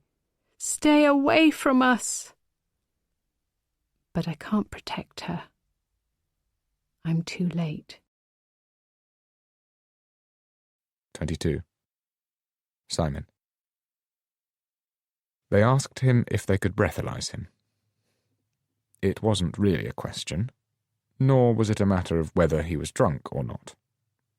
They knew he was. That was obvious. They were establishing how drunk, exactly, for their files, for his trial. They produced a yellow box from somewhere or other. Simon wasn't sure where. He kept trying to turn around to look at what was happening with Millie and Daisy. No one would tell him how Millie was doing. They wouldn't let him go to her. Was she dead? He couldn't believe that. He wouldn't believe it. But she was motionless. There was a lot of activity around her. Paramedics now. Thank God. They'd fix her. They'd save her, surely. The policeman kept saying, "Hey, over here, mates. Concentrate on what's happening over here." But he craned his neck, watched as they loaded his daughter into an ambulance, as Daisy climbed in after her. His wife didn't once glance his way. He asked if he could go in the ambulance too, but he wasn't surprised when he was told a flat no. He had known they wouldn't let him. There were consequences. Please, God, let them be taking her to hospital. They'd fix her there, right? She could be fixed. Please, God, not the morgue. "That's my daughter, my wife." His comment didn't elicit any sympathy. "How is she doing?" He screamed his question after the ambulance. No one told him anything. The sirens wailed back at him. It was still raining. Not as heavily now, but he was wet through.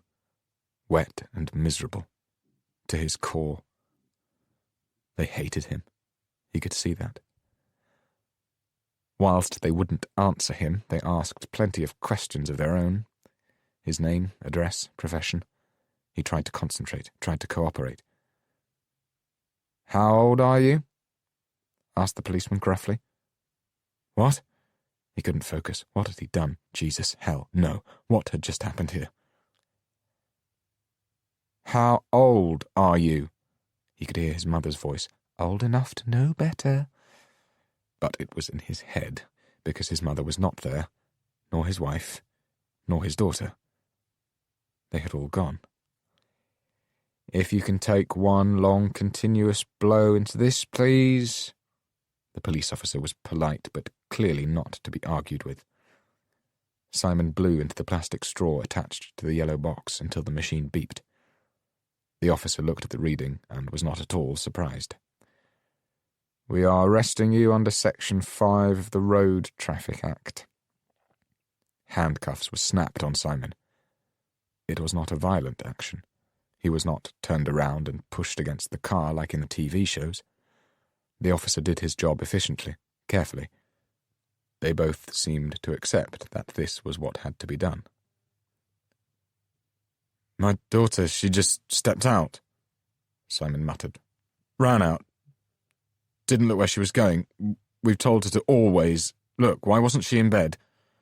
His head hurt, as did his chest, his neck. But it didn't matter. He didn't care. Millie, his little girl. They put him in the back of a transit van. He hadn't seen it arrive. Things weren't happening in a smooth, continuous way for him. Time was lurching about, stuttering. He'd thought it would be a police car. He'd seen it on the TV. People like him were put in the back of a car. The van was worse.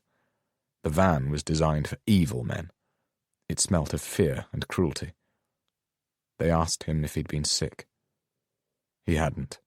Or had he? Maybe. He shrugged. They told him he could have a lawyer. Did he know a lawyer?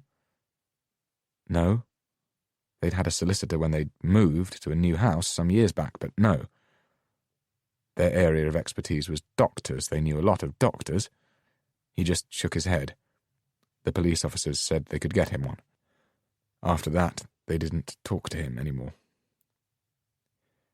He was led into the police station via a back entrance. He was still drunk and felt disorientated. Even after that, especially because of that. He couldn't sober up instantly. It was science. So he simply followed instructions, shuffled along next to them, went where they directed him to go, did what they told him to do. He'd been here, to this station once before. A couple of years ago, he'd found an iPhone in the high street and he'd handed it in to the police.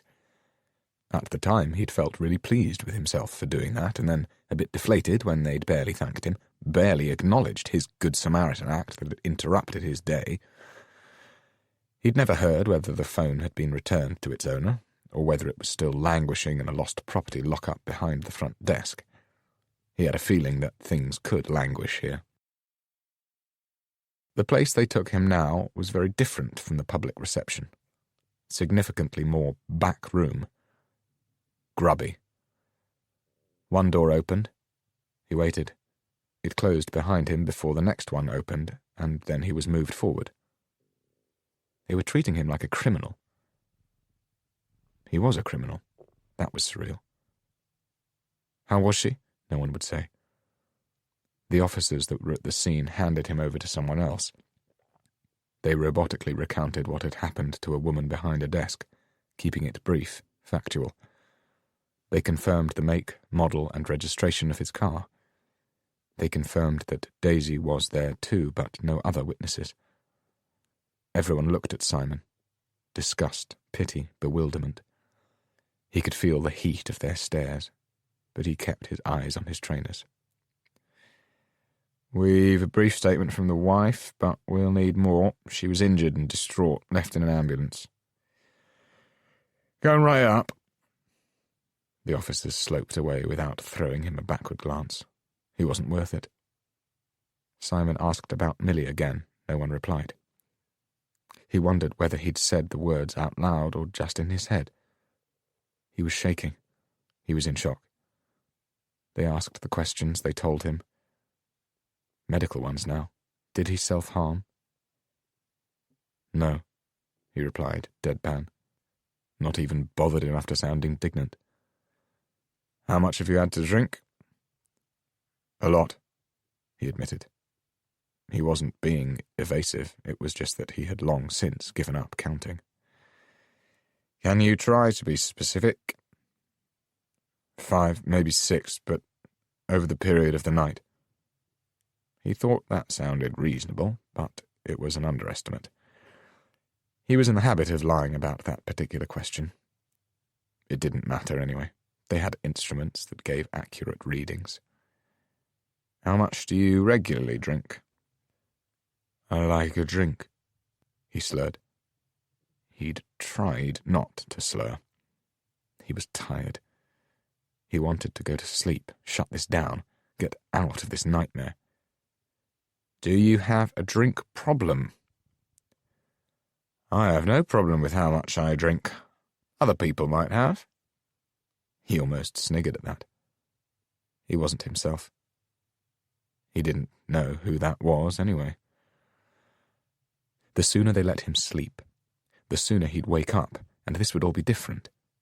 That's what happened. He drank, he fucked up, he slept, and the next day he started again. A fresh day. Things never looked as bad in the morning. That's what Daisy always said to him. Why was he here again? He needed to lie down, or he might fall down. He imagined just curling up on the tiled floor, here in front of them. He just needed to sleep. They got him to breathe into another box. They called it the intoximeter, but he wasn't sure if that was an in-joke or the real name. They waited a bit, and then asked him to breathe into it again. "His alcohol level's still going up," said the policewoman with a sigh. "He's too drunk to be charged. Take him to a cell." 23. Daisy. Sunday, the 24th of July, 2016.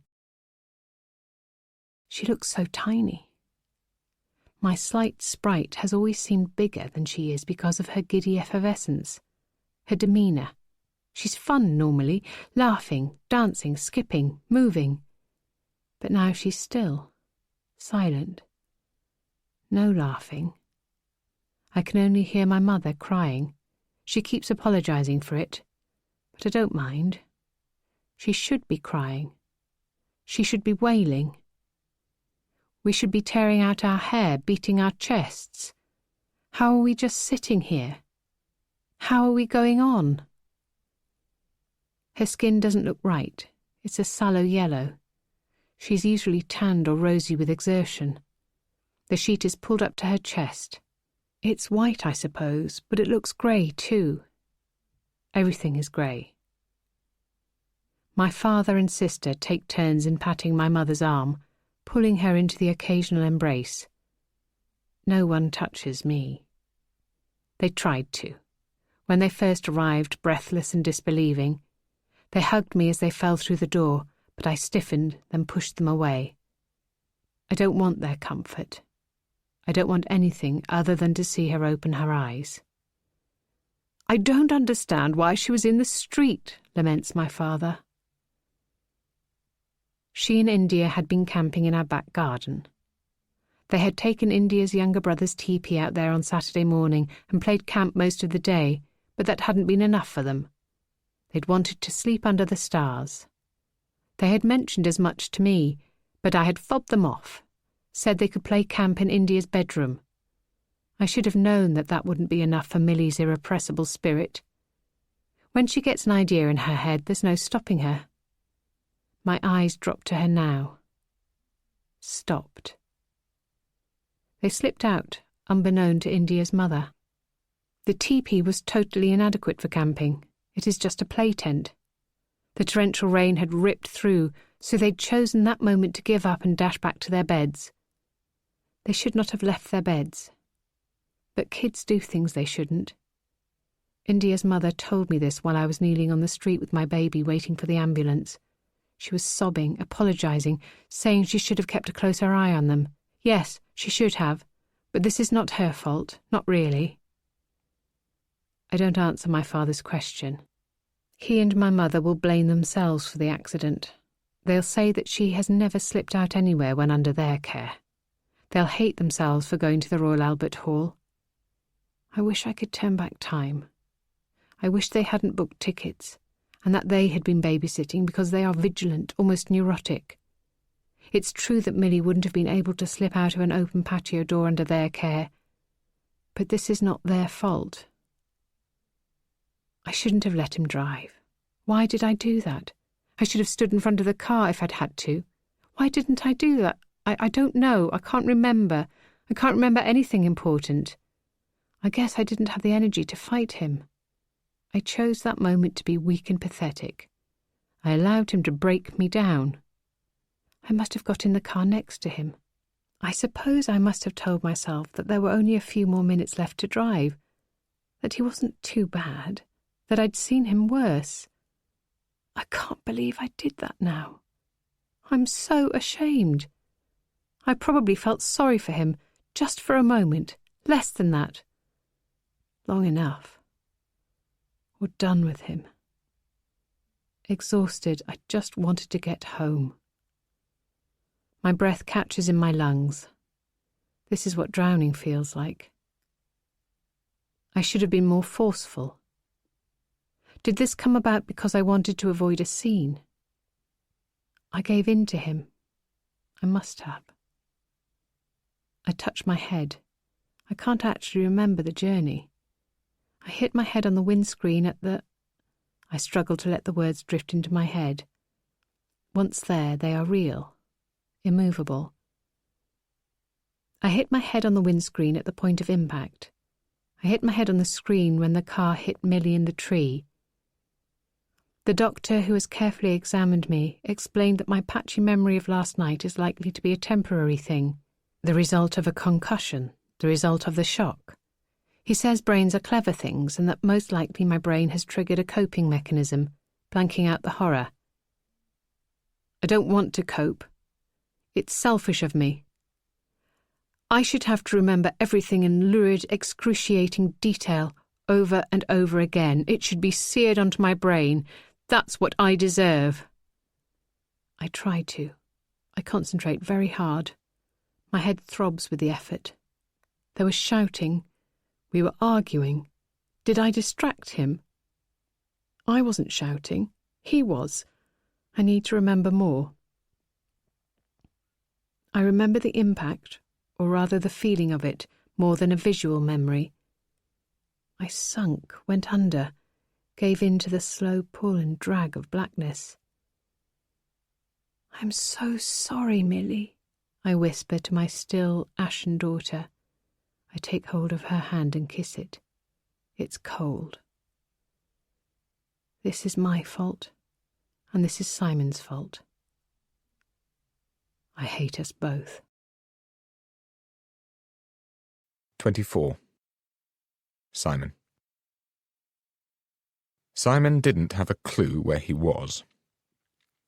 This happened to him from time to time, so for a moment he allowed that to just be a fact. He didn't try too hard to work out his location. Instead, he thought about his body. He was cold, shivering. The sort of shivering that went deep into his bones, the sort that came with a hangover. His head was splitting. He felt impotent, unable to form thought or reason. He was in a tiled, oblong box. He considered that he probably wasn't awake yet. He was still asleep, just dreaming. He hoped so, because this place was grim. His back was stiff and achy. He felt as though he was in the grip of flu. He sat up, yet he slept on a park bench. He had done so once before, and it was not to be recommended. He looked about him. He had, in fact, slept indoors on a cream plastic bench just 6 inches off the floor. There was a thin mattress, which seemed a bit like a yoga mat, plastic again, a small apology for a pillow, a thin, scratchy blue blanket. It took him a moment because his head was pounding, ready to explode all over the ugly tiled walls. And then he realized he was in a cell. He staggered to the small metal toilet pan that hung on the wall. He could see evidence that he'd tried to use it last night, but his aim had not been so good. It was covered in piss and vomit. He peed now, swaying. He had to place one hand on the wall for balance. He noticed a small sink recessed into the wall. There wasn't a plug, and he soon found out that the water flowed out slowly. There wasn't room to put his head under the faucet, so he scooped as much water as he could into his mouth with his hands. It wasn't much. Certainly not enough to assuage his raging thirst. His eyes were too tight for his head. His stomach burned. He needed a drink. He banged on the door. "Hey, I need to talk to someone. What the hell is going on here?" No one came. He banged again, but then stopped because suddenly he was scared. Banging on the door of a police cell didn't seem like a bright idea. It seemed like he was causing trouble. He didn't want trouble. He couldn't think why he was here, not precisely. Then someone turned back the pages in the picture book of his memory. He remembered last night. People kept coming into the room. The cell, he supposed. They would shake him awake, not violently, but firmly. "Where are you? Who are you? Lift your right arm," they demanded. He'd answered their questions, lifted his arm, told them to bugger off. He just wanted to sleep. He had been in a van.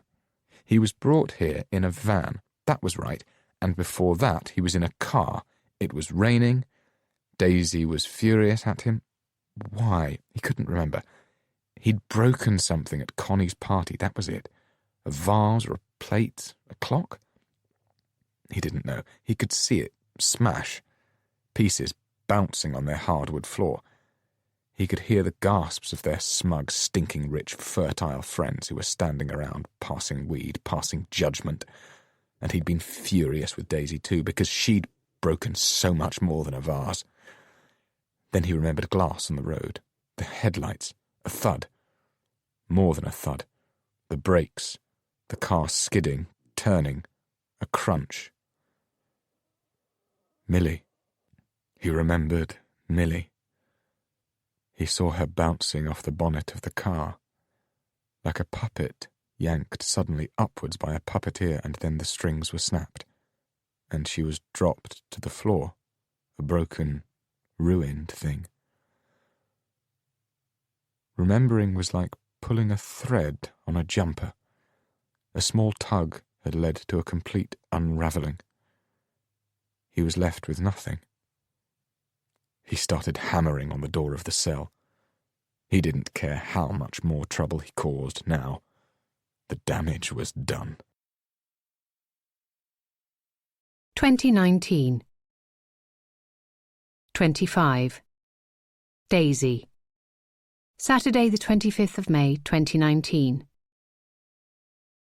It was Rose's idea that we all go to the beach. She knows that I prefer being outside rather than in, that I've always had an aversion to confined spaces. When we grew up, this was a mildly amusing quirk, the source of a bit of teasing. But over the past few years, it has developed into something close to a phobia. Rose rallied the entire gang: Craig, Sebastian and Henry, Connie, Luke and their 3 girls. Rose knows I feel it's important that Millie's birthday is marked by a crowd, that I don't feel lonely. Besides, everyone loves the wind to catch in their hair and the sound of the waves endlessly crashing against the shore. No one took much persuading. Millie has invited along 4 of her closest school friends as well. She wanted more. She'd have invited her entire class if I'd let her, but I was concerned about being responsible for all of them on the train and at the beach. This way the child-to-adult ratio is reasonable. I know that Sophie and India will spend the day silently battle for supremacy of Millie's affections, each trying to outdo the other in a desperate bid to show their loyalty, their protectiveness. That battle has been ever present, but it only intensified given what happened.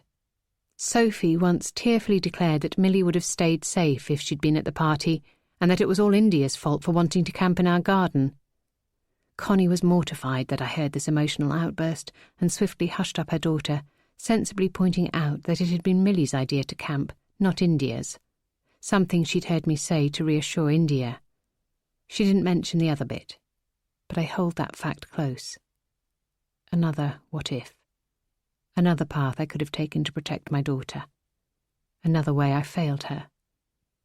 I shouldn't have taken her to the party with me, but I should have stayed at home when my parents couldn't babysit. I shouldn't have let a drunk man drive a car. Once Lucy heard about the plan to picnic on the beach, she asked whether she could come along. Her daughter, Oriel, is best friends with Connie's oldest, Fran. It isn't easy to keep a secret in our gang. I asked Rose what she thought. "Yes, the more the merrier," she insisted. "Are you sure?" I try to avoid Lucy when I can. I don't want to put you in an awkward position. I don't want Lucy to spoil your day.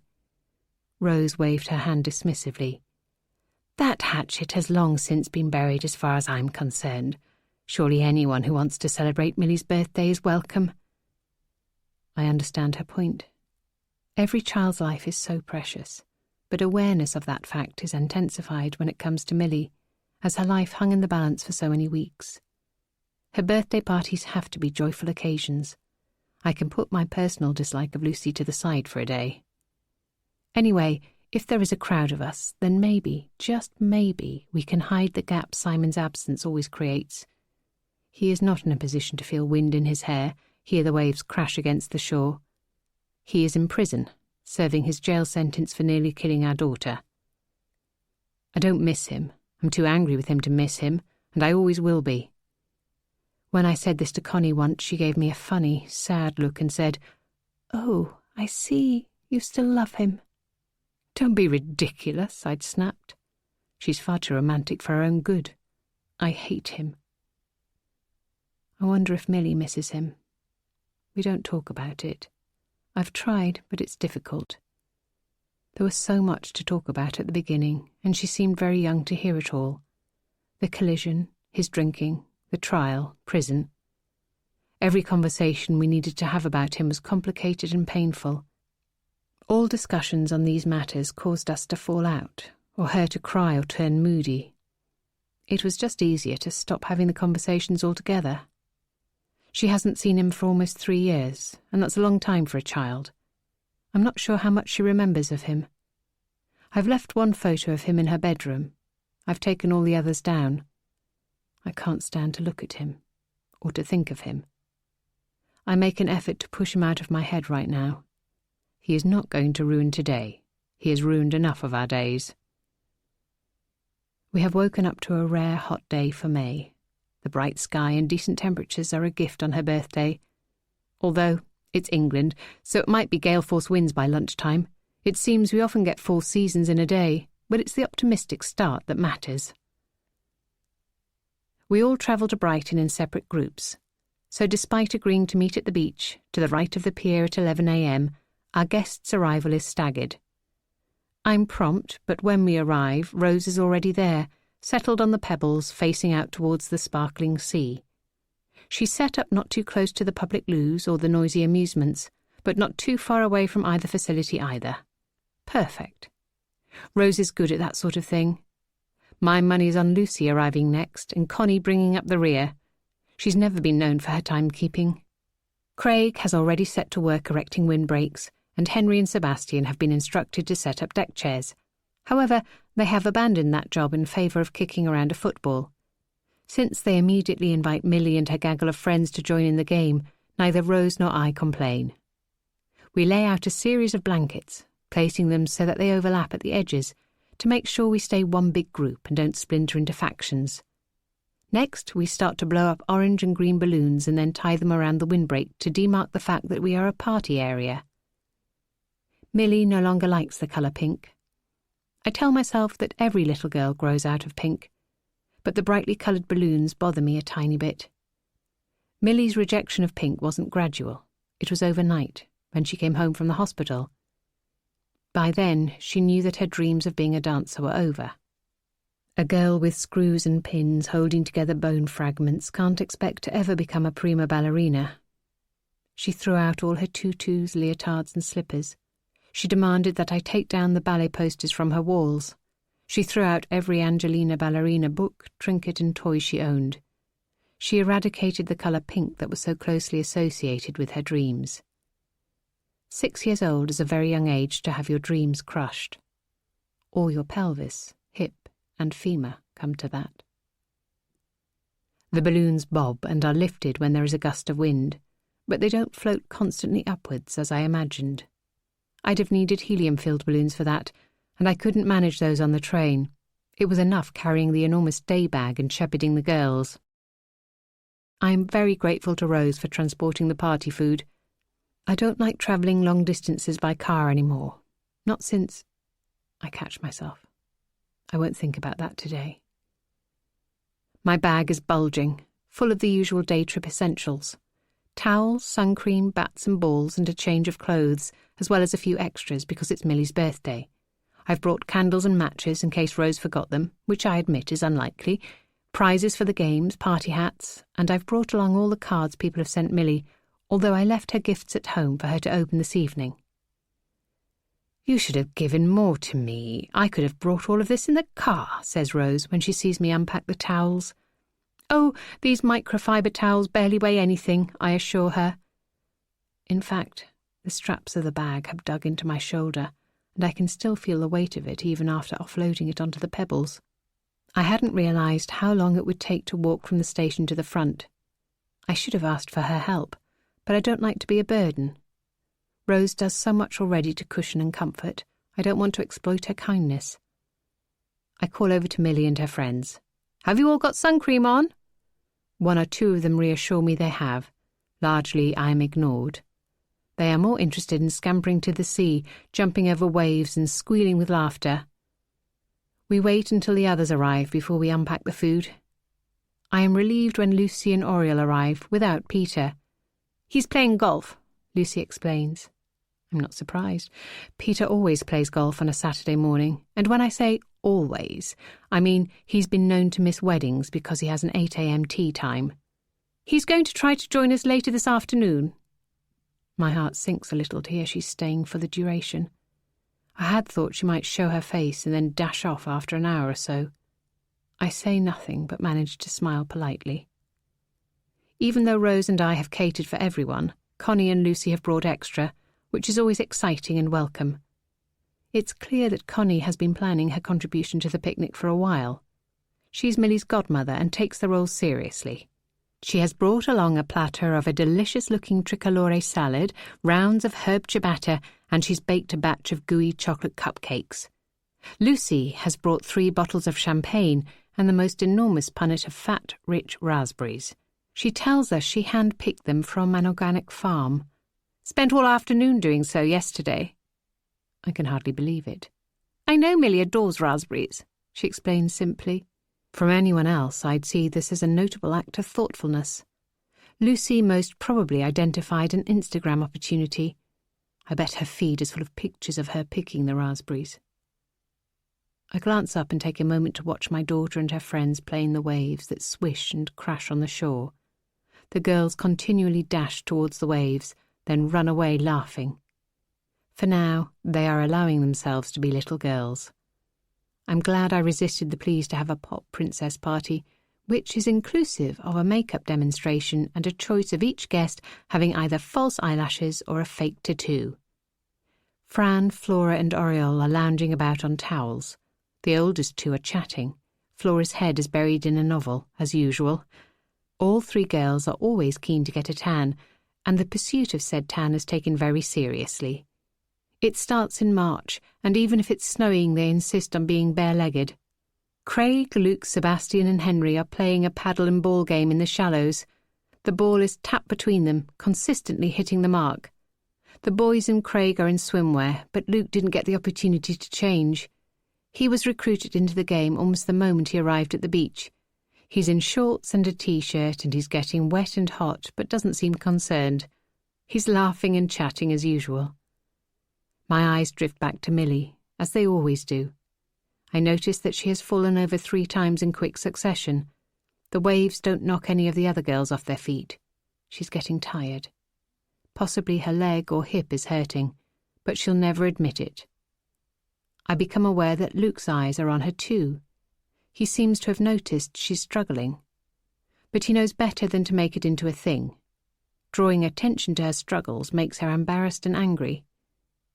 Suddenly, he swoops down and hoists her onto his shoulders. She's tall but light. Her legs trail down the front of his t-shirt towards his hips. She is far too big to be carried anywhere, but she squeals with joy all the same as he runs her deeper into the sea and then throws her into the water. Rose, Connie and I look on, vaguely concerned, but she emerges laughing. Lucy comments, "She loves that he refuses to treat her with kid gloves." Now Luke picks up the other girls and starts throwing them into the water too, to prove he doesn't treat her any differently at all. The volume of shrieking intensifies as Henry and Sebastian dash up the beach and try to pick up Oriel and Fran, clearly with the intention of dunking them as well.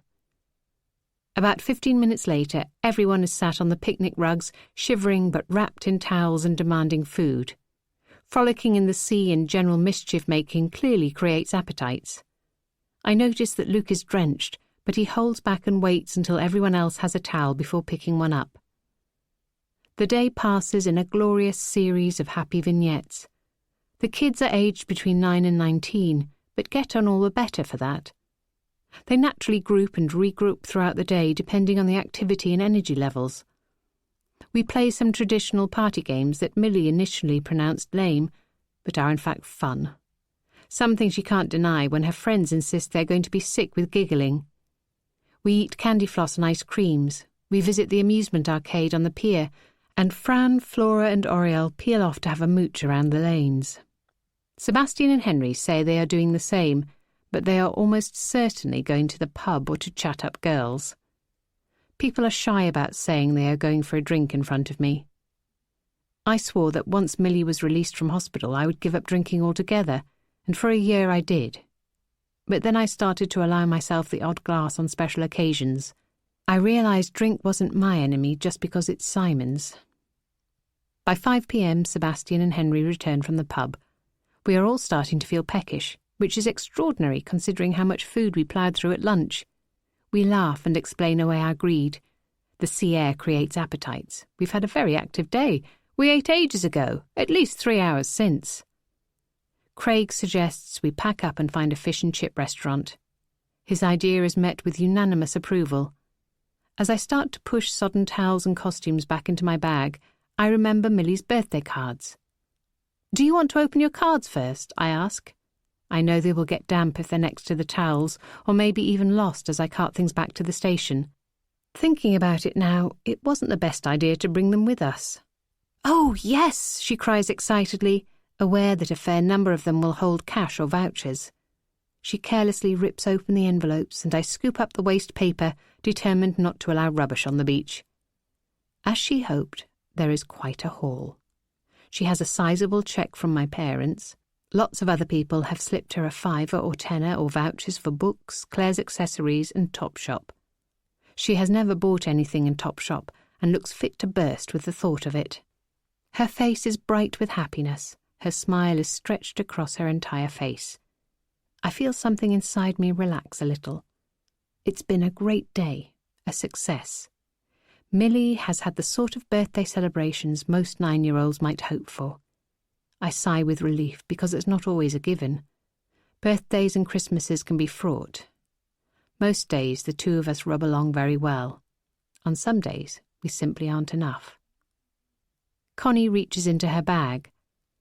"I have 2 more. Mine and—" "Oh, thank you!" screeches Millie, who now seems incapable of managing a normal pitch, such as her exhilaration. I can't imagine what she'll be like this evening when she opens the pile of bath bombs, stationery, jewellery and hair clips that are nestled in the numerous small packages in our living room. "Well, there's a story behind this gift," says Connie. I try to politely give her my attention, but I'm keeping one eye on Millie too. She's already ripped open the envelope and I reach for the discarded paper. Connie's story gets snatched away on the wind as Millie and her friends continue to laugh and chatter over one another. "What is it?" India asks, peering over Millie's shoulder. "Is it a voucher?" asks Sophie, leaning on her friend. "No." Millie looks confused. "It's tickets for Sadler's Wells, a ballet, Giselle." Millie reads the words slowly, all light fading out of her face. "I don't want to go," she says stiffly. She won't look at Connie. I quickly snatch the tickets and card out of her hand and put them in my bag. "No, sweetheart, you don't have to." I manage to smile at her and glare at Connie almost simultaneously. Quite the feat. "Come on, let's get packed up. I'm so ready for fish and chips," I say in my jolliest tone. Everyone makes a big show of being hungry, and we try to drown Millie's pain in chatter about whether we should add pickled eggs or pineapple fritters to our order. As we walk towards the shops and restaurants, I collar Connie. "What were you thinking?" I snap. "I just never imagined. I should have checked." Connie looks horrified. "I want to slap myself in the face," she adds. I want to slap her in the face too, But she's my friend, and I know she would never deliberately hurt me or Millie. It was a misjudgment, that's all. Still, I'm so infuriated I can't quite let it go. I add, you know she hates anything to do with ballet. She doesn't want to be reminded of what's no longer possible. Why did you get her tickets to see Giselle? That's not my gift, says Connie. What do you mean? That's what I was trying to tell you before Millie ripped open the card. It was sent to my house, but addressed to Millie. My heart freezes. Do you think it's from Simon? She asks. I'm really sorry, Daisy. I should have checked. I didn't recognise the handwriting, and it wasn't like the usual prison post, so I didn't imagine it was from him. But it must be, right? Yes, I reply firmly, and then start to walk a little faster. Come on, girls, stay close together, I yell over my shoulder at Millie and her friends, who it seems are always dawdling or skipping ahead, never simply safely at my side. Connie looks confused. But how? Those tickets cost a fortune, and how did Simon get hold of them? I don't know. Someone must have helped him, I reply stiffly. And there were 3 tickets. Why would he send 3? What does it mean? Has a release date been set? He never said. I don't answer her. Look both ways before crossing over, girls. We're at a zebra crossing, and they are already walking in twos, holding hands, as I've long since instructed them. Everyone follows my road crossing rules to the letter. No one dare do otherwise. The girls wait for the traffic to stop, and then check for bikes a second and third time before Sebastian and Henry finally beckon them over the road like youthful lollipop men. People understand that I'm extremely fearful of crossing roads, and if I exasperate them, no one says so, not even the perky kids. Aren't you going to check the card? Connie pursues. I wish she'd let it go. I don't want to think about the ballet tickets. I don't need to, I reply stiffly. She gives me a strange look, somewhere in between nosy and sympathetic. Look, just forget it, can't you? I snap. Connie flinches, hurt. It's not how I wanted the day to end. Millie upset, Connie offended, me terrified. 26. Simon. Inside, there was nothing but time. Simon has been incarcerated for 2 years, 10 months, 2 days. 1,036 days behind bars. People said he would get used to it, eventually. Get used to the lack of space, the lack of privacy, the lack of choice. He had not. He doubted he ever would. People were wrong about a lot of things. First, he had been in the police station, then a holding prison, then here. He never applied for bail. At the time, he was in the grip of going cold turkey and didn't know or care where he would go, even if it was granted. Now he regretted that, saw it as a mistake. He should have tried to get home, while there still was one. It was Millie's birthday today. He wondered what they were doing. No one had told him. Prison was a scary, brutal place, full of scary, brutal people. He wasn't that. He had to believe he wasn't that. He'd never imagined setting foot in a prison before he landed himself here. Who did? They parcelled up the day to give the inmates a sense of order and progress, he supposed. It just made him feel as though he was in Groundhog Day. The same unvaried routine day after day after day. Nothing could make the time go any faster, not the food, the shitty work, certainly not the conversation. The best part of the day was when he was asleep. But even sleep was elusive for many reasons. A lot depended on who he shared his cell with. Due to overcrowding, getting a pad to yourself was a luxury, one Simon had yet to enjoy. He'd had 4 cellmates in the past 3 years.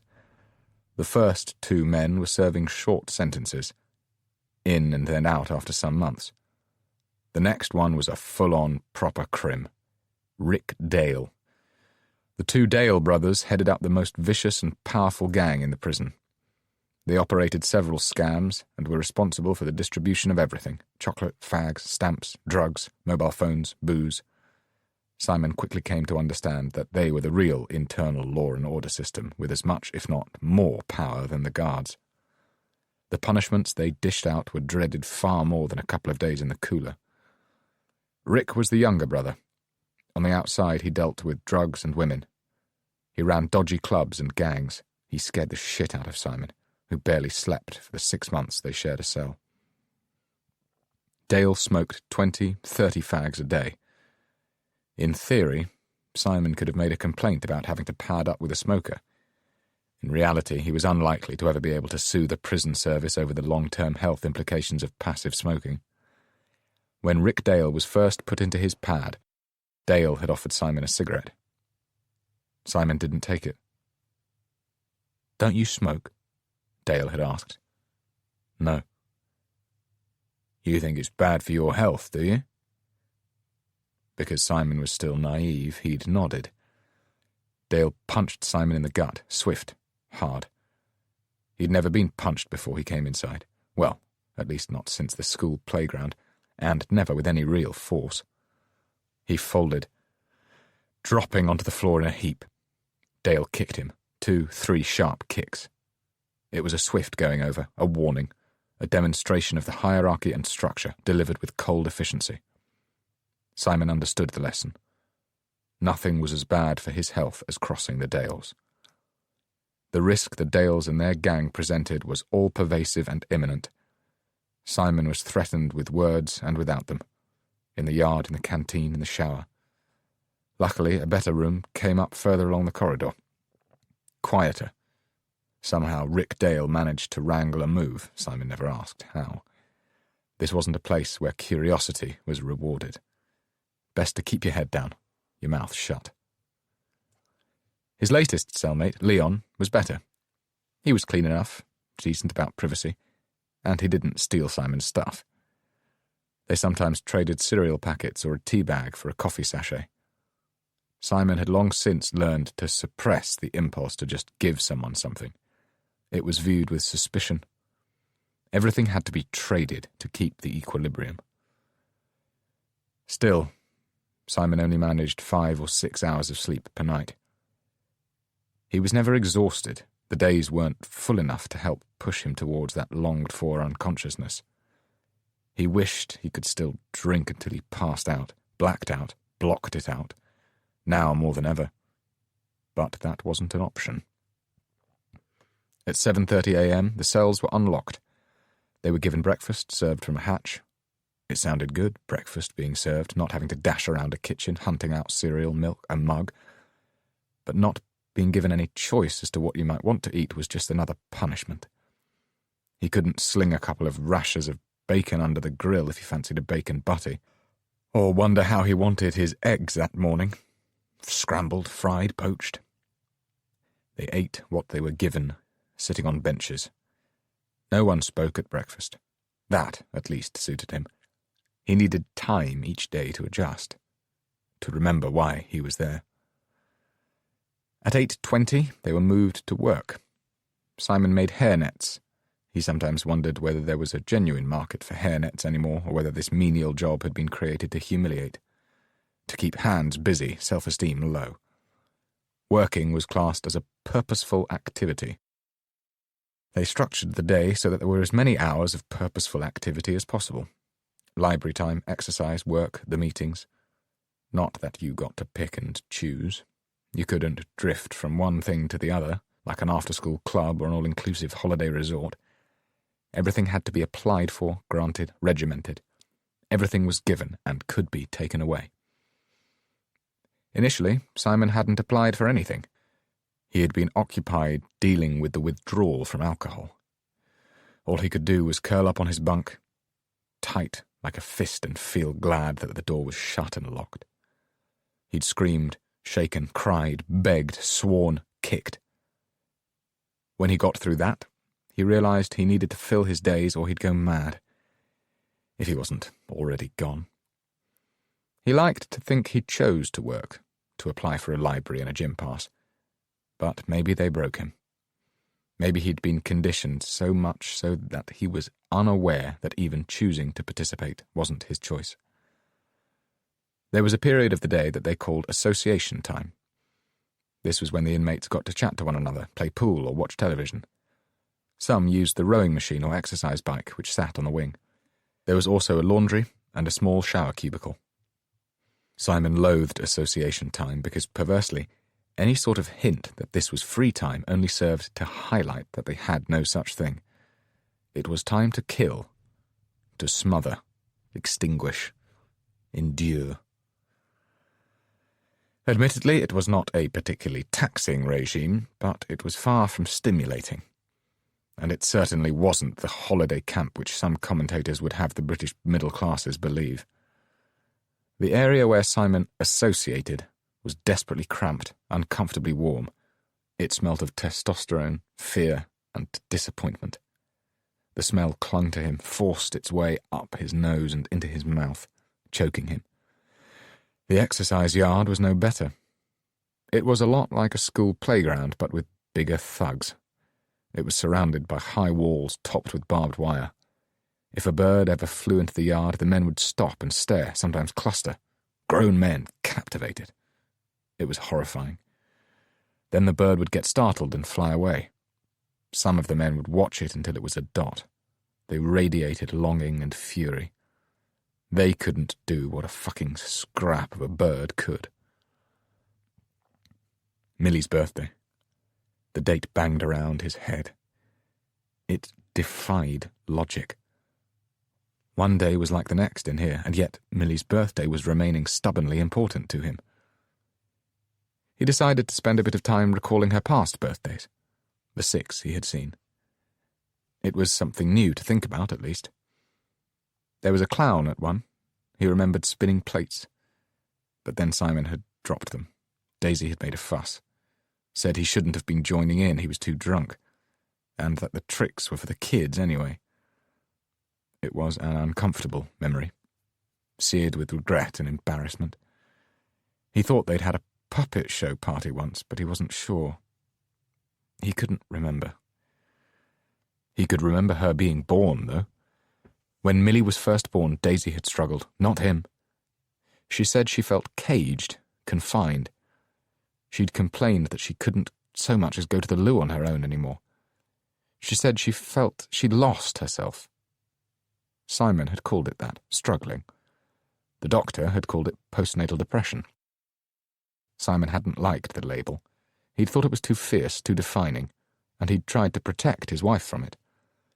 She'd screamed at him that he didn't understand, that he couldn't protect her from anything. He'd taken time off work and managed the childcare, nappies, bathing, soothing. Daisy did at least manage to breastfeed Millie, but she'd looked out of the window whilst doing so, seemingly ignoring their rooting, snuffling, gulping child. Rose and Connie visited, ostensibly to help out, but they hadn't been much help, not really. Rose had repeatedly tutted and muttered, "I don't understand. She's wanted a baby for so long. How can she be depressed now?" The world was very black and white to Rose. Connie had mostly stroked a crying Daisy's hair and muttered, "It's okay. Let it all out." Millie's care had fallen almost exclusively to him. He hadn't minded. Unquestionably, he would have liked it if his wife had felt happy and well, if she had been as comfortable and delighted with their child as he was, but secretly he had enjoyed how much time he got to spend with his baby daughter. He'd been longing for her too, just like Daisy. Other husbands complained that their wives excluded them when a newborn was brought home. Other wives made their husbands feel clumsy and in the way. At least he didn't have to deal with that. Babies came out red, wrinkled. They were largely indistinguishable from one another. That's what he'd always thought when he'd visited their friends' countless newborns. He thought they gathered up their looks and personality at about 2 or 3 years old. But Millie was perfection from the get-go. When she cried so hard that her back arched and her face turned puce, when she threw up on an outfit that he'd carefully coaxed her wriggling body into, for the 3rd time that day, even when she smelt of urine or worse, she was perfection. The love he felt when he held her close and just inhaled her, all pseudocreme and baby lotion newness, cracked him open, like a nut, left him exposed. She was so determined and alive. Whilst she was just a scrap, she was a soul, a being, a force to be reckoned with. He couldn't get enough of her. He was the first person she smiled at. It inflated his heart, her smile. Every damn time. Really, he felt his heart swell, grow. He'd sit happily for hours just holding Millie, breathing her in, running his fingers carefully over her sprouting golden hair. He even sang to her. He was a tuneless bugger, didn't do any of the songs justice, but he didn't care because Millie seemed to like his singing. Mostly he sang hits from the 90s, but sometimes old tunes from the 70s that he'd grown up with, love ballads. He liked to sing Stevie Wonder's "You're the Sunshine of My Life" as he held her close to his chest and jiggled her up and down, dancing around the room. Because she was, without a doubt. Because it was love like he'd never known. He'd held her tight, until eventually Daisy had stretched out her arms, ready to take their baby. The next thing he knew, Millie was walking, tottering from one piece of furniture to the next, then running, dancing, leaping. All babies seemed to grow, change, and develop so rapidly. You'd blink, and that stage would be over, on to the next thing. He wondered how much he would miss in the time he was away. Would she even recognize him? Would it matter? He had time to think in prison. Lots of it. He couldn't do anything other than think. He understood everything now. It was clear. It hadn't been the baby blues that Daisy had suffered from. It was guilt. Or perhaps grief for the man who had dumped her. He assumed the other man had dumped her, or else why would she have stayed? And the beautiful baby he'd sang to? She wasn't his daughter. When he had been drunk, he had been angry. Now he was sober. He hurt. 27. Daisy. It is 7 p.m. by the time we all finish up in the restaurant. Milkshakes are slurped, paper napkins are scrunched into balls, and the bill is settled. When I come back from the toilets and start to try to round up the girls, get them to make a move to the station, I am met with resistance. They are flagging, exhausted. Peter had arrived for supper as promised, so he and Lucy have 2 cars between them. I know. How about I take Luke, Oriel, Fran and Flora home? That way Connie and Lucy can drive you and your guests back to yours, Peter suggests, as though the idea has just occurred to him. He's good at dissembling, but I'm not fooled. It's clear that this fact has been discussed whilst I was in the loo. His suggestion is met with loud approval from everyone other than me. Oh no, I couldn't possibly ask you to do that, I say, turning to Connie and Lucy.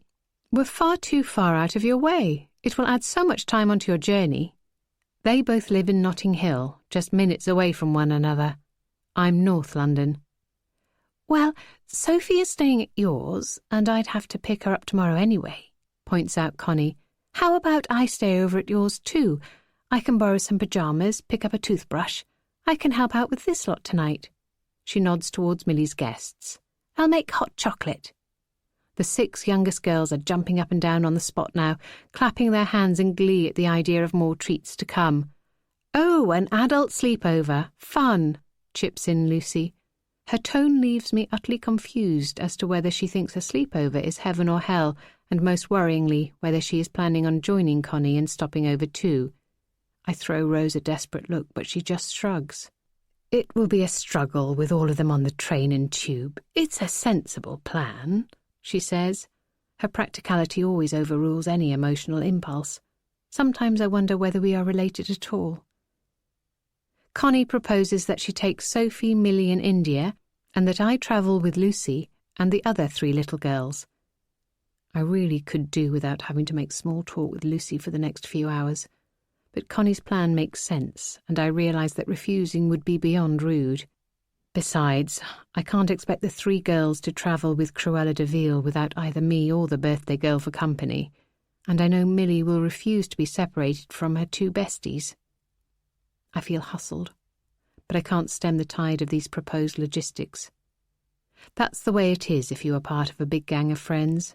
Sometimes you must go with the flow, even if you'd rather pluck out your own eyes. The girls climb into the back of Lucy's incredibly smart Jag. It's a people carrier, even though they are only a family of 3 and probably don't need a vehicle this size. It's like a tank, a very comfortable one. We're up above the rest of the world, more powerful, more protected. I'm grateful for that at least. I feel nervous. I know Connie is a careful driver, but I wish Millie was travelling with me. Truthfully, I'd like her at my side always. I force myself to fight that instinct on a constant basis because I know it's unhealthy. The girls giggle, impressed at the clean, soft leather interior. Lucy's car is immaculate. It looks as though it's just been driven out of the showroom. It's quite a contrast to how ours always looks. It's constantly littered with crisp packets, library books, school permission slips, loose coins and banana skins. Lucy drives carefully, fastidiously keeping within the speed limits. "There are cameras everywhere on the road," she comments. "I don't want a ticket. It's so inconvenient." I've never imagined Lucy to be the sort of person to care about limits. She doesn't seem to accept that rules apply to her too. Lucy and I are never alone together. If we see each other, it's in a group, unless Connie glues us together. I'd like to sit in silence, but Lucy has other ideas. Her irrepressible confidence means she's never been one for small talk. She cuts to the chase. "How's Simon?" I shift uncomfortably. "Fine." I'm too honest for my own good, so I find myself adding, "I imagine." Lucy raises an immaculately plucked eyebrow. Her brow wrinkles just enough for me to realise she is not having Botox. However, she is ageing beautifully. The woman has always had all the luck. Lucy is tall and slim, with enormous green eyes that are framed by thick lashes. I used to think her long, swooshy hair was her greatest asset, but she looks stunning with her new elfin crop. So maybe it's her large breasts or her thin waist that are her best assets. "You imagine? But you don't know? You're still not visiting him?" she probes. I glance in the mirror to see if Millie's friends are listening into our conversation. They're not.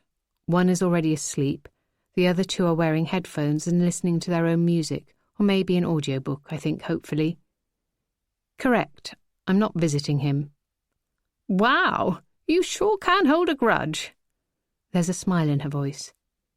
I think that she's referring to the grudge I hold against her, as well as my relationship with Simon. I shoot her a look that is designed to silence. It would probably terrify any other person. It certainly quells the kids in my class, and their parents when necessary. Lucy doesn't take her eyes off the road and doesn't notice it at all. She seems to think my anger is quirky, endearing. "I would argue that my husband almost murdering our child is grudge-worthy," I snipe crossly. "Almost killing? The charge was never murder. He never intended to hurt Millie," replies Lucy, all matter of fact. "The charge was causing grievous bodily injury, wasn't it?" That's all this is to her. A matter of fact. Causing grievous bodily injury by careless driving under the influence of drink. To me, it is the most devastatingly complex emotional nightmare imaginable. We're not on the same page, but that's not a surprise. We rarely are. I lean my head against the window and wonder if I'm a good enough actress to feign sleep. I see that as the only way out of this conversation. I give it a go, and I actually do fall asleep, because the next thing I realise is I'm jolted awake by Lucy closing her car door. I watch in the wing mirror as she fills up the car with more petrol. The car is quiet. All the girls are sleeping soundly now. The day's exercise and the comfortable lull of the car have taken effect. I can hear their regular, deep breathing. Besides the fact I find myself travelling home with Lucy, and the blip when Millie opened those ballet tickets, this really has been a good day. I always make a point of noting the good days. It's more than gratitude. It's in the hope that I can somehow store them up. The good days are like bricks, and I'm building a protective wall around us so that, when the hard days inevitably arrive, we're shielded. Lucy opens the car door and asks if I want anything from the garage shop. I shake my head automatically. I'm never keen to ask anything of anyone. I don't like to be a nuisance, and I don't like to feel beholden, not even for a packet of wine gums. As she strides inside, men swivel their heads to get a better look. For real. I can see that the shop assistant beams when he claps eyes on her. I sigh. There's an urban myth that the Queen thinks Britain smells of fresh paint because everyone decorates before she visits them. In a similar vein, I think Lucy must believe that all males walk around with permanent grins on their faces rather than smirks or sneers. Hers is another world. The sun is setting now, turning the sky a deep purple. It's beautiful. I wind down my window and inhale the smell of early summer promise. It won't be long before barbecues are being heated up. Time flies in the busy summer term for me. I wonder how Simon feels about time. I don't want to think about Simon. Usually I'm able to push him from my mind, but it's harder to do today. Lucy gets back in the car and hands me a can of Red Bull sugar-free. You're going to need it. If the other 3 girls are napping like these are, they'll get a second wind when they arrive at yours. You'll have to keep up. I'd like to say I never touch the stuff, but in fact I resort to Red Bull sugar-free so often that I think I describe it as my favourite tipple. I know it's not good for me, but people do worse things to themselves than drink energy drinks. I mumble my thanks and open the can. The sticky, artificial scent that puts me in mind of sweets we ate in the 1980s and highlighter pens pings to the back of my head, and something flickers like a switch. Is it because Lucy was talking about Simon, or because I'm at a service station drinking Red Bull like I was that night? Suddenly, I see Millie bounce off the bonnet of the car. I see her sprawled on the pavement, the rain spreading her blood all over the road. I squeeze my eyes shut. Then I shake my head slightly, trying to loosen something else. Was that a memory? The bit about her bouncing off the car? I still have nightmares about that night. Of course I do. I often imagine her bouncing off the front of the car, flying upwards and then landing with a sickening crack. Broken, damaged forevermore. When this happens, I wake up sweating and shaking. I realise that what I dream is not a memory. It's what my imagination has pieced together after reading the police and doctors' reports. But have I just experienced a real memory rather than an imagining? I don't know for sure, but it was different to how I normally imagine it. The angles seemed wrong, but the thud of her weight striking the car, the way her nightdress fluttered in the air, it seemed so real. I feel a gush of unexpected emotions, terror, horror, and excitement. The thing is, although I think about what happened every day, it is my blessing and curse that I still can't remember the incident in any level of detail. At first, the doctors thought that the effects of my concussion would wear off and things would come back to me. This hasn't happened. I want to remember. I owe Millie that much. She endured it. The least I should do is remember it. Otherwise, she was on her own because I've been told Simon can't remember any of it either. I'm not surprised. Blackouts were very usual occurrences for him. I wish he could remember ploughing into our daughter. He deserves to have that pinned into his brain forever. This isn't the first time I've remembered a shard of something. Sometimes, when I'm caught in the rain, I get a similar jolt. I remember the pavement digging into my knee. I feel my head ache. I hear shouting, Simon shouting, and someone dragging me by the shoulders, dragging me off Millie, I presume. They didn't want me to touch her in case I caused any complications to her injuries, but all I wanted to do was hold her close. That's a clear memory, wanting to hold her. I make myself think about that now. The feel of hands on my shoulders. I remember being pulled at, quite roughly. That's new. It's not much. It's not important, but it's something. I almost blurt out as much to Lucy. She's not the ideal confidant, but beggars can't be choosers. However, as I turn to her, she says, "So, Connie mentioned that Simon is about to be released. How does that work? I thought he got 6 years. He's served less than 3. I'm deflated as the almost memory flutters away, frustratingly out of my grasp. There's this thing called on licence. Technically, he'll still be serving his sentence, but he can do it on the outside. There are conditions, naturally, I tell her. What sort of conditions? He'll have to visit a probation officer. His travel will be limited. Any job he takes has to be approved. Although who would offer him a job, I wonder? They might make him go to meetings, I add. He'll need a permanent fixed address agreed beforehand. This is the tricky one. Will he move in with you and Millie? Lucy asks. I don't know. We haven't the money to pay for a separate rental. I thought we might have, but when I checked our ISAs, it turned out Simon had cashed them in long ago. I suppose he drank our savings away. Lucy nods, seemingly unsurprised that he drank away his daughter's uni fund. Since his arrest, plenty has been said about Simon's behaviour. My friends have been shocked and dismayed as I revealed the lows that he sunk to. No one could understand why he didn't ask for bail, so he could be by Millie's bedside when she was in hospital. He should have wanted to be there, ashamed, penitent, whatever. We didn't know if she was going to make it. He should have wanted to be by her side. She asked for him. I think it was this that crystallised most people's decision not to bother visiting him in prison. His friends and ex-colleagues reasoned that if he didn't care about his own daughter, why should they care about him? After being the focus of gossip, Simon became yesterday's news and was forgotten, barely spoken of. I see that tide is turning again as we approach his release date. Once again, my family will be shoved to the front of the stage, however much I resist it.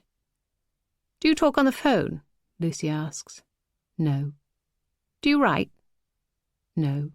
Are you planning on getting divorced? I turn away from her, look out of the window and watch the hedgerow and other cars slide by. There's no such thing as a free lunch, and I'm certainly paying for this lift. I don't know, I admit. Lucy nods. I don't want to think about what will happen next. I have taken it a day at a time for years now, and that has been enough. Just getting by has taken a Herculean effort. Planning, projecting, preparing is beyond me. 1 foot in front of another, 1 step at a time, that's what's worked for me. I know enough about the program that addicts go on to recover to appreciate that this is the way they tackle their issues. They don't think, I'll never have another drink, because that would be too overwhelming. They'd be more likely to crack, to fail. Instead, they think, I won't have a drink today, and they repeat that every day. The hope is that they won't ever have a drink again. Every day I tell myself, I won't think about Simon today. Is it my hope never to think about him again? He might not be granted a licensed release, I point out. He didn't send the birthday card and ballet tickets, did he? Comments Lucy. I gasp. How could she possibly know that? So, is Darryl Lanebridge back in the UK? She asks. Darryl Lanebridge? I force my voice to go up at the end of his name, as though I'm asking a question, as though I can't quite place whoever it is she's talking about. It is a hopeless act. He was in Boston, wasn't he? New York, I correct. Lucy glances at me. I keep my face as still as possible. She's always had quite the skill in reading people. I don't want her to read me. Why do you think he sent those tickets to Millie? How do you know he did? I demand, fractious and startled. I recognised his handwriting on the envelope. He has a distinctive, frankly pretentious cursive handwriting. I remember his essays at university. Plus, he's sent Christmas cards and even the occasional postcard to me over the years. He always writes in green ink. Oh. I don't know what to say. I suppose I should have guessed Darryl might have sent cards to Lucy. He was, after all, infatuated with her for an age. His handwriting is distinctive. And why must he use green ink? They must have cost a bit, the tickets, she adds. I suppose. Why do you think he sent them? She asks again. My cheeks redden. She's like a dog with a bone. People do send things to Millie, because of the accident, I explain. Yes, they did then, but it was ages ago. To Lucy, the accident was ages ago. To me, it was yesterday. It is ever present. I see Millie limp out of school after a long day. I see her chase the other kids, following them, no longer leaping ahead. I see her keep her eyes rigidly on the pavement as we pass her old dance school, desperate not to notice the other girls in tutus. The accident is present. Not that it was an accident. It was a crime. People call it an accident to minimize the whole rotten mess. I'm glad the judge and jury saw it for what it was, a crime that had to be punished. Although, at the time of sentencing, people commented the judge must have been in a merciless mood. 6 years, Millie's entire lifetime at that point, although, most likely, Simon would only serve half of it inside. From the police report, I know that the car was travelling at 39 miles per hour at the point of impact, too fast to be taking a corner on a residential street. Far too fast. From the doctor's reports, I know Millie's bones weren't just broken, they were shattered. She was in hospital for 9 weeks and had painful, strenuous physiotherapy for months after that. She was unlucky. Well, obviously it is unlucky to have an alcoholic father who mows you over in the street, but she was also unlucky because there were complications with resetting the brakes. And then she developed sepsis, a life-threatening condition. I stayed by her bedside throughout her slow recuperation, solely focused on her getting better. There were police interviews, Simon's arrest and trial, press interest and scandal. I ignored it all. I let it all flow around me. Nothing mattered to me other than Millie's recovery. I barely ate, slept, or even spoke to anyone other than doctors for days. It was agreed that I was in shock. All I could see were the wires that attached her to heart monitors, the intravenous drips and oxygen tanks. It looked as though she was tied to the bed. A prisoner. It appeared that she shrank before my eyes. She looked so tiny and frail. It was only once she was out of immediate danger, once they said she would live, that I was able to breathe again. Then I was able to notice the people around us. The doctors and nurses were gods to me. Any update or information that dropped from their lips, I licked up like a thirsty dog. They tried to find the time to be kind, to pat my shoulder, to dredge up a hopeful smile even after a 14-hour shift. They kept reminding me to breathe. It could have been worse, they said. Which was true. I realised that. But it also could have been better. It should have been. Her father was responsible. As the weeks passed and she was able to speak, smile, laugh, I was able to take in the detail of our surroundings in a more usual way. I began to appreciate that my friends and family had sat with me throughout the ordeal, nudging their schedules and crafting rotas so that I'd never be alone. They tried to tell me about Simon's trial, his circumstances, but I closed them down. I didn't want to know. I didn't care. My world was inside the hospital walls, specifically the paediatric unit. Efforts are made to make the children's ward as cheerful as possible. The cream walls were painted with murals of rainbows and forest animals. The limp nylon curtains that separate the beds had red spots on them. They were not just the insipid green things that hung between the beds of adult patients. There were cards, cuddly toys and chocolate treats on every bedside table. Even so, despite all this, there was the underlying stench of illness and on top of that, a layered hint of bleach. The children were carefully nursed and often spoilt, but everyone just wanted to go home. "So, what's the story with you and Darryl Lanebridge then?" Lucy asks, roughly pulling me back to the here and now. Story? Lucy raises an eyebrow and asks, Did you have an affair with him? The question is so out of the blue, and yet so long expected, that for a moment I don't know how to react. It's as though she slapped me. Daisy, we've known each other since we were 18 years old, and besides that, I'm absolutely unshockable. I won't judge you. I glare at her. Her face is serene. We could be talking about whether we ought to pick up a pint of milk, not whether I had an affair. Lucy smiles. Her smile is dazzling, a mix between Julia Roberts and Cameron Diaz. I'd be the last person to judge. I am stunned.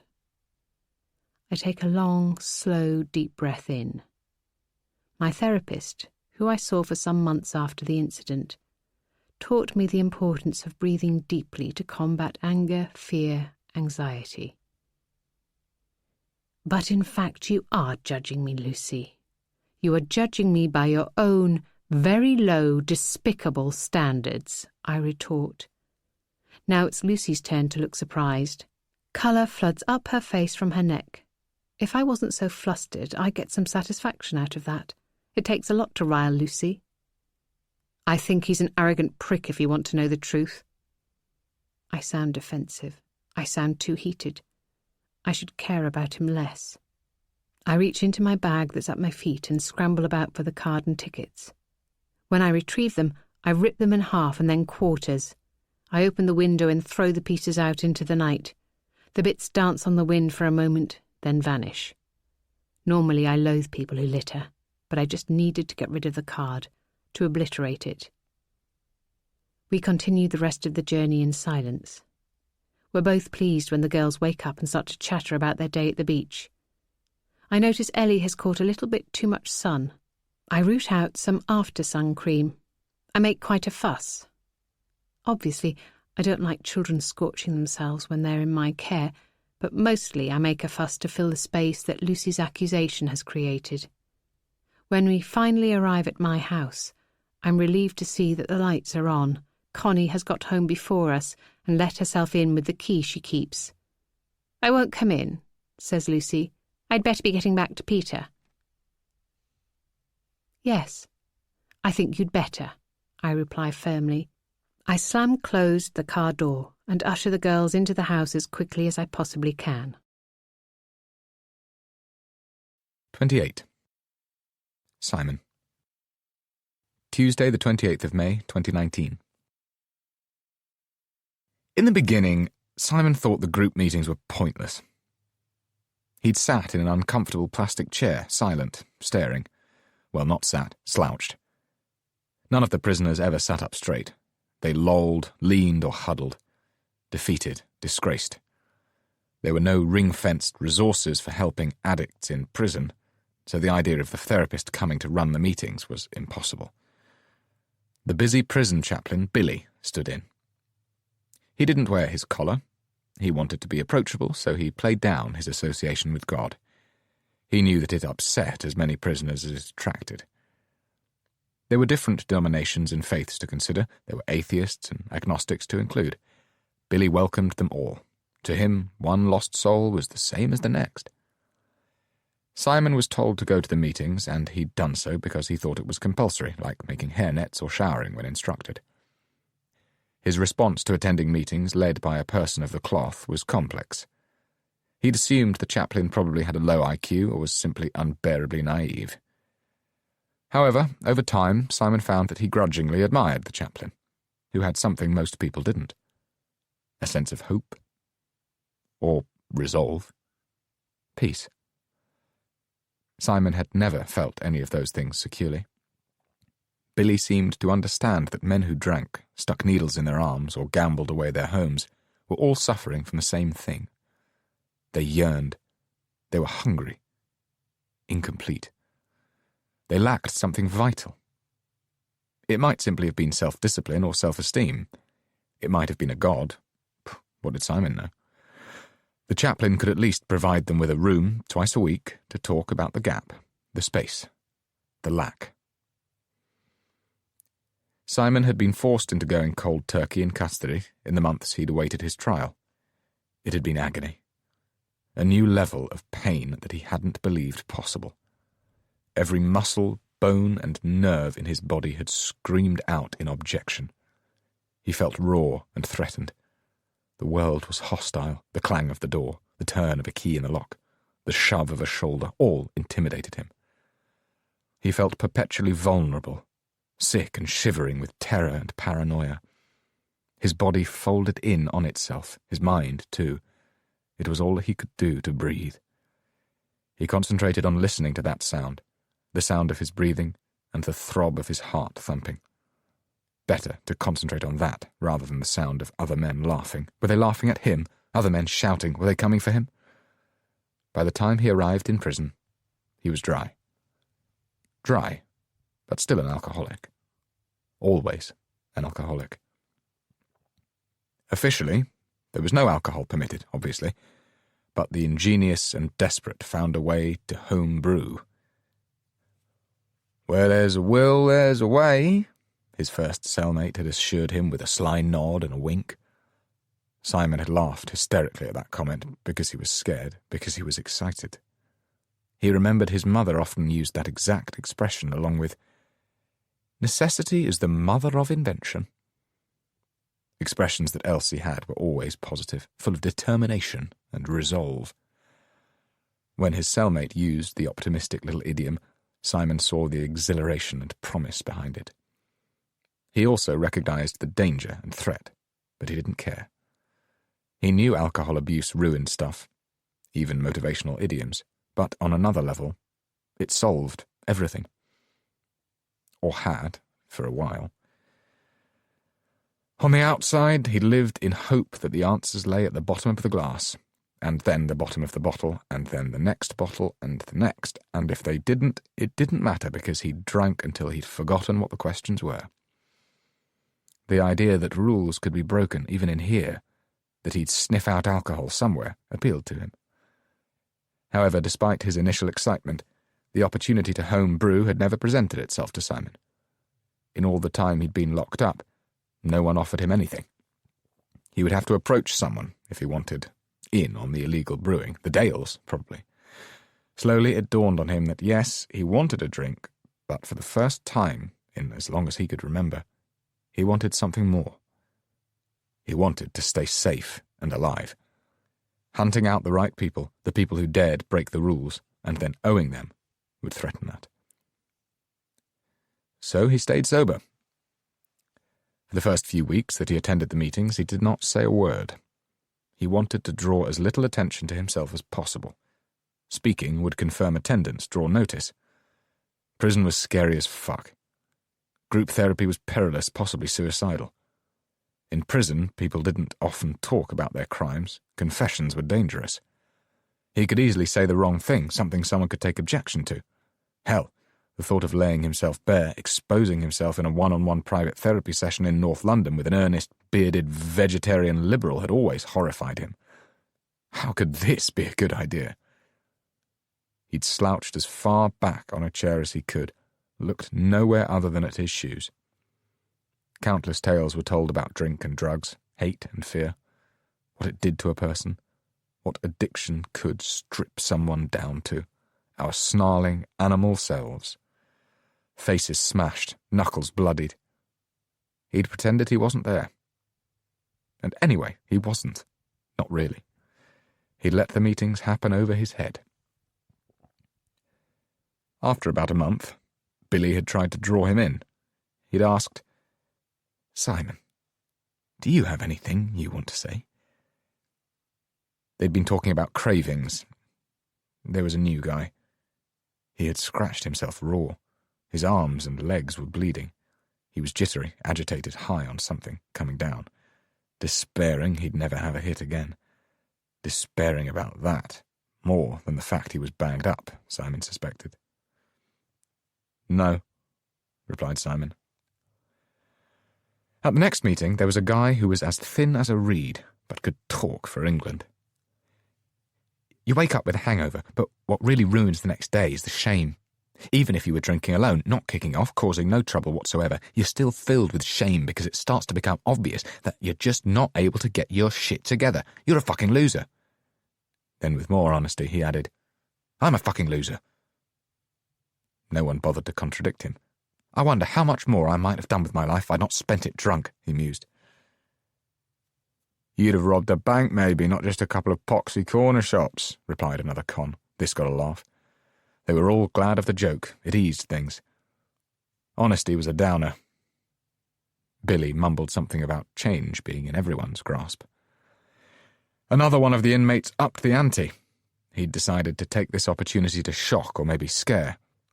Certainly to be the centre of attention. He described beating an old lady half to death for £24. He'd owed his supplier. He'd thought the old bird kept more money in her house. He'd been beaten in turn when he didn't pay up. The inmate admitted, Now, I see I was owed that, karma or some such fuck. At the time, when they were kicking the shit out of me, I just remember hating the old bitch for not having enough cash for me to rob. The man who had scratched himself raw had cried when he had heard the story, but Simon didn't know if the response was genuine emotion or simply chemically induced. Once again, Billy asked, Have you anything to add, Simon? Simon thought about scrabbling through his mother's bedside cupboard, looking for spirits. He thought about Daisy's face when she caught him. But he'd never beaten up an old woman. He told himself that he wasn't like these people, these criminals, these addicts. Nothing to add, Simon had replied. He kept going to the meetings, though. He was drawn with a horrified sense of awe to these tales about the last gasps, what people did to themselves, what the human body could endure. The group meetings were endless. And part of the deal, part of the process. It took him months to work that out. One day, Billy was making them talk about loss of self, loss of dignity, and the loss of family support. Big stuff. Everyone watched Jeremy Kyle. Everyone knew the vocabulary of divulgence and revelation, even cons. I lost my way, right? I lost sight of, what matters. I lost everything, man, everything. The things they said were so familiar that Simon wasn't sure if he believed them and related, or if he simply read them in a tabloid. He was trying to decide when Billy interrupted his thoughts. Simon, anything to add? I lost my shoes once, on a bender. He hadn't meant it to be funny, but one or two of the others laughed, then caught Billy's eye and swallowed their laughter. Simon wasn't sure how he'd lost his shoes. Had he kicked them off, thrown them away? From time to time throughout his life, he had sometimes seen a lone sneaker in the middle of the road or a shoe stranded in the hedgerow. He'd always assumed these abandoned pieces of footwear were the result of a bunch of blokes messing about, possibly a stag party, stripping a mate, throwing away his shoe, or schoolkids bullying the class SWAT because he was going places and they were not. Maybe throwing his shoes away would slow him down. But when Simon had lost his shoes, not one, but both of them, he'd been alone. He'd taken his socks off, too. He couldn't remember doing so, but when he got home, he was barefoot. His feet were cut, and he'd stood in some dog shit. He walked it right into the house, smearing the crap on the carpet. Daisy had cried whilst she washed his feet. He knew about loss. Your shoes? Billy prompted. Yeah, I lost my shoes and my wife's respect. Once he'd started talking, he found the meetings were the places he most wanted to be. As his body got used to the fact he could no longer feed his craving, the physical agony began to recede, but it was replaced by mental pain. Regret, anger, depression, self-disgust, universal loathing. All the bad ones. The days were too long, his mind too dark. The yard, the showers, even the library was still full of menace and peril. The small group meetings were as near to safe as he could get in this place. He found that, contrary to his initial fears, the dozen or so cons that attended seemed to abide by the rule of non-disclosure outside the room. Maybe they were equally needy of the space, terrified of being barred, or maybe equally ashamed of their stories, therefore willing to trade silence. It was most likely some sort of self-preservation. Cons were selfish. Addicts were selfish. It stood to reason that the men who fell into both camps saw the advantages of staying silent. Simon continued to listen to the stranger's stories. The more he heard, the more he recognized. He was shocked, disconcerted to learn that he wasn't a unique little snowflake with a private and special relationship with alcohol. He began to understand that addiction was a player, loose.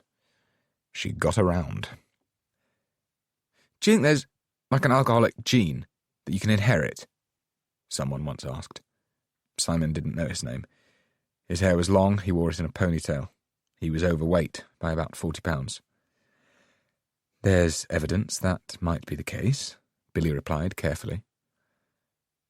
"My family are always talking about that shit.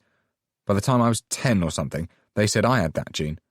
Like having brown eyes, something I couldn't change. So why would I even try? They knew I was fucked, even when I was still playing with Lego.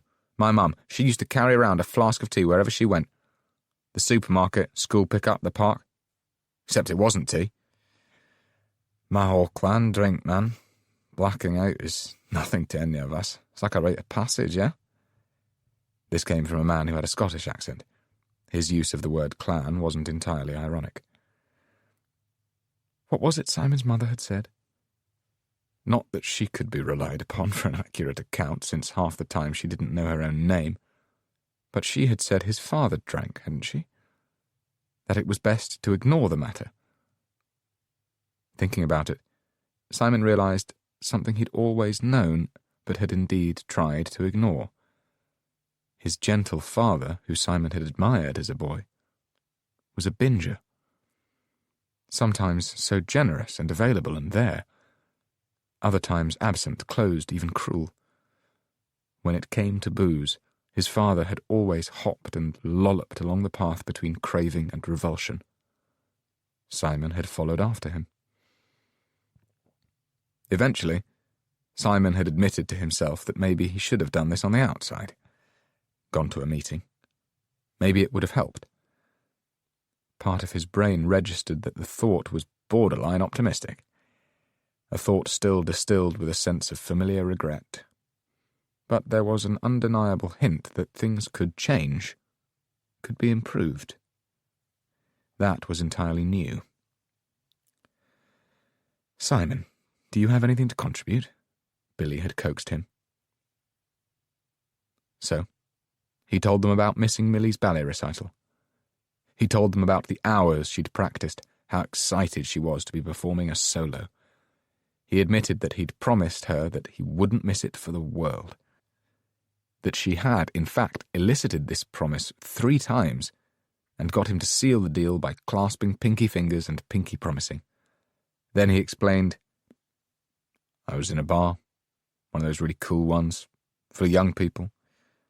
He hoped but doubted the longing stayed out of his voice. "Young women, you mean?" someone interrupted. Simon could hear the snigger. "I suppose," Simon shrugged. Other women had never interested him. He knew drunks that needed to fight or fuck once they were legless. He only ever needed another drink. And then another. The longing he was trying to hide was for the bar. "It was a cocktail bar. I'm not a cocktail man," he added hastily. "Is there such a thing?" someone chipped in. There was a smattering of laughter. "No," Simon admitted with a small smile. "I suppose not. But, sometimes cocktails are just the answer. Fast." "Exactly."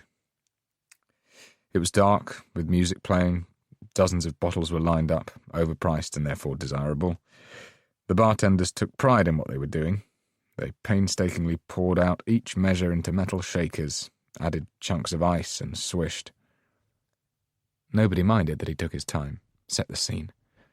They were happy to be transported there. There was nowhere they would rather be. The bartender shook, poured, garnished. I swallowed, gulped, reordered. Simon sighed. I knew I didn't have time to linger, but it just seemed like more fun being there than being at a kid's ballet recital. No one disagreed. No one said anything for a few moments. So, your little girl is a ballet dancer? Asked the guy with a ponytail. Simon didn't like the way his man-boobs shuddered as he suddenly, keenly sat up in his chair to ask the question. Ponytail man licked his lips, coughed. It might have been polite interest. It might have been something much uglier. Simon regretted bringing Millie into the room. She didn't belong here. Even the idea of her didn't belong here. Fuck prison. He transported himself for a few moments, but it was hopeless. It was delusional. He was stuck here, amongst the depraved and disgusting. This is where he belonged. Is she any good? Asked Billy, your daughter. Is she any good at ballet? She was, replied Simon. She used to be. No one asked anything more. They all knew his family didn't visit him. 29. Daisy. Tuesday, the 11th of June, 2019. It's been a busy morning at school. During summer term, time seems to concertina, a crazy mash of school trips, sports days and report writing. I feel I'm always playing catch-up. I'm on playground duty today, which I could do without. I'd like to use the time to write a few more reports, but there's a rota, and no one is likely to want to swap as it's not a particularly sunny day, and we are all under the cosh to write reports. Being on playground duty requires me to stay alert and focused. The noise is extraordinary. Cheers, chants, chatter, laughter and arguments abound. It's a teacher's job to filter, survey, always be on the lookout for the next squabble or scraped knee. I'm vigilant. My eyes constantly scan like searchlights. Millie stands out like a beacon to me, whether she's sitting alone on a bench or huddled in a gossipy group. I'm sure this is true for all mums. Our eyes zone in on our own, just checking, keeping them safe. But when I find myself watching Millie as she moves around the playground, I am not reassured. I feel stung with guilt. Her right leg drags just a fraction, pulling behind her, a constant reminder. I try not to be obtrusive when I'm monitoring her. She doesn't like it. More than once she's mentioned how she's really looking forward to moving to big school because she's sick of going to the school her mum teaches at. She used to see it as a perk, but now I cramp her style. I'm happy to report that other children don't find me quite as embarrassing. Today, as usual, various kids are hanging around, desperate for my attention. The little ones pull on my arms, they want to hold my hands. The bigger ones eagerly shout about where they're going to go on holiday this summer. Salau, Disneyland, Whitby. Teachers always attract the extremely shy ones and the biggest show-offs. I don't mind them clamouring for attention. They are fun and make me laugh. I'm doing just that when Kerry Thornton, Year 5, charges up to me yelling, "Miss! Miss!" I'm not a miss and haven't been for a long time, but the catch-all name is used on all female teachers in moments of heightened excitement. "Holly Jordan and Africana smashing each other's brains out near the climbing frame." I set off at quite a pace, charging towards the climbing frame, unsure what I'll find. Smashing each other's brains out, thankfully, turns out to be an exaggeration. They are rolling about, scrapping inexpertly and messily. The odd lucky kick does, however, cause considerable pain, although the moment I use my biggest teacher voice and yell at them to stop, they do so, probably with some relief. "What's going on?" I demand. Both boys glare at one another and refuse to meet my eye. Predictably, the age-old excuse is spat out. "He started it," says Ollie. "No, he did," snaps back Affa. I swore I'd never trot out the expressions everyone uses. I've always wanted to be an enlightened, perceptive and different teacher. But still, I find myself thinking, I don't care who started it, I'm finishing it. That sort of gruff response isn't good enough nowadays, though. There are procedures. This might be a squabble over nothing, or it might be part of an insidious bullying campaign. I need to investigate. I also need to get them patched up. I can see that Afa has a badly scraped knee. Ollie has some marks on his cheeks. I can't yet work out if it is a nip, a bite, or a bump. Their breathing is fast and shallow. I don't know either boy very well. They're a year below my class. I won't teach them until next September, but I can tell they are panicked. My plan is to take them to their own form tutor. She'll know if there's any historical beef between these two, and will be better placed to sort it out. Right, inside now, I instruct. The three of us walk at a fast pace towards the school office. It's then that I see him. He's standing at the school gate, where parents usually congregate at pickup. I haven't seen him for 3 years, but I recognise him instantly. My body registering him at the same time as my mind. My stomach flips, my legs turn to liquid. He realises I've noticed him and raises a hand, waves at me, smiles. I don't wave back. He rattles the school gate. It's one of those that has a coded lock. He can't get in, I remind myself. He can't reach me. "Can you open this thing?" he yells. "We need to talk." I put my head down and quickly usher the boys indoors. I spot a dinner lady. "Mrs. Wilson, will you take this pair to a member of staff? They need first aid and a talking to. They were fighting in the playground." I garble my instructions. "Which member of staff?" she asks. "Any. Tell them the boys need to explain their behaviour." She tuts, showing her displeasure at being embroiled in this matter. "You know we're not supposed to supervise the children." "Yes, I'm sorry, I have to go. I have an emergency." She stares after me, questioning. I'm aware that I am a constant source of gossip at the school. I dash outside again and head for the gate. He's still there, waiting for me. Smiling. Darrell Lanebridge. "Daisy, how are you?" He asks the question as though it's the most normal thing in the world that he suddenly turned up at my school gate after all this time. His smile broadens. He's hoping to be winning. If I could be dispassionate about this situation, I'd have to admit that he's a handsome man. Charming. Still, even after everything. But I'm not dispassionate about this situation. I'm anything other. "What are you doing here?" I demand. "I wanted to know if you received the tickets, whether Millie was pleased." I have to keep one eye on the playground, and I'm glad. It means I have a legitimate excuse for not looking at him. "Yes, we got the tickets. I didn't know where to find you, so I could return them." This is a lie, since I ripped them up in a fury. "Return them?" He looks surprised, as though I'm not in my right mind. "Why would you want to return them?" "Millie doesn't like the ballet anymore." This isn't all of it, but I can't bring myself to say the words that need to be said. He looks crestfallen. "Oh, well, that's a shame." I realise they must have been expensive. "I'll pay you back." We haven't got money to splash. Paying Darrell back for a gift that we never wanted. But he is the last person I want to owe anything to. "It's not about the money, Curly," he says sadly. I cringe, as I always have done, at the use of the nickname. I realise this is not about the money, but I'm trying to make it so because I don't want it to be about anything else. It can't be. "She doesn't like ballet anymore, eh?" He shakes his head. He looks distraught, almost as upset as I was when I first realised as much. "No. How did you hear she ever did?" I ask. "I can't remember.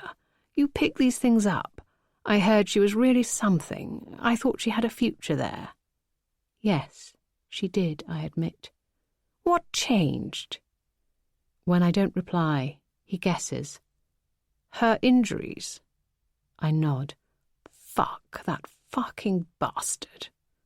Darrell kicks the school gate. I look about, alarmed. I don't want to draw any attention. "Darrell, please don't, not here." He stares at me, his eyes bright and intense. The sounds of the children in the playground bounce around us. I find myself scanning for Millie. I mustn't, not in front of him. The last thing I want to do is identify her to him. He breathes deeply, then seems to come to his senses. Right, sorry. He pulls his hands through his hair. Not vanity, agitation. Well, what would she like for her birthday? Nothing. She doesn't need anything. I stop myself from adding, from you. She doesn't need anything from you, because that would be inflammatory. Instead, I feel compelled to tread carefully, to be as conciliatory as possible. I try to change the subject. So, you're back from New York. Are you on holiday? I'm praying he'll say yes. No, it's a permanent transfer. I'm back in London for good, Curly. He beams at me as though he's delivering great news. I would have written to let you know, but I didn't know where to find you. We moved, I mumbled.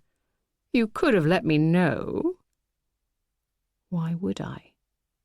But I swallow these words and instead say, the thing is we moved in quite a hurry and there was a lot going on at the time. I don't think I was as thorough with my admin as I should have been. He barks out a sound that is supposed to be near a laugh, but is anything other. Shakes his head. I'm admin, am I? I just want him gone from the school gate, gone from my life, but I daren't create a scene. I had to move. I couldn't afford the mortgage on my own, I explain. I don't know why I tell him this. I don't want him to feel sorry for me. Is he likely to leave me alone if he pities me? No, probably not. He'll see my vulnerability as his advantage. Rallying, trying to sound determined and in control, I add, I wanted a fresh start. I couldn't risk giving up my job. How did I know I would get another one? At least moving to a house that wasn't haunted with memories felt like a step in the right direction. After what happened, I felt I was under constant scrutiny. First by the police, press and public, then my friends, my family. I know my friends and family were only looking out for my welfare, watching to see if I was coping on my own, but it felt awful to be under constant surveillance. I felt like a child, a naughty child at that. No one has nets hanging at their windows anymore, so nets did not twitch as I walked down our old street, but I felt eyes upon me. The neighbours once waved cheerily from across the road and used to send Christmas cards, but I'd started to feel their collective cold shoulder some years back, when our recycling bins started to overflow with glass bottles. Had a party? My next-door neighbour once asked me when he caught me putting some of Simon's empties in the bin. Yes, I lied. I didn't get the invite, he muttered snidely, quickly walking away. By having a drunk for a husband, I brought a dirty cloud into their respectable street. By having a criminal for a husband, I brought a huddle of noisy doorstepping journalists. Even when the journos went away, there was a lingering sense of disrepute. People crossed the street to avoid talking to me. They wouldn't meet my eyes, but they never stopped watching me. I'm making my mind up about where to settle, Darryl says conversationally. I think it's time for me to put down roots, but at the moment I'm renting. Not far from here, actually. My heart plummets. Oh, I thought you were always a South London man. Well, I wanted to see what North London has to offer. He holds my gaze. It's awkward. I make myself look away. I spot the head coming out of school. She has the bell in her hand. Break time is over. The bell will be rung. The children will line up. I'll be seen with Darryl. I need to get him out of here before people spot him and start to talk. Well, thank you for stopping by. I drop out the platitude that's generally accepted to be a closer. He doesn't react. More words spill out of my mouth, unchecked and untrue. It's been nice seeing you, but I need to be getting back to work now. So, Millie doesn't like ballet anymore. It's as if I haven't spoken. I hear the bell chime through the playground. No, I'll have a think about what I should get her instead. There's really no need, I say firmly. Oh, I think there is, he smiles slowly. What sort of father doesn't get his daughter a birthday gift?